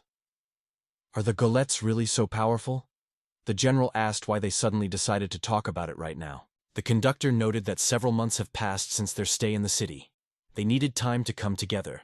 Emerald insisted she must find out what happened to her native land, even if it costs expensive. So she sought help to get to Stanson. The protagonist said that he realized what she was leading, and asked why they attacked them first. She was in response, and explained that everything happened unexpectedly, and no one knew that it would work out. Then he asked if it was not because of some ancient image. Zack explained that this is unlikely, because the dark elves are only undercode of friendly elves that live in harmony with nature. Throughout his life, he has not heard any bad rumors about them, even simple gossip. The guy could not believe his ears when he heard that their kingdom had been attacked. The main character immediately asked to tell in detail what happened. The arena said that she was on duty near the city gate, and when she returned, the enemy had already overcome the ditch and penetrated the castle from the rear. It looked like the attack occurred from the inside, although several residents still managed to get out. Masaru asked her to remember and tell her something about the goblins, maybe some special features or details. She remembered that she remembered different species. Among them were wolves, bears, monkeys, and even other animals. Among all these creatures were spiders. The protagonist suddenly grabbed his feet, his face tensed. He headed at him and asked if he really understood something. Masaru began to squeeze and stated that he left everything on the boy, and then confessed that he did not like to talk about spiders, so he would go to his room. Suddenly he realized that he was afraid of these people. He was not easy to confess to himself of his own weakness, so he began to refuse, citing allergies. It was at that moment that he remembered the words of Vectinia. She warned him not to go to this city. Sad smiled cunningly and noted that he was simply covered with the name of the goddess. Then he asked with a mockery if he was so afraid of spiders. The protagonist nodded and honestly confessed, he is an ordinary man, and some things are disgusting. Usually it is not difficult for him to go to the forest, but from the very idea that these creatures can get into his eyes, the skin runs out ants. Masaru thought he was worried that the situation was too one-sided, and they lacked important information. In addition, the city is in the decisive stage of development. It would be extremely inconvenient to leave it now. Suddenly they heard a strange sound. It was a message from the goddesses. He opened it and immediately thought it was the news from Vectin. It was Ila who noted that even the gods could not know about these monsters. She asked him to understand this puzzle, and if he agrees, he would get a coupon for a new skill. The protagonist promised that he would take responsibility and would do his best to help them resolve this situation. He finally overcome his horror before these cursed spiders. Now his task is to spend emerald to Stanzen, which would not happen. He is well to protect and maintain it in any danger. The girls immediately rejoiced in his words. But he felt that something was wrong here. So he asked everyone to help him try the car on a test trip. He told us that he invented a new mode of transport. It was a special visa of Masaru, which moved at the expense of human power. In fact, it was a high-speed three-wheeled crew, where, instead of horses, everything was twisted by the people themselves. Finally managed to make springs. Now the shaking will decrease, and the blows will not feel that way. The outer parts will also strengthen as soon as the desired data appears. He asked if he could show the scheme. He agreed, but explained that he should first collect the necessary data. After that, he helped the boy get into the carriage. He was scared. The protagonist assured Emerald that he would rise to the top of the hill and soon return. Almost immediately, Masaru and headed on the road on this carriage. The Jean took a place behind the wheel, and the guy was located inside, in the salon. During the trip, they came across a whole flock of goblins. The Jean began to scream loudly that they would burst now, but the protagonist calmly swayed the monsters, not even reducing the course. A little time passed, and they came back. The saga touched the earth, stunned by what he saw. The protagonist appreciated everything and noted that although the result is not bad, it is always better. He shared his impressions, and added that magical support from Masaru was of great importance. You will not say it out, but it is not equal in security issues. He asked him to give him a few days. While the protagonist was thinking about his invention, Vitinia approached him. He asked her to wait a little, because there was a little bit left to work. It was visible that the girl was very upset. He wondered what had happened, but she replied that she could not tell the details, but had one request for him. She stated that she wanted him to destroy all the remaining creatures, along with Stankin.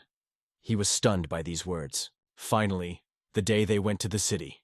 The general, looking at his experimental person, confessed that he was wondering what changes he had managed to make crew members. Masaru was very upset. The guy wondered if he was bothering him.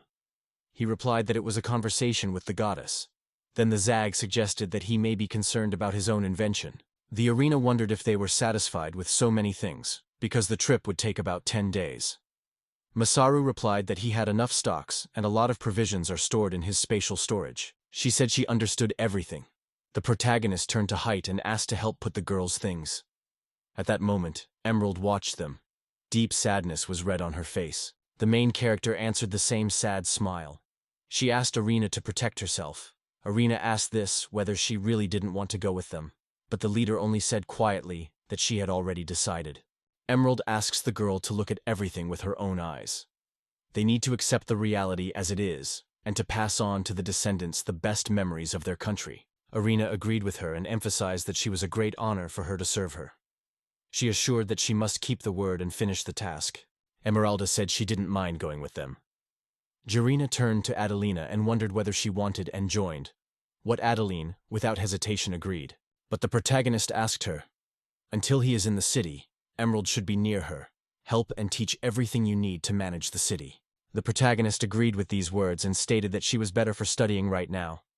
She does not seek to be near a chunky soldier like a lace load. In addition, if even more people arrive in the city, she, together with the head of the city, simply will not cope with this invasion. So now Adeline has a great opportunity. The girl agreed with him, but in exchange asked that the next time he would take her with him. Then he wondered what she really wanted to know about the Kingdom of Elves. He confessed that he was also interested, and wondered if she could not tell him when he returned. On this, Adeline said with a smile that the night seems not very much. Masaru asked in surprise when they had managed to get so closer, which the general only shrugged and said that such communication is quite familiar to the locals.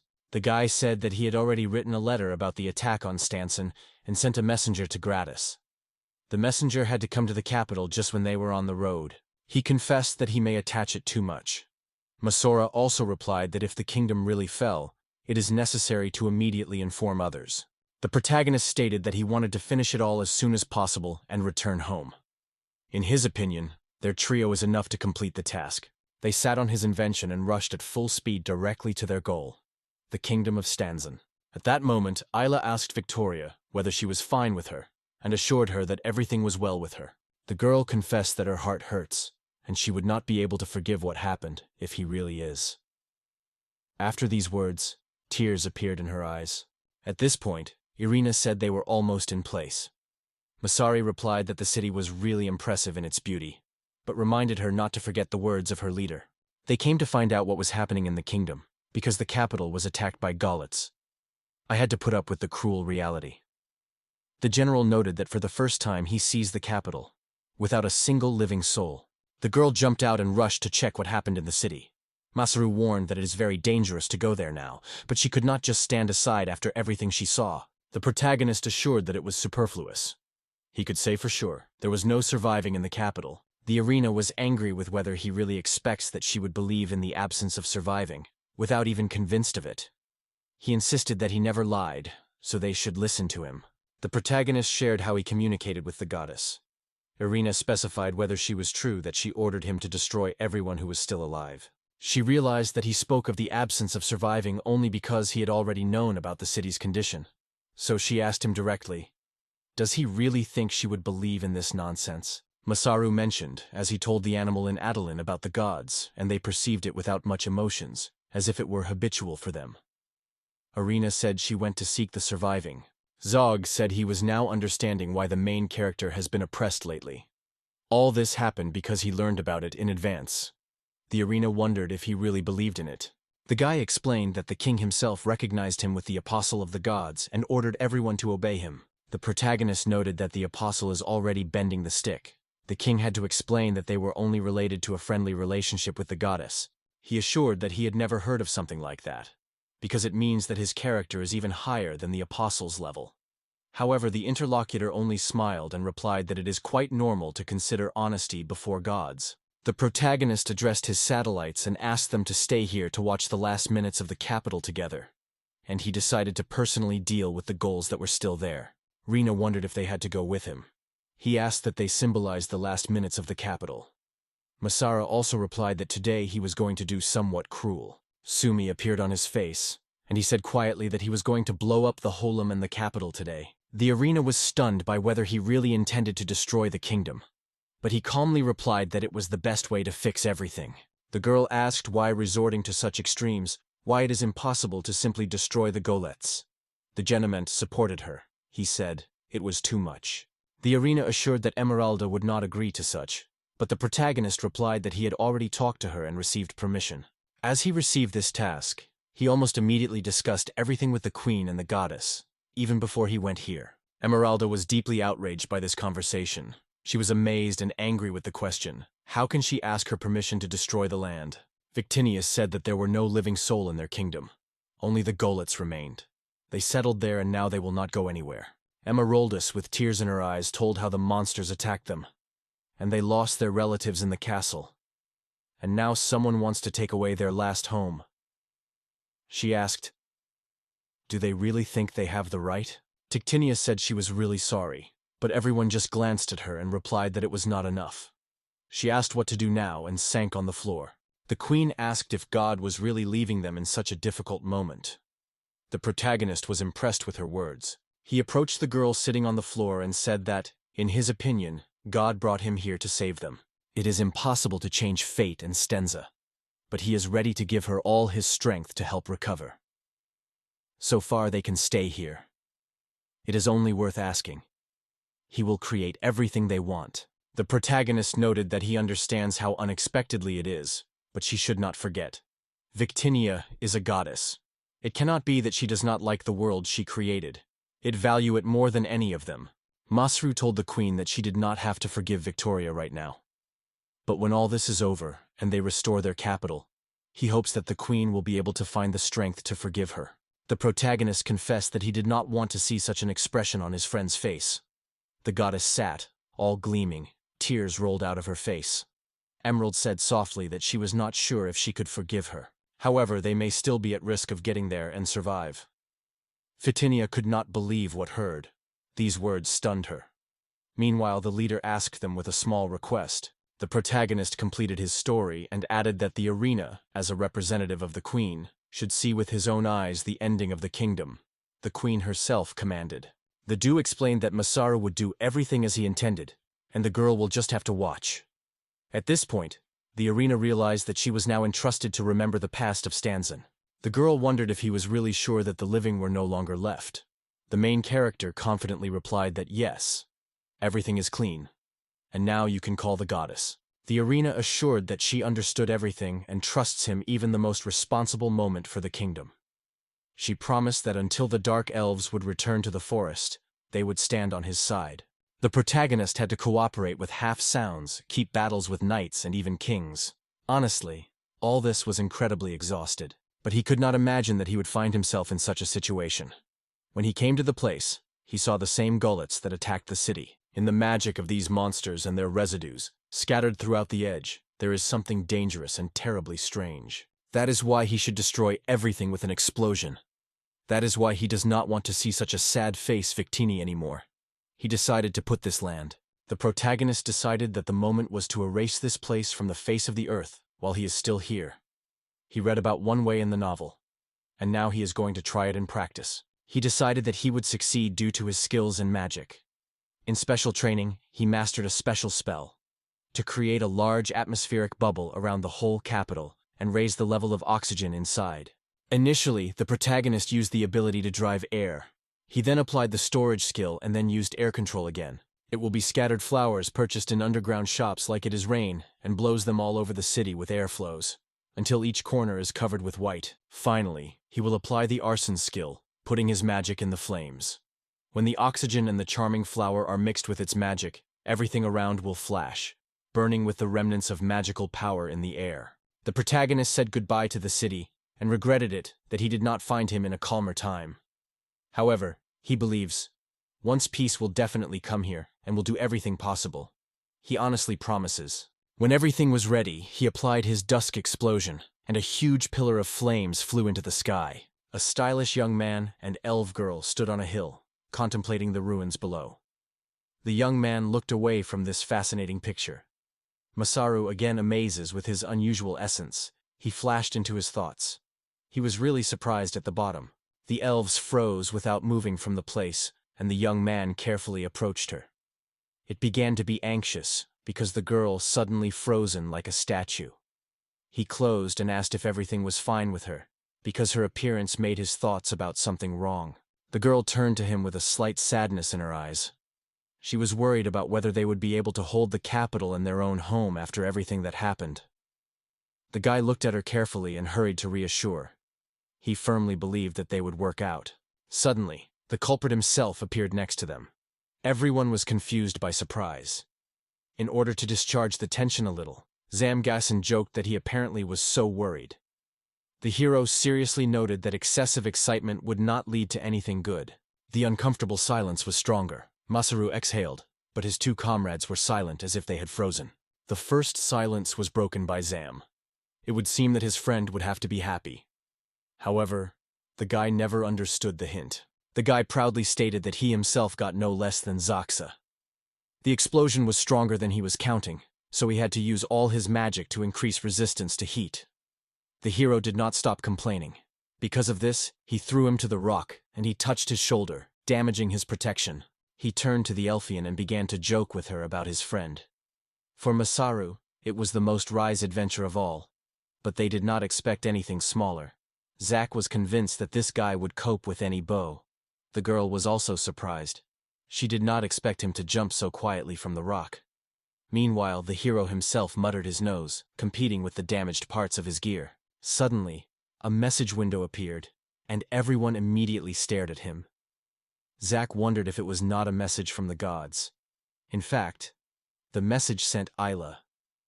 The hero was convinced that she just wants him to return as soon as possible, because he always treats him.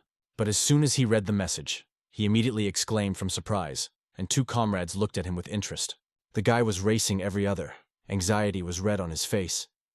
In his memory, details of an ancient adventure came, and then he decided, it is time to act differently.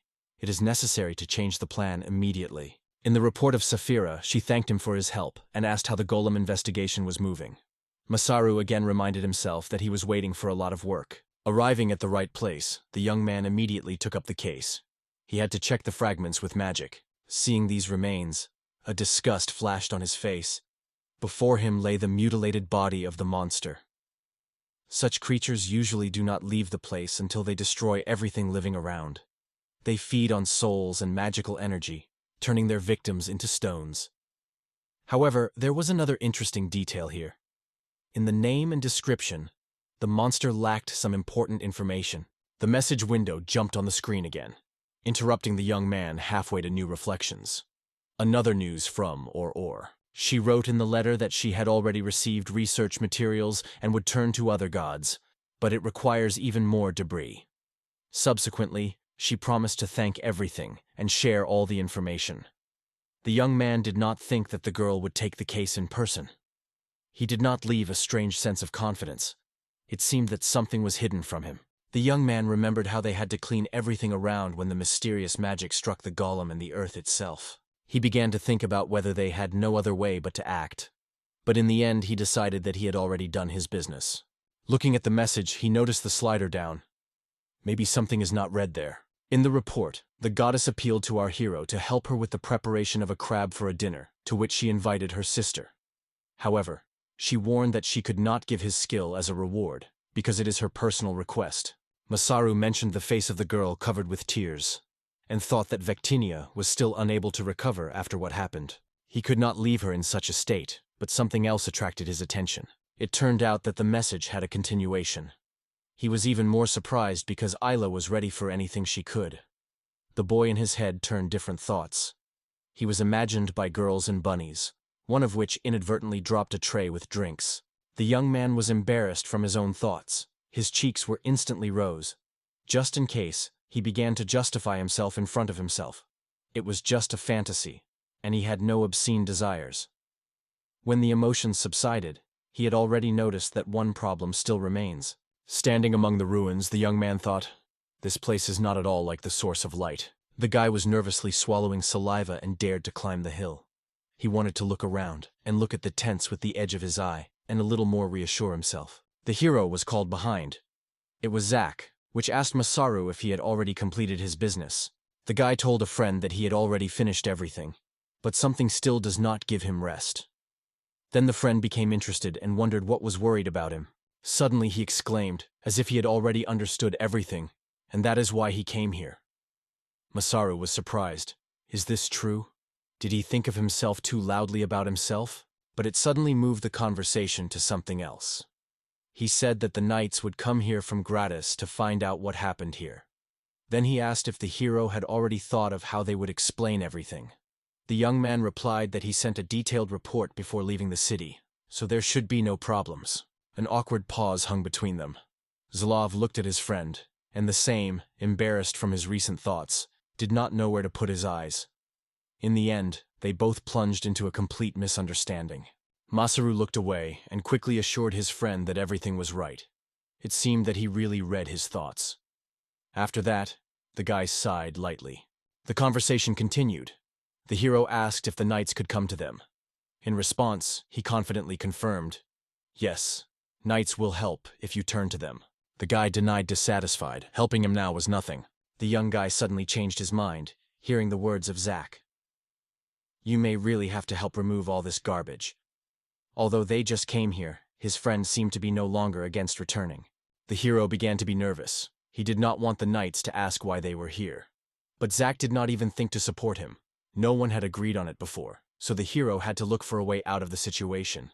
Masaru believed that if they were left to clean, then the rapid return of the animals to the city would not be discussed, and it was still necessary to explain everything in detail, his friend added. The young man fell. He did not like the idea to stay here for a long time.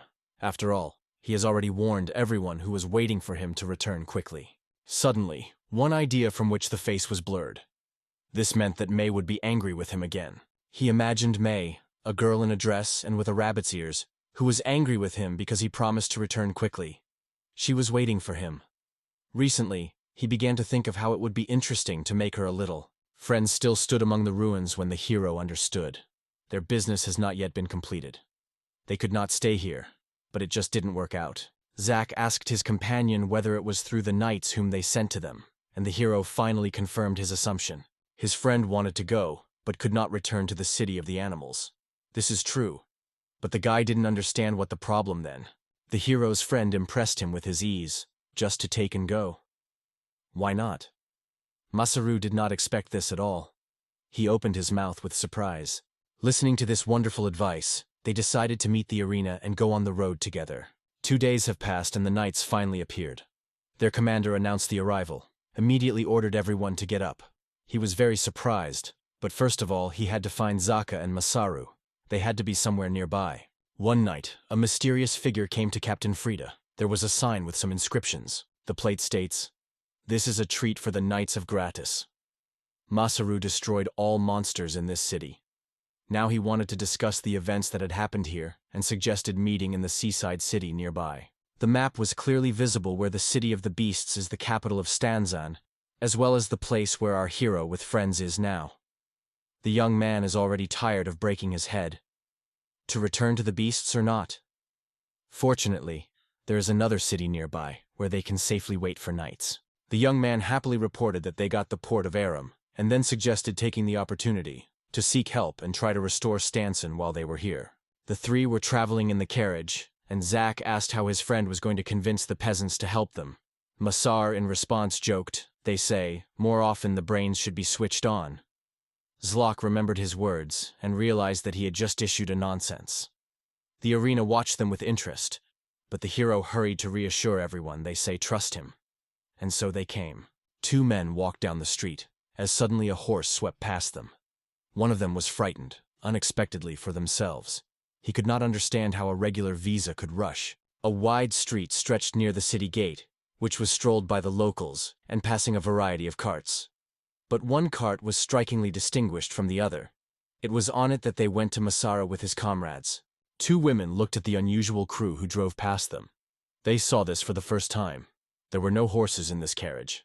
The elf noticed that they were constantly looking around, and Zap suggested that it may be worth going to the city on foot.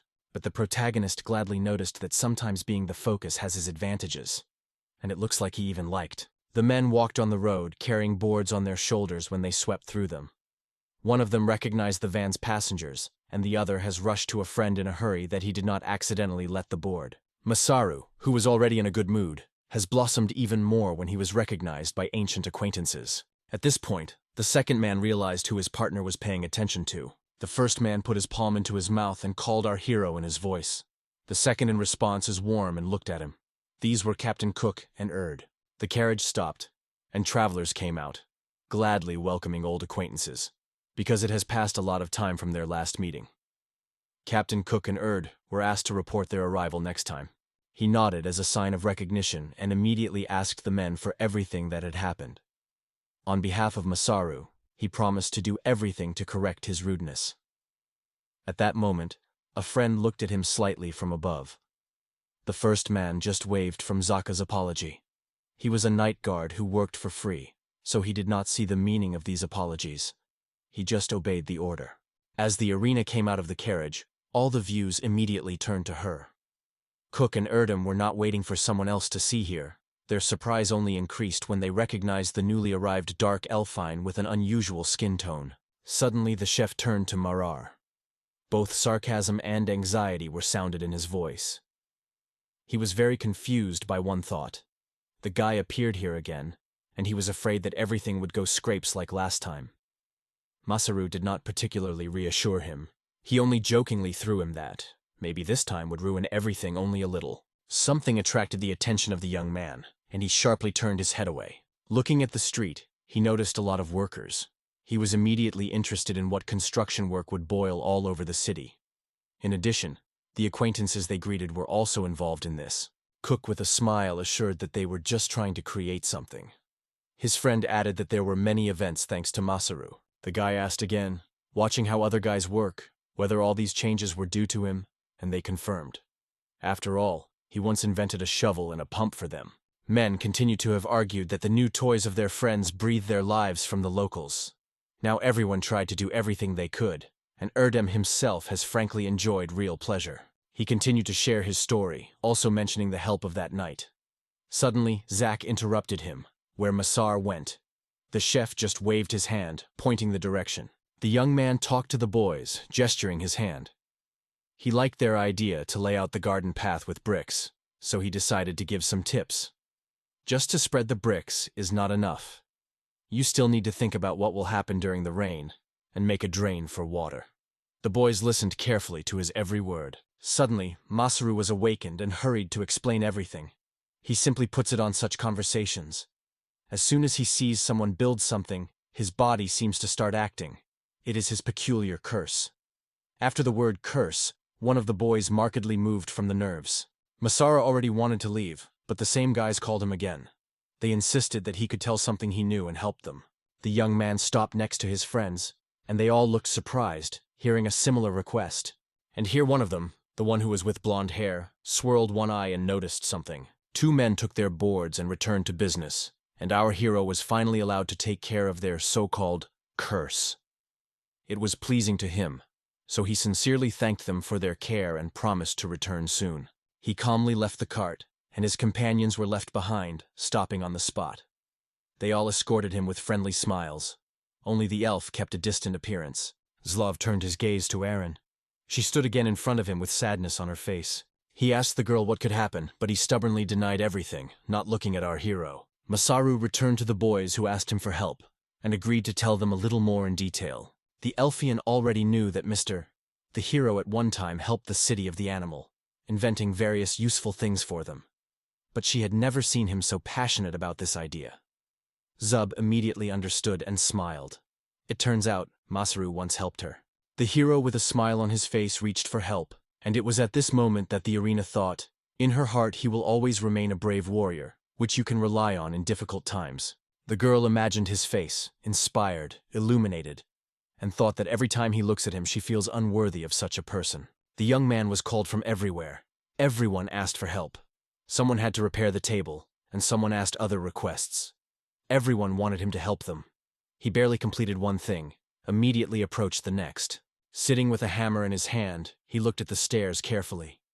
Meanwhile, another young man called him to himself. He also needed help. Another man approached the hero. He immediately recognized him because he once made a pump for him. Now he also turned to the hero with a request for help. Masaru did everything as he was asked. The hanger was renovated, and the woman was delighted.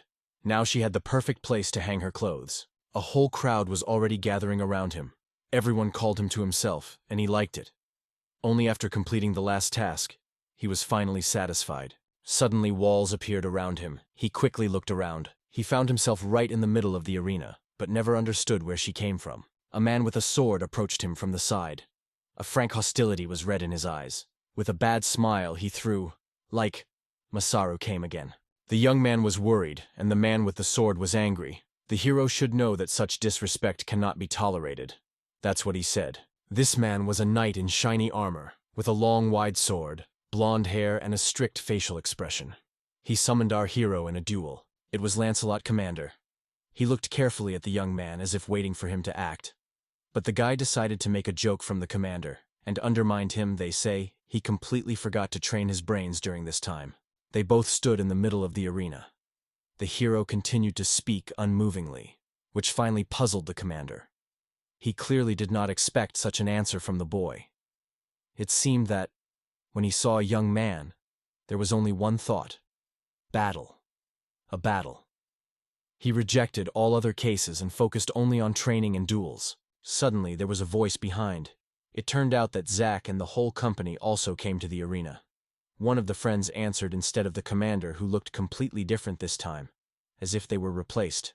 Probably such a transformation happened because he wanted to prepare well for this meeting. This is what Zlov believed. The young man looked at his opponent anxiety. Everything happened exactly as he imagined. The commander was eagerly and boldly thrown a giant sword on his shoulder, and without his gaze from the boy, he prepared for battle. His gaze remained full of expectation. The hero thoughtfully touched his chin, because the Port of Port Arm is famous for his fury and a mad thirst for battles. Moreover, it was a person who always adhered to his own word, whatever happened. Recently the commander has become serious, and in the end it turned out that he was not so bad. In the end, Masaru decided to fight, but before joining the battle, he asked if they could talk after the duel, and whether he could contact the assistance commander. He agreed. The young man asked for another minute for preparation, At first, he decided to look at his status. He opened the menu with a level. There, the numbers showed how many points he received for his characteristics and skills. After reading this, the hero initially nickened and stopped. He was amazed at how much experience he gained after he destroyed Stanzen. Last time, when he fought with the commander, he only had a 16th level, and they were almost on the same level. Now, he needs to act even carefully so that inadvertently not kill his opponent. The young man cast his oblique glance at his opponent, who calmly held the sword on his shoulders. The guy remembered how Lancelot confessed that the battle for him was the essence of life. Therefore, it would be offensive to enter a duel with such a person not full. With this thought, the hero smiled confidently. He promised this man not to restrain his strength to defeat him, and only confirmed his words to make everything clear. And then the commander added that he wanted to fight with that guy without any restrictions. He was delighted. The battle promised to be exciting. They have been waiting for this moment for a long time, and now they could finally enjoy it in full. The young man also gladly accepted the challenge. He had no doubt that it would be interesting. The hero was already going to get a weapon through the window as he said suddenly, "His rival says exactly as his niece Adelina." The man waved his hand disrespectfully when he remembered this girl again. He just asked if she was all right. It turned out that she was doing great, and later she even saved our hero's life. Masara had already immersed his hand into the portal, going to get his weapon, but stopped at the last moment. He looked at the podium where his friends sat, and with a smile added that Adelina also made a lot of efforts for him. For example, she helped build a city and deal with other important things, so she may remain here forever.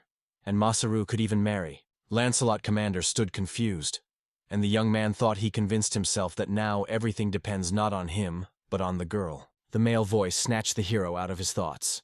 The commander decided to voice another additional condition. Having wrapped one eye, he voiced his condition. If he wins, the young man must invent the reason to send Adeline there. The man wanted to know what she thinks about it. The guy laughed, and the commander did not realize what was funny here. And the hero only poured oil into the fire, confirming that he was really a real uncle. The entertainment ended, and the young man carefully pulled out some of his weapons. He grabbed a long sword, but immediately set out his condition. If he wins, he would be able to take several carpenters from the opponent. The commander agreed with him. The rules have not changed. They will fight until one of them gave up. From the arena, it was perfectly visible everything that happened on the battlefield.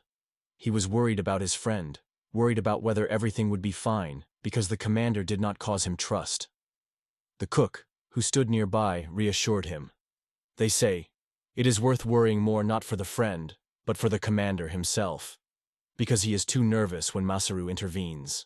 The opponents looked carefully at each other, expecting the beginning of the battle. And in the stands, excitement only grew. The arena suggested to stop the duel, however. Those who were standing nearby replied that they would have lost their courage to compete with the commander. For this man, the fight was an integral part of life. The battle for him was a special language of communication with others.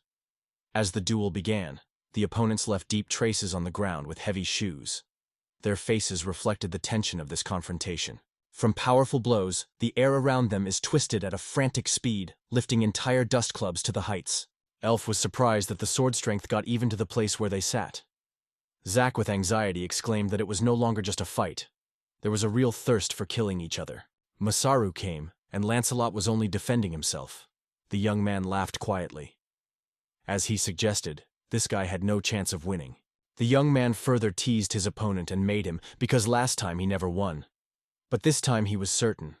Everything will go differently. The commander did not let him get frozen, and waved his sword with all his strength, throwing his opponent back. He knocked the sword out of the hero's hands.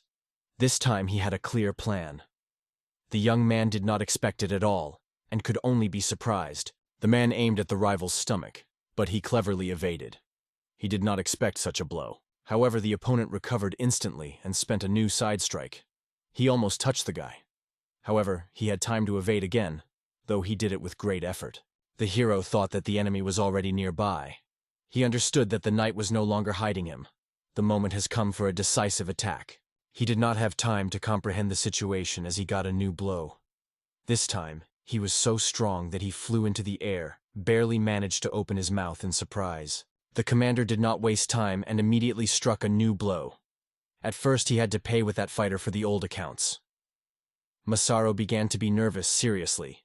Seeing the opponent change the rack, the cases became bad. The commander stood with his foot and a slight rotation of the thighs.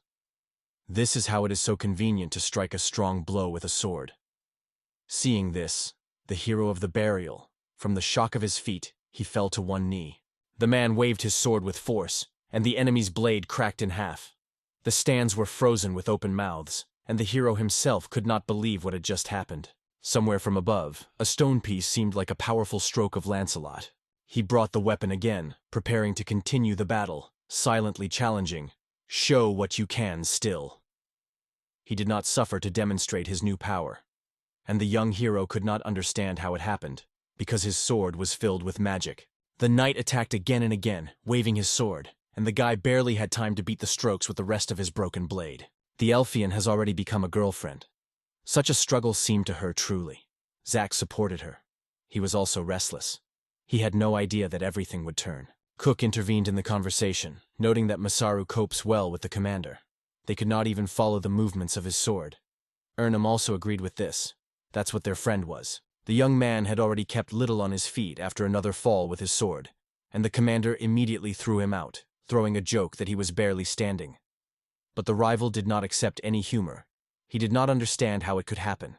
Behind his hand suddenly opened the portal, and he pulled out of his long weapon, anxiously exclaiming that he was lacking in strength and speed. The guy exposed his long weapons and many similar rays broke out around her, forming a protective barrier. The commander twisted when he saw it. It seems that the guy learned this from the animal, and it turned out quite good. Masaru could not tread what was happening because his characteristics were much better, but the commander had more techniques, experiences, and feelings. The hero could not cope with his skill, fighting shake and smooth movements of the sword, despite his inflammation. At this time, Lancelot himself has already accepted a new rack for the next attack. The young man stood, holding his ancient sword firmly, and thought about the unusual style of the commander.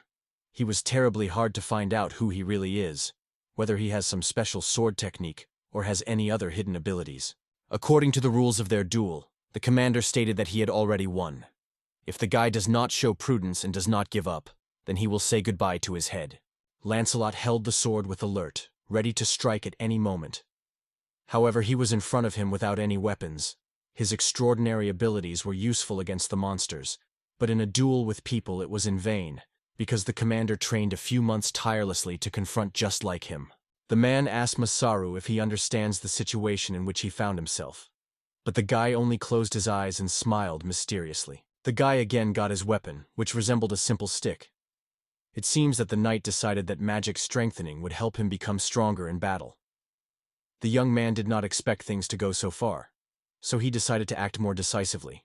The young warrior raised his hand, calling a teleporter from whom he had previously pulled out the weapon. Now he decided to lay out everything he had in stock, and his opponent, meanwhile, looked at it with a smug smile, as if he was waiting.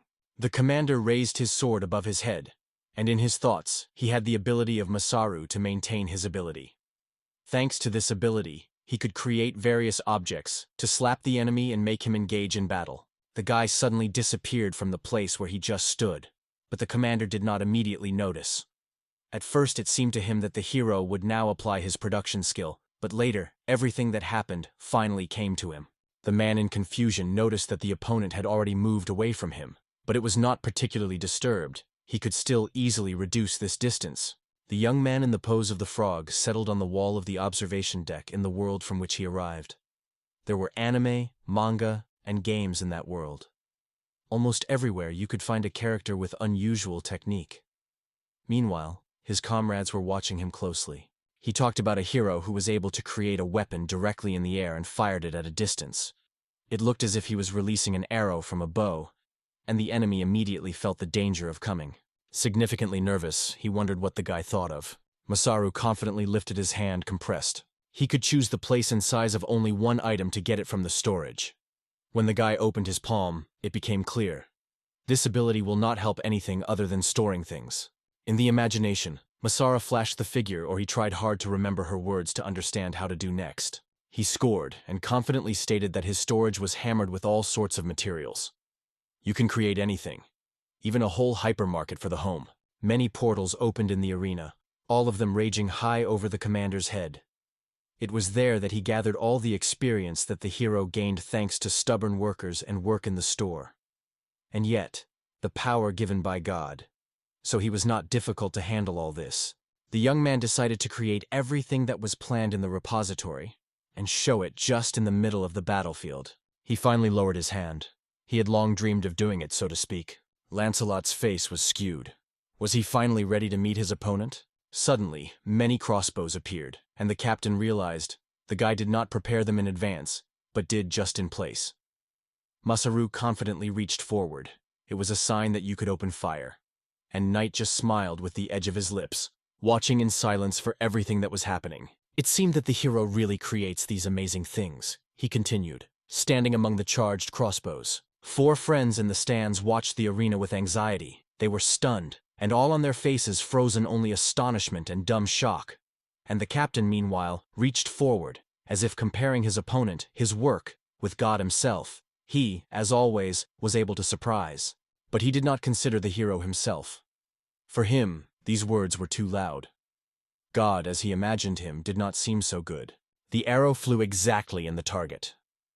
The young man also explained that he did not create something from nothing, such as the conversion of stones into gold. He apologized to his elbow and explained that he was just an ordinary employee at the economic center. For this, the commander heated on him. Grasping his teeth, Masaru was increasingly worried. The enemy seems to have not been about to give up and was ready to continue the fight. But suddenly he decided to share his story, to tell what happened to him before he became the commander of Port Arm. During one of the campaigns, he was surrounded by hundreds of archers and the same number of spears. Looking at his confident posture, it became clear. With those warriors, everything was clear, and he managed to get out alive. The hero understood everything right away. The commander was in front of him, and it was already an answer to all the questions. Agani at this time pulled his hand forward, and had already released the bow, releasing the first volley of the arrows. The arrows flew forward, wrapping the knight and surrounding their goal. Cook and Erdo began to worry about the life of the commander and called for him to flee, otherwise he may die. Lancelot bravely reflected all the arrows with his reliable sword, but one arrow flashed right at his ear, barely touching him. Without having time to repel attacks, the man reflected feverishly how one person could be scarier than hundreds of soldiers. After all, it was on the battlefield that he sowed horror and kept enemies in fear. When he miraculously managed to repel all the attacks, he again heard Masaru orders to open fire for the second time. The arrow flew to the center, again and again accurately hit the target. In the middle of the arena, a cloud of dust again stuck, hiding everything that happened inside. The hero stood with a smug smile. I am sure that this time the victory is exactly behind him. But when the dust dispelled, the guy opened his eyes wide. What he saw just was striking. Even the audience in the stands, as well as his friend, who was just fried on hot, were confused. They also did not believe in what they saw. The commander stood in the same place, calmly reflecting all the arrows for the second time. His power was much larger than someone could imagine. The young man did not restrain the excitement and ordered a new volley to open with a nervous look. Again the arrows aimed directly at the enemy. At that moment, Lancelot managed to think that their fight was not at all like a real duel on the swords. A smile appeared on his face. He closed his eyes. For him it felt something unusual, almost new. The man did not even need to follow the direction of the arrows. They flew past, barely affecting him. If he knows the number of ballistes in Serena and where they are located, this will be enough. That night, evading the arrows, he pressed to the ground as low as he could, and the bolts were about to break. The arrows flew into the air. The arena could not believe her vision. So cleverly he moved. Another threat, the arrows began to fly from the side. The commander seemed to dance on stage, cleverly evading every arrow. It was only necessary to listen to the sounds, and his body knew where to go. Zack with his comrades froze, fascinated by staring at the amazing sight that unfolded below. Masaru froze with surprise, but suddenly heard the laughter of the commander. He glowed with happiness, pointed at himself and asked the young man to strike even more. He wanted to feel this incredible feeling again and again. The man shouted so loud that his voice became more loud and piercing, demanding even more. But the boy was no longer jokes. Things became bad. So they decided to act differently. Masaru went down the wall, and the rival immediately wondered why he changed tactics. The new moon hoped to finish the duel in the old way, but now it seems that it would have to be put into operation with its main trump card. He put his hand on the ground. If he wants to win in this duel, he will have to take the risk. The powerful flow of air broke up, like a hurricane, covering the entire arena. He felt a gust of wind on his face. It seems that it was Masar's witchcraft, the same as once in Stenzen. But there was no confidence in Zaka. The young man summoned another telephony and began to get a new thing from him, and the commander, meanwhile, watched him, holding his breath. The object looks like a simple stick.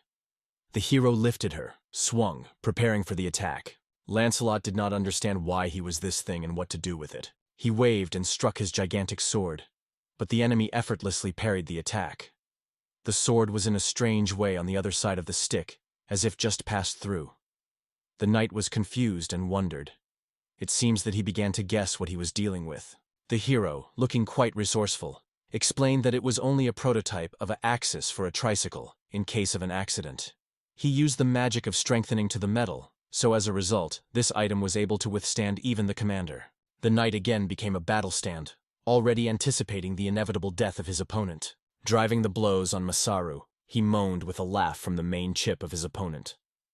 "How can this thing help you if I know all your techniques?" he hinted. The guy had no choice except to retreat. The commander watched with interest how he was trying to attack him with his sticky object. The man went confidently. I am convinced that he was already in his hands. Masaru fell to the ground, and the knight threw his sword on her shoulder, celebrating his victory. For him, it was only a matter of time. If the guy was still defending himself, the defeat will not be avoided. The commander suddenly thought of a strange thing. Why did this guy just defend himself and not go on the offensive? It seemed suspicious to him. The young man was still lying on the ground, and the captain was rising above him. Did our hero seem to decide that he has no chance to win? Maybe yes, because the knight seemed hopeless. But even in the hopelessness, knowing about the ballast which he made himself, he had a crumb of hope for victory. The commander flashed an expression similar to Bill Wilderman. If this young man really had been full, he could win in this duel. But he didn't. Why was he defending himself all the time if he could win at any moment? Lancelot does not leave the opinion. Maybe everything really happens over time. But suddenly the guy noticed a light smile on the enemy's face. This finally removed him. He rushed forward and sprinkled the enemy with even more stroke. The audience was worried. They could not understand why the commander was suddenly angry, because his victory was already in his hands. Masaru skillfully reflected a flurry of blows, with surprise recognizing the power of his opponent. In these moments, his instincts worked unmistakably, as if in God. Hearing the alarming words of the partner, the commander looked around hastily, but the moment was lost. Time has already fallen. The hero had a certain idea, and decided to rely on the knowledge of school physics, though he understood. It is not very reliable. All the crossbows were alert again, but he did not take into account the resistance of the air and raised it too high. Lens finally relaxed. Anger released him. He did not expect Masaru could shoot from the gun, so he was quite surprised. The young man laughed quietly. He could not shoot, so he invented another move. A black ant suddenly appeared in the sky. Our heroes raised their heads and realized with anxiety. This shadow flies just on them. The guy used the portal before he got ballistas, then connected the storage with a hole high in the sky. He then dropped the rock's fragment, which they had previously cleared in the City of Animals. The stone fell down rapidly, glittering and reflecting the surrounding landscape on its surface. Masaru turned out to throw a stone at the very beginning, but almost did not bend, so he directed it directly into the target with the help of air magic. After that, he has almost no magical power. That is why he only coached his body and focused on defense. The young man fell on his knees, leaned on his only weapon, and the commander with a rick looked at the boulder who was rapidly approaching from above. He hoped, if it was the main trump card of the enemy and he would be able to resist, he will be victory. The stone was already nearby, and at this moment she realized, to withstand such a blow to her. A desperate fear appeared on her face. The stone was just huge. All the arena and people around instantly felt the danger. The man realized, it is not possible to cut the fragment. Too much mass and speed. If nothing is done, the explosive force will destroy not only the arena, but all around. The other boys were spanning. Not understanding how to proceed, they grabbed from the places. It happened that no one could imagine. Masaru called the storage and absorbed the stone.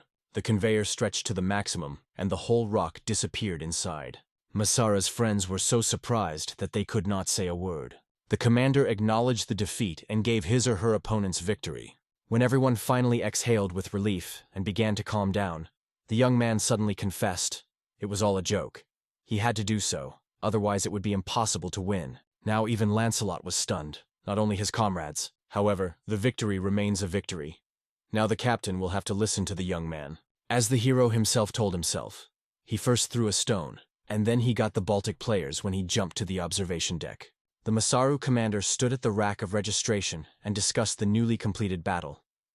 During the attack by arrows, the warrior only noticed that the rock had flew into the air when the night had gradually enveloped the battlefield, and the young man did so to protect everyone. The commander did not even assume that the enemy was able to do. They continued to argue with each other about victory. Lancelot was pleased that his opponent underestimated him. Meanwhile, Zax listened to their chatter behind. The dispute did not subside. The captain broke out again, accusing the hero of deception, but he defended himself, challenged the enemy. First withstand the blow, and then I already admit my defeat. Everything had come to the quarrel, and the Zack was no longer standing. He asked both to calm down. Now he could no longer stand and cook them, because they made the same way again. All travelers were already gathering nearby, and the former rivals did not stop blaming each other, poking their fingers. Even the chef could not stand. He began to boil them.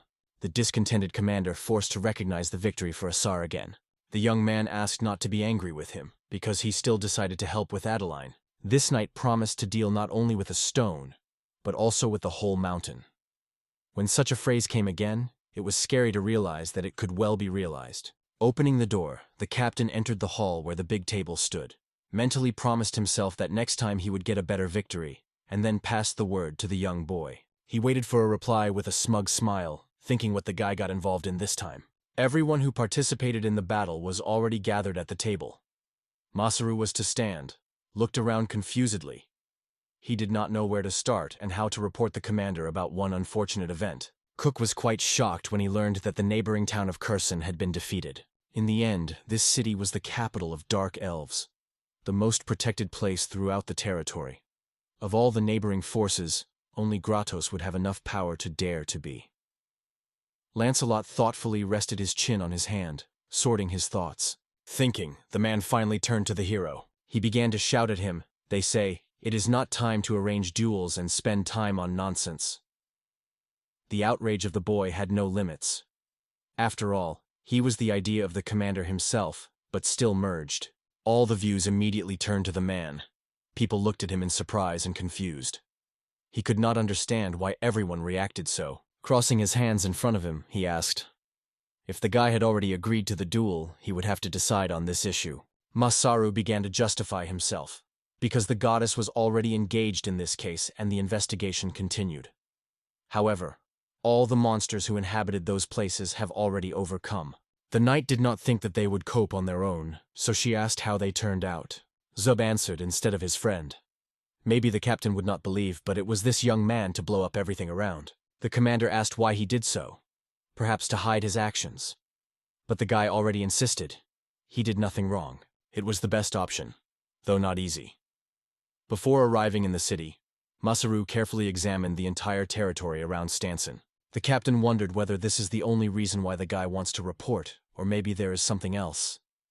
The young man fell silent. The hero addressed the commander and explained another reason for his visit to the neighboring city. He needed support. If the Dark Elves begin to revive their lands, he wanted the city's residents to help them and take care of possible refugees. Cook thought about our request for help, and Lancelot only noted that this city belongs to knights. They are always ready to stand up for, but they also have limits to opportunities. But the young man had an interesting offer for them. He proposed to start trading with the City of Animals in order to obtain all the necessary materials and tools to restore Stenzen. The idea of erecting its own city has taken a lot of Cook and the Lana commander. The hero was genuinely happy hearing these words. But the commander began to doubt whether these creatures would want to do any of ordinary people who have enslaved and treated them as if they were wordless animals. They probably understood that people would eventually use their tools against them. But this guy did not even think about it. He was firmly convinced that this would not happen. No one would think about it. Masaru pointed to his former rival and wondered if the commander was organizing these clashes between people and animal people. And if he suddenly raps to beat, let him turn to our hero. Lancelot laughed at his nose. He did not really need any assistant in this case. If a mountain was hidden somewhere, which should be conquered, then there were no new trials. It was such an analogy with the guy. Erdem intervened in their conversation. Are they really suitable for this? It may be better to entrust this case to Gratis, he thought. But the knight supported him, so it is possible that the man was right in his beliefs. He then leaned back on the back of his chair and shared his thoughts. For him, the most important was the port of Aram, not the kingdom itself, because the revival of trade could breathe a new life into the city and have a positive effect on local knights. Cookerge completely agreed with him. Lancelot added that a nation is a community designed to keep people support each other, so they can't just leave someone to be. Nissar wondered if the man really agreed to such. The commander would gladly accept such a proposal. This would be a significant event for the port and all its inhabitants. Zack, Masara, and Arena glowed with happiness and pleasure, admiring their achievements. The knight reminded that even before the duel, there was a conversation to give preference to workers. They will discuss the details of this issue later with civilian officials, so if the man has something else to talk about with the commander, now is the time. The hero suddenly asked to borrow the room in which they were for his personal affairs for the night, which was a lot of surprise his friends. The commander agreed without hesitation, because even before the beginning of the duel promised his support, so no problems have arisen. But if the guy suddenly decides to organize something interesting, the man also would not mind joining.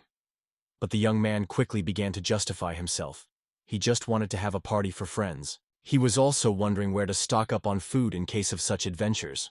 The commander realized that it was these hunting grounds that they needed. The hero decided to collect as many crabs as possible. He was so interested in the idea that imagine, all thoughts were spinning only around these creatures. This city stood by the sea, so catching crabs was a commonplace here. Any would come, even freshwater. However, 3 fellow countrymen behaved strangely, hearing this request. It is reluctant, but Erdogan still replied that he knew a good place to catch crabs, where they are often caught. But the knight suddenly changed everything. He was not going to lose his chance. Erdem realized what his compatriots thought about, and decided that Masaru was perfect for their purpose. The hero with friends tensed significantly, but decided that this is enough. Both men spent their comrades to see their rooms.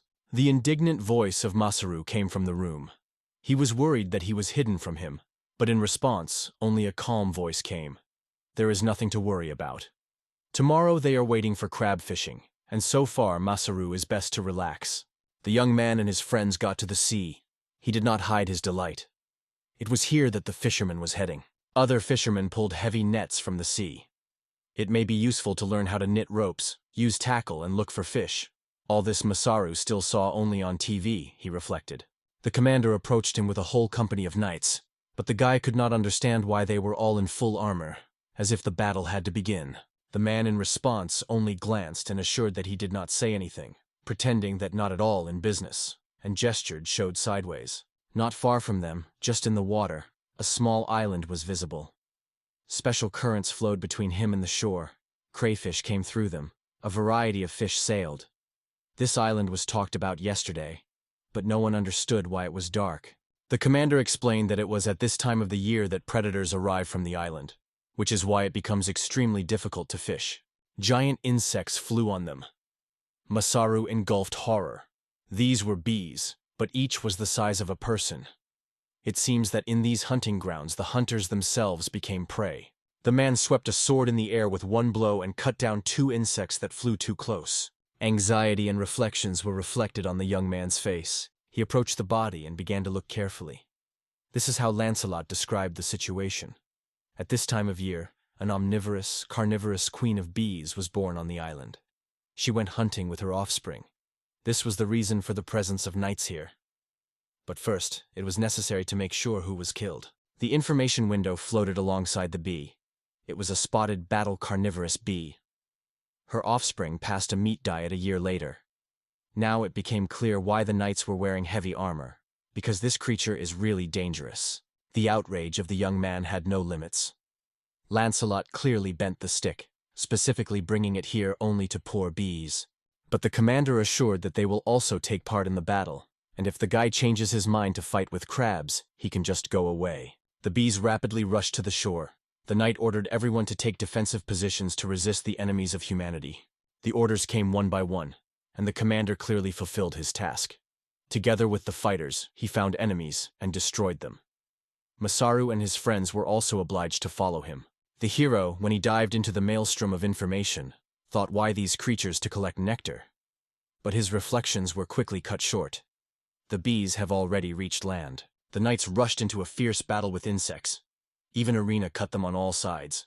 The bees were getting more, and they were moving on all sides. One of them she managed to break in half, but the next one was back from the back, aiming at her sting. The Elfian barely managed to notice a new danger. He aimed and shot at an insect, injuring her wing. So he saved the girl. Then he shot another animal and said smugly that he had just hit. The Arena asked the man in surprise what it was. He kept a one-handed crossbow in front of him. That's what he was called. He was given to him by the young guy before they got here. And in his skillful hands, Zaka will definitely come in handy. The knight commander was pleased. It seems that the hero brought with him quite unusual satellites. Then he called Masaru, because he had to deal with all the attackers. But he should have made it. Looking back, the man noticed a plate that was not right there before. It had some inscriptions. The young man left a note in which he reported that he went to the island and asked him not to look. Lancelot looked towards the island and really noticed someone who sailed just on the water. He did not resist and exclaimed with surprise. On the girl's face was a shadow of sadness. Her gaze was full of sorrow and melancholy. She received a message, although she did not expect news from someone at all. She also warned everyone who wants to be alone. But as soon as she saw that Masar's message immediately came to life and began to read the text, flipping through the screen. It was an invitation for dinner. Her cheeks were blossomed. Finally, the guy reached the island, got out of the water, and remembered that he had already informed Isla. Now all you have to do is prepare everything for dinner. He summoned the telephony and tried hard to pull something out of him, but he did not find anything. He apparently left it in the bag with which he got into this world. Thinking a little, the guy decided that this thing could try to impose magic. There should be nothing wrong with. The guy pulled the beekeeper's suit, completing her dressing. In cheering himself, he promised to prepare something delicious for Vitinia. Masaru was surprised not only by a giant bee, but also by a nest. All of this looked simply impressive. Usually he had to break the honeycombs to get to honey, but this time it turned out that nothing was needed. Fortunately, the smoke he released also eventually acting on bees, so he managed to safely climb to their nest. But suddenly he lifted his head and noticed something above. In the hole, the bees were swept. It seems that the young man said, well, everyone who was outside. Now a whole cloud of angry insects swarmed around. The hero took his hands. Now not time for fear. He reminded himself of why he was here, and it really helped. Having mastered the experience, he moved to action. The next day, a guest arrived at the Arium port. This day, as said in the message, she had to appear. The girl was alarmed. She was not given rest, thought that a guy could die of starvation somewhere. She came to the door, but was not sure whether it was the room. Victinius entered the room where she was met with warmth and joy. The table was already covered. The hostess had placed the dishes. Masaru was already waiting for her. The girl noticed that the young man was still alive.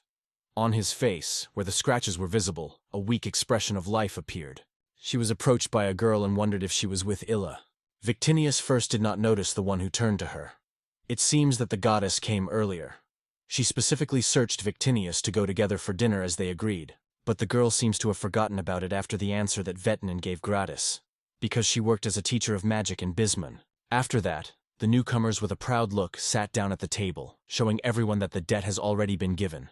She suggested that you quickly eat dinner and go back. For the first time, the hero saw his girl treating someone so cold. The second girl looked at him in surprise and quit the question, but in response, he only smiled calmly. The young man served the first dish, and jokingly asked if she was confident in her culinary skills, so that he would not regret the result. The goddess closed one eye. Her heart was already squeezed. She went into this world only for the sole purpose. The thing was in the evening. Masaru got a plate with fresh food from his hiding place and put it in front of the guest. This skill was very much needed in such situations. He could effortlessly store the freshly cooked and intact food. It was really convenient, but his friend did not like this idea. She was genuinely surprised that this talent was used that. The young man offered her to taste the dish. It was a special dinner. The girl noticed that she had already understood everything, so you should not repeat it again and again. She picked up a piece of dish and had just tasted. Her eyes expanded in surprise. After that, she ate everything on the plate at a time, and the chef with her assistant did not hide the joy of such a result. The goddess looked quite satisfied when she swallowed the last piece. The second girl wondered what this delicacy was. Vicinius justified that she was simply checking whether there was nothing suspicious in food. However, What was the dish that she wanted to find out from the cook? She barely restrained not to sing from joy. She liked this aroma so much. The rich smell combined with the salty taste of meat and vegetables created an incredible feeling that all the ingredients had arranged a dance of flavors directly on her tongue. But this is not over. Masaru pulled even more dishes from the pantry one by one. A variety of flavors were already on the table.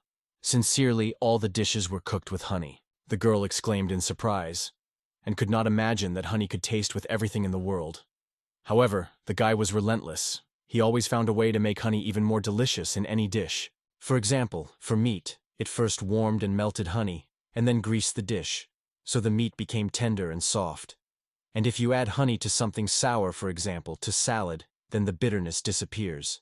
The guy constantly told how he delivered materials to the village in his previous work, and there, he met a man who treated him with a similar dish. That's how he learned to cook. He also noted that honey is great for desserts.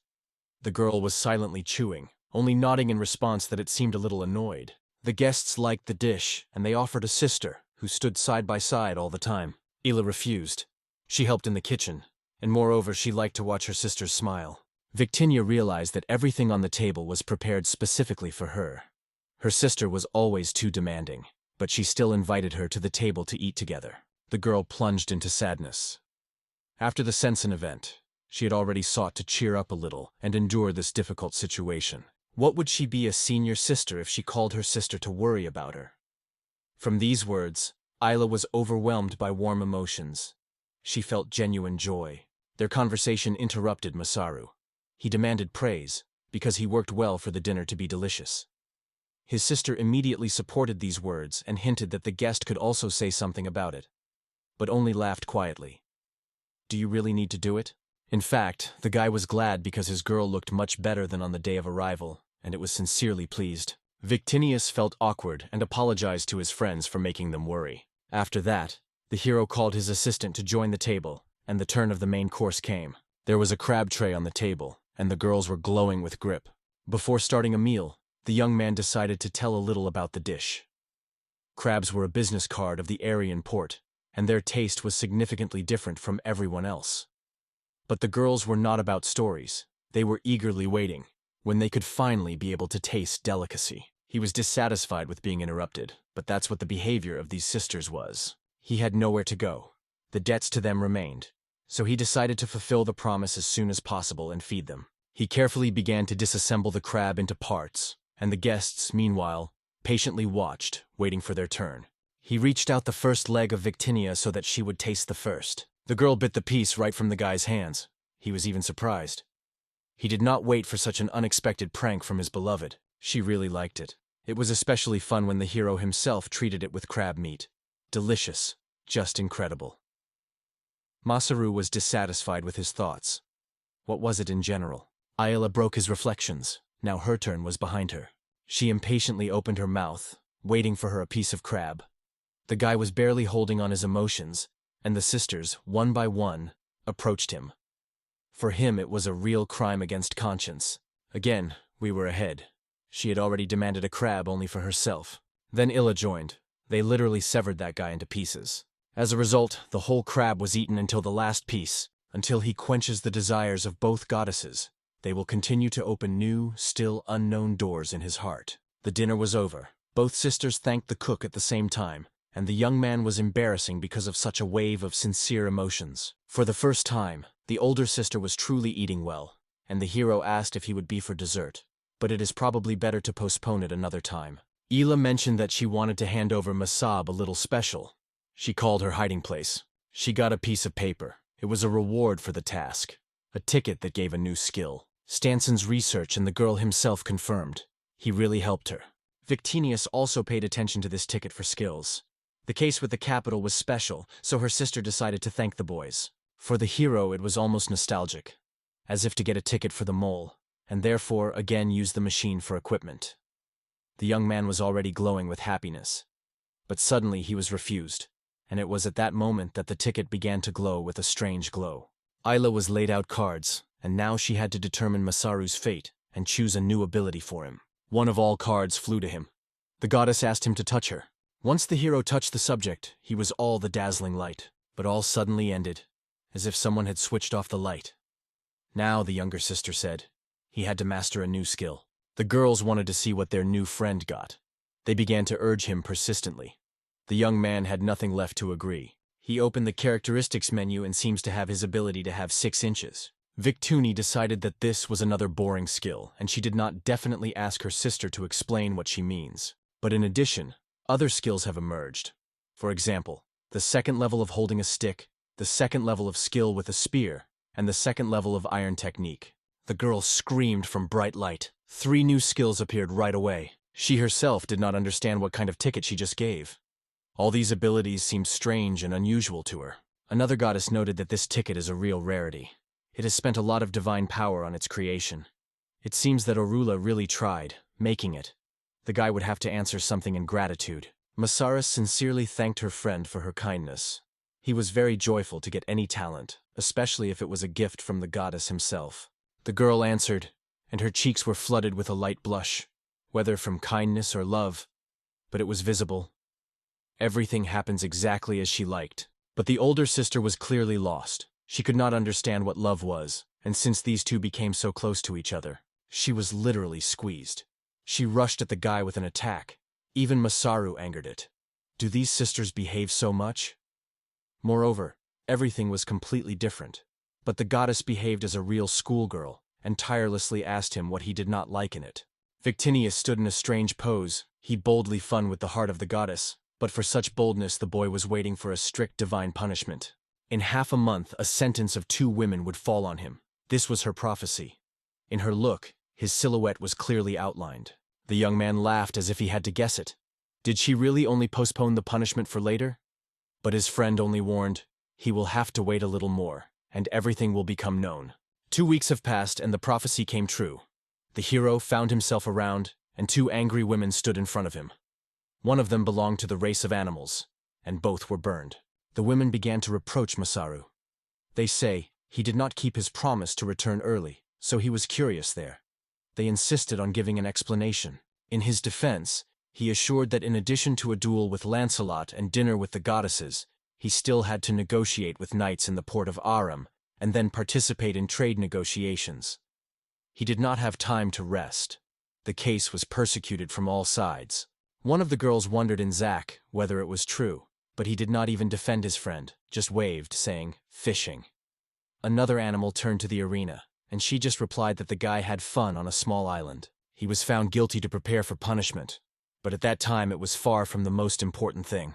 The crowd of animals fussedly loaded the carts with bags and chests, and subsequently announced, all the preparations were completed. The fences were slowly walking the main street. They were told not to rush. Everyone will get their home. The crowd came voices. Many could not believe that he would now have their own housing. The girls were outraged that there were too many people. They say the hero could warn about it in advance. The young man replied that it was all because of the commander. It was he who ordered the boy to bring the former slaves half-bears as soon as he found out where the hero went. Now it was necessary to build a home for everyone, but the issue of work and food remained open. But Masaru convinced everyone. It is not necessary to worry. He will understand himself. There are fishing, animal husbandry, and there are many ways to feed people. Everything will be fine. The hero added that from now on, no one will be left without work or hungry. His girl noted that it became more lively on the street. Masaru and his companion from the crowd of animals were approached by strangers. 2 children approached them. They were wondering who released them. Grateful and joy glowed in the eyes of the kids, because now they will have their own home, and they were looking forward to the next day. The hero replied that he just thanked for his help, and asked them to join and help others with construction. The girl nodded as a sign of consent. But she was interested in something. She became interested in what the city they came to. A few days ago, Masaru and friends gathered at the Elder House, where Zack shared a plan of further development. As soon as the roads are repaired, they will start selling fish and other products. The girl interrupted his story. The distance to the sea took 7 to 10 days of the road. She was worried. Will the whole fish be spoiled during this time until they get the port? Her doubt was quite appropriate. But Zack reassured her. Usually this could happen, but with the latest technique of the guy they would easily cope with this problem. The feast immediately guessed what the young man was saying. He meant smoking. And yet, it will be possible to prepare pickles and steam fish pate. Zaku still needed to know more about it with your friend. But at that moment the guy behaved so strange that everyone was silent, not knowing what to say. The girl exclaimed that all this time he really liked as they talked. But the girlfriend stood up in defense of the hero, saying that he only thought about how to name the city. It is strange that she was getting hung up on such thoughts. It would be better to focus on a future meeting. Masaru shouted to Adeline. For him, the name of the city was more important in the world. He did not stop, stood sharply from the chair and proved persistently. Ordinary letters in the name can completely change the image of the subject. Even his fate depends on behalf of the city. The young man began to panic more and more. He tried to explain this in his own example from online games. No one called him either to the guild or the team only because his name was darketed. It was not easy to change the name. It was still necessary to pay. Zack realized that his friend was talking about his native land, and probably wants to offer together the name for the city. Adelina insisted that their friend was the first to start building this city, so it was he who had the honor to come up with a name for him. Such was the only condition. Subsequently, Masaru decided to get distracted from his reflections and be a little. He joined the construction. He pulled the boards, cleaned the hay and the goat, carried the stone blocks, even inspected the sewer. In short, the work was enough until the evening. Another week has passed. Zack looked closely at his friend. He looked completely exhausted and seemed to be worse. Excavations continued in the city, and a young man in the name of Masaru had to come together with his thoughts, because it was all that it began. The idea of conducting these research belonged to him. It was Masaru who made an incredible discovery that was interested in even Adeline. The hero came back to life, and immediately remembered what was busy at that moment. He used his card's reading skills to find out how excavations are moving. The guy has almost no left to reach the desired. He bent, peered into the darkness of the tunnel, and called Adeline. She kept the invention that he dug the earth himself. Compared to this shovel, the girl did almost nothing. It was only necessary to put the device in the soil, and he immediately began to dig on her own. But as soon as a friend touched this thing, he immediately felt exhausted and said it. Masaru explained that this tool works from the magical power of the one who uses it, so he is able to cut even the strongest stones and rocks, leaving behind the holes of the perfect shape. This is much easier to continue construction. Zack asked how he thought it was, but Masaru's response surprised him. He was inspired by the worm who was persecuted by the hero. He was moving through the mud, using magical power, and went unnoticed to those who were higher. They, together with Ila, decided to recreate this technique. A friend of the young man noted that during the work of these tools the earth did not lose himself. However, the hero noted that the main problem of this device, it requires a rare magic stone. It may be cheaper to hire 300 workers than to spend crazy money on such a thing. The guy did not have time to agree. He suddenly interrupted the experiment and called the girl. They lowered a long pipe with a tap. The hero explained that the water pressure was too strong. It is better to handle manually. If something happens to the girl and she gets burns, the commander will remove the skin from the guy. My girlfriend explained what she needs to do. Take this thing and plunge it into the ground as deeply as it can. She got out of the pit, and the young man immediately apologized to waiting for her. Zack and Adelina think whether they have really determined the place. If they are not mistaken, it will be of great benefit to the whole city. The guy just unscrewed the valve when he heard their conversation. He was convinced that he had chosen the right place. He was carefully verified with the help of a card. Now all you have to do is move on. The valve trembled. The guy grabbed him and listened. Suddenly he exclaimed to his friends that he heard something, and at the same moment a teleport appeared behind. Victini suddenly escaped from the portal and shouted loudly to the boy so that he would not ignore, and if he heard something, be sure to answer. The young man lowered his hands. They trembled after such pressure. So it was really a goddess. But what does she need this time? The hero felt the outrage instantly. The girl was angry when you reminded him that you had to make a choice. But the guy did not remember it at all. They remembered the name of the city, and the goddess strictly recalled the hero. Masaru had a long time to come up with a name for the city, and because of this, Victinius could not do her work. A few days have passed. In the background, Zack and Adelina were surprised to watch her appearance. The guy remembered his problem with the name. He really forgot about it. The goddess was still angry. She was terribly busy because she had to monitor everything that was happening through her monitor.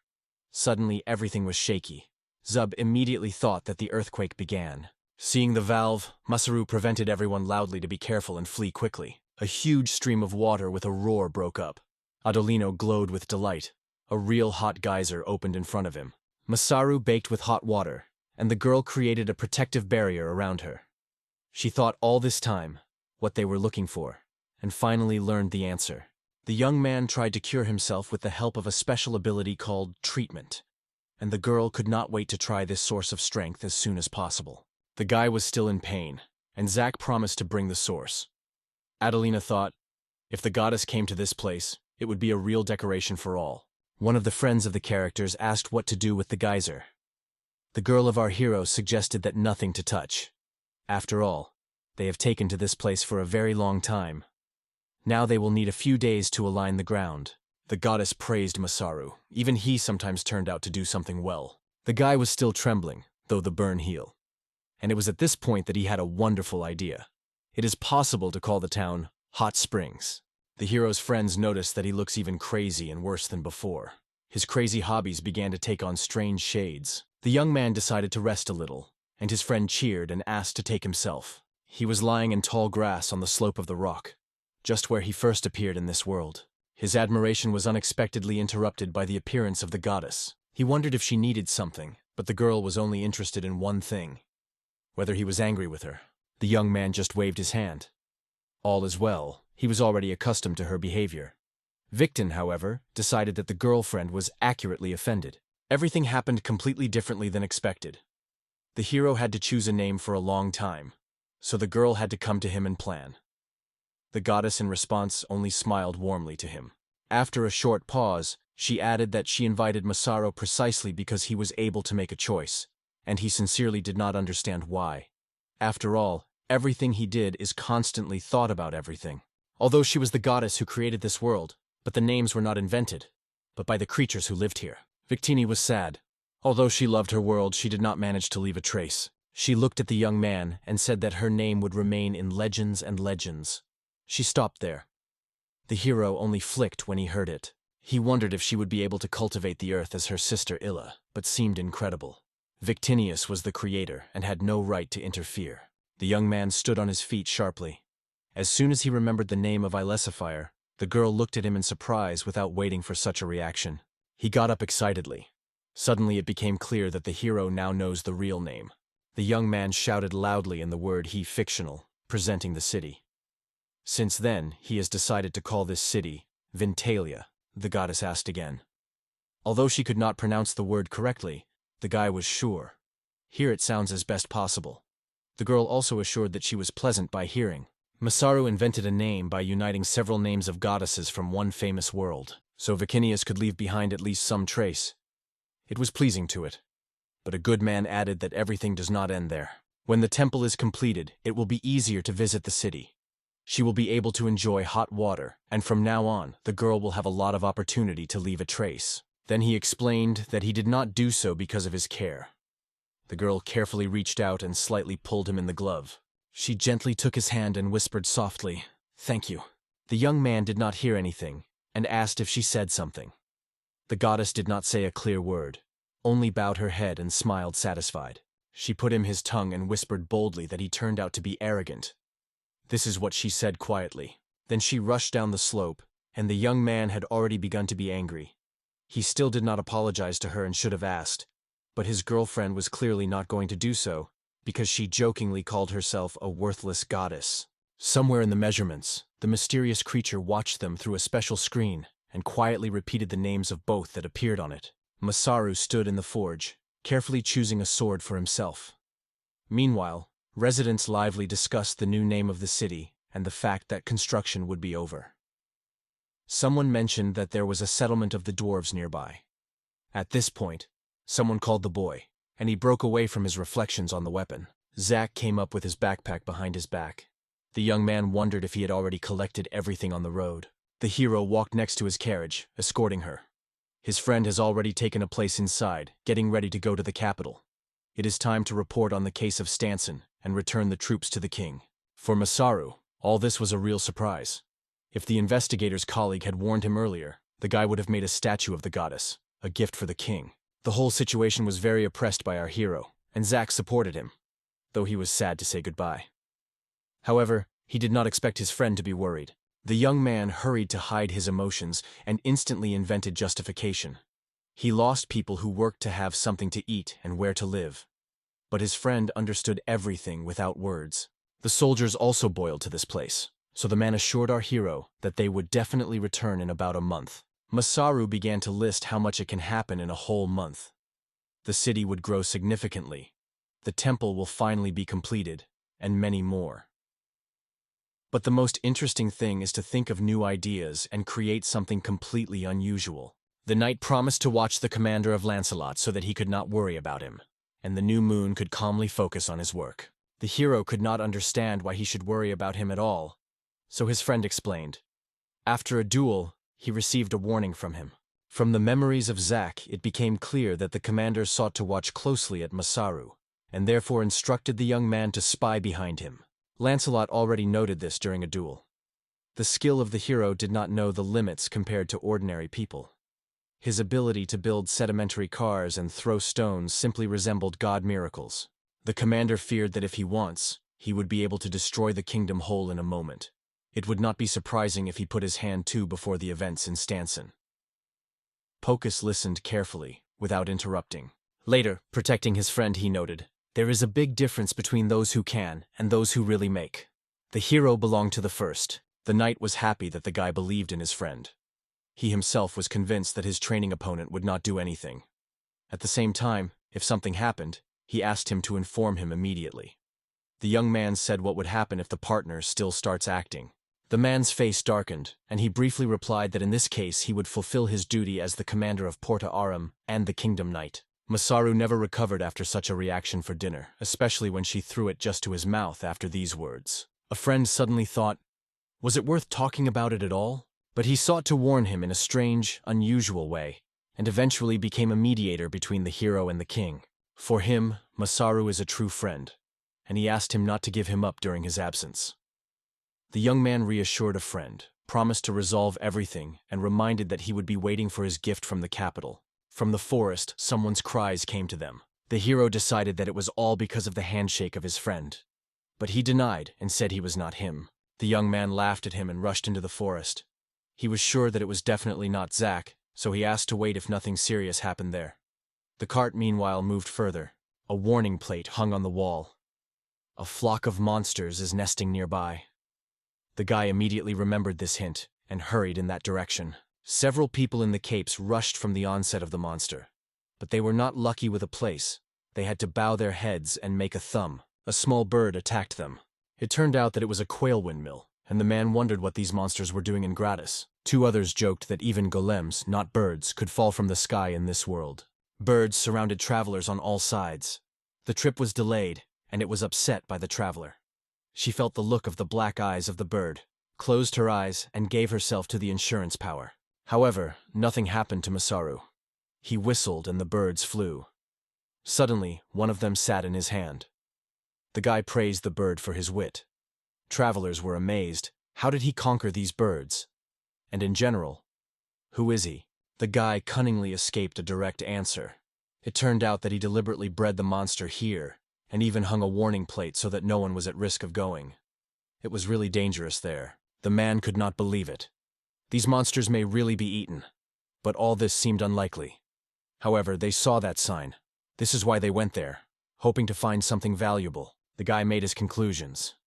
These people came from curiosity. Outwardly, they do not look like robbers. Most likely, they got into a difficult situation. The hero was right. The boys told him that they came from Stanson. They prevailed in their city, so they fled from there and wandered around for some time. They were all in the past adventure.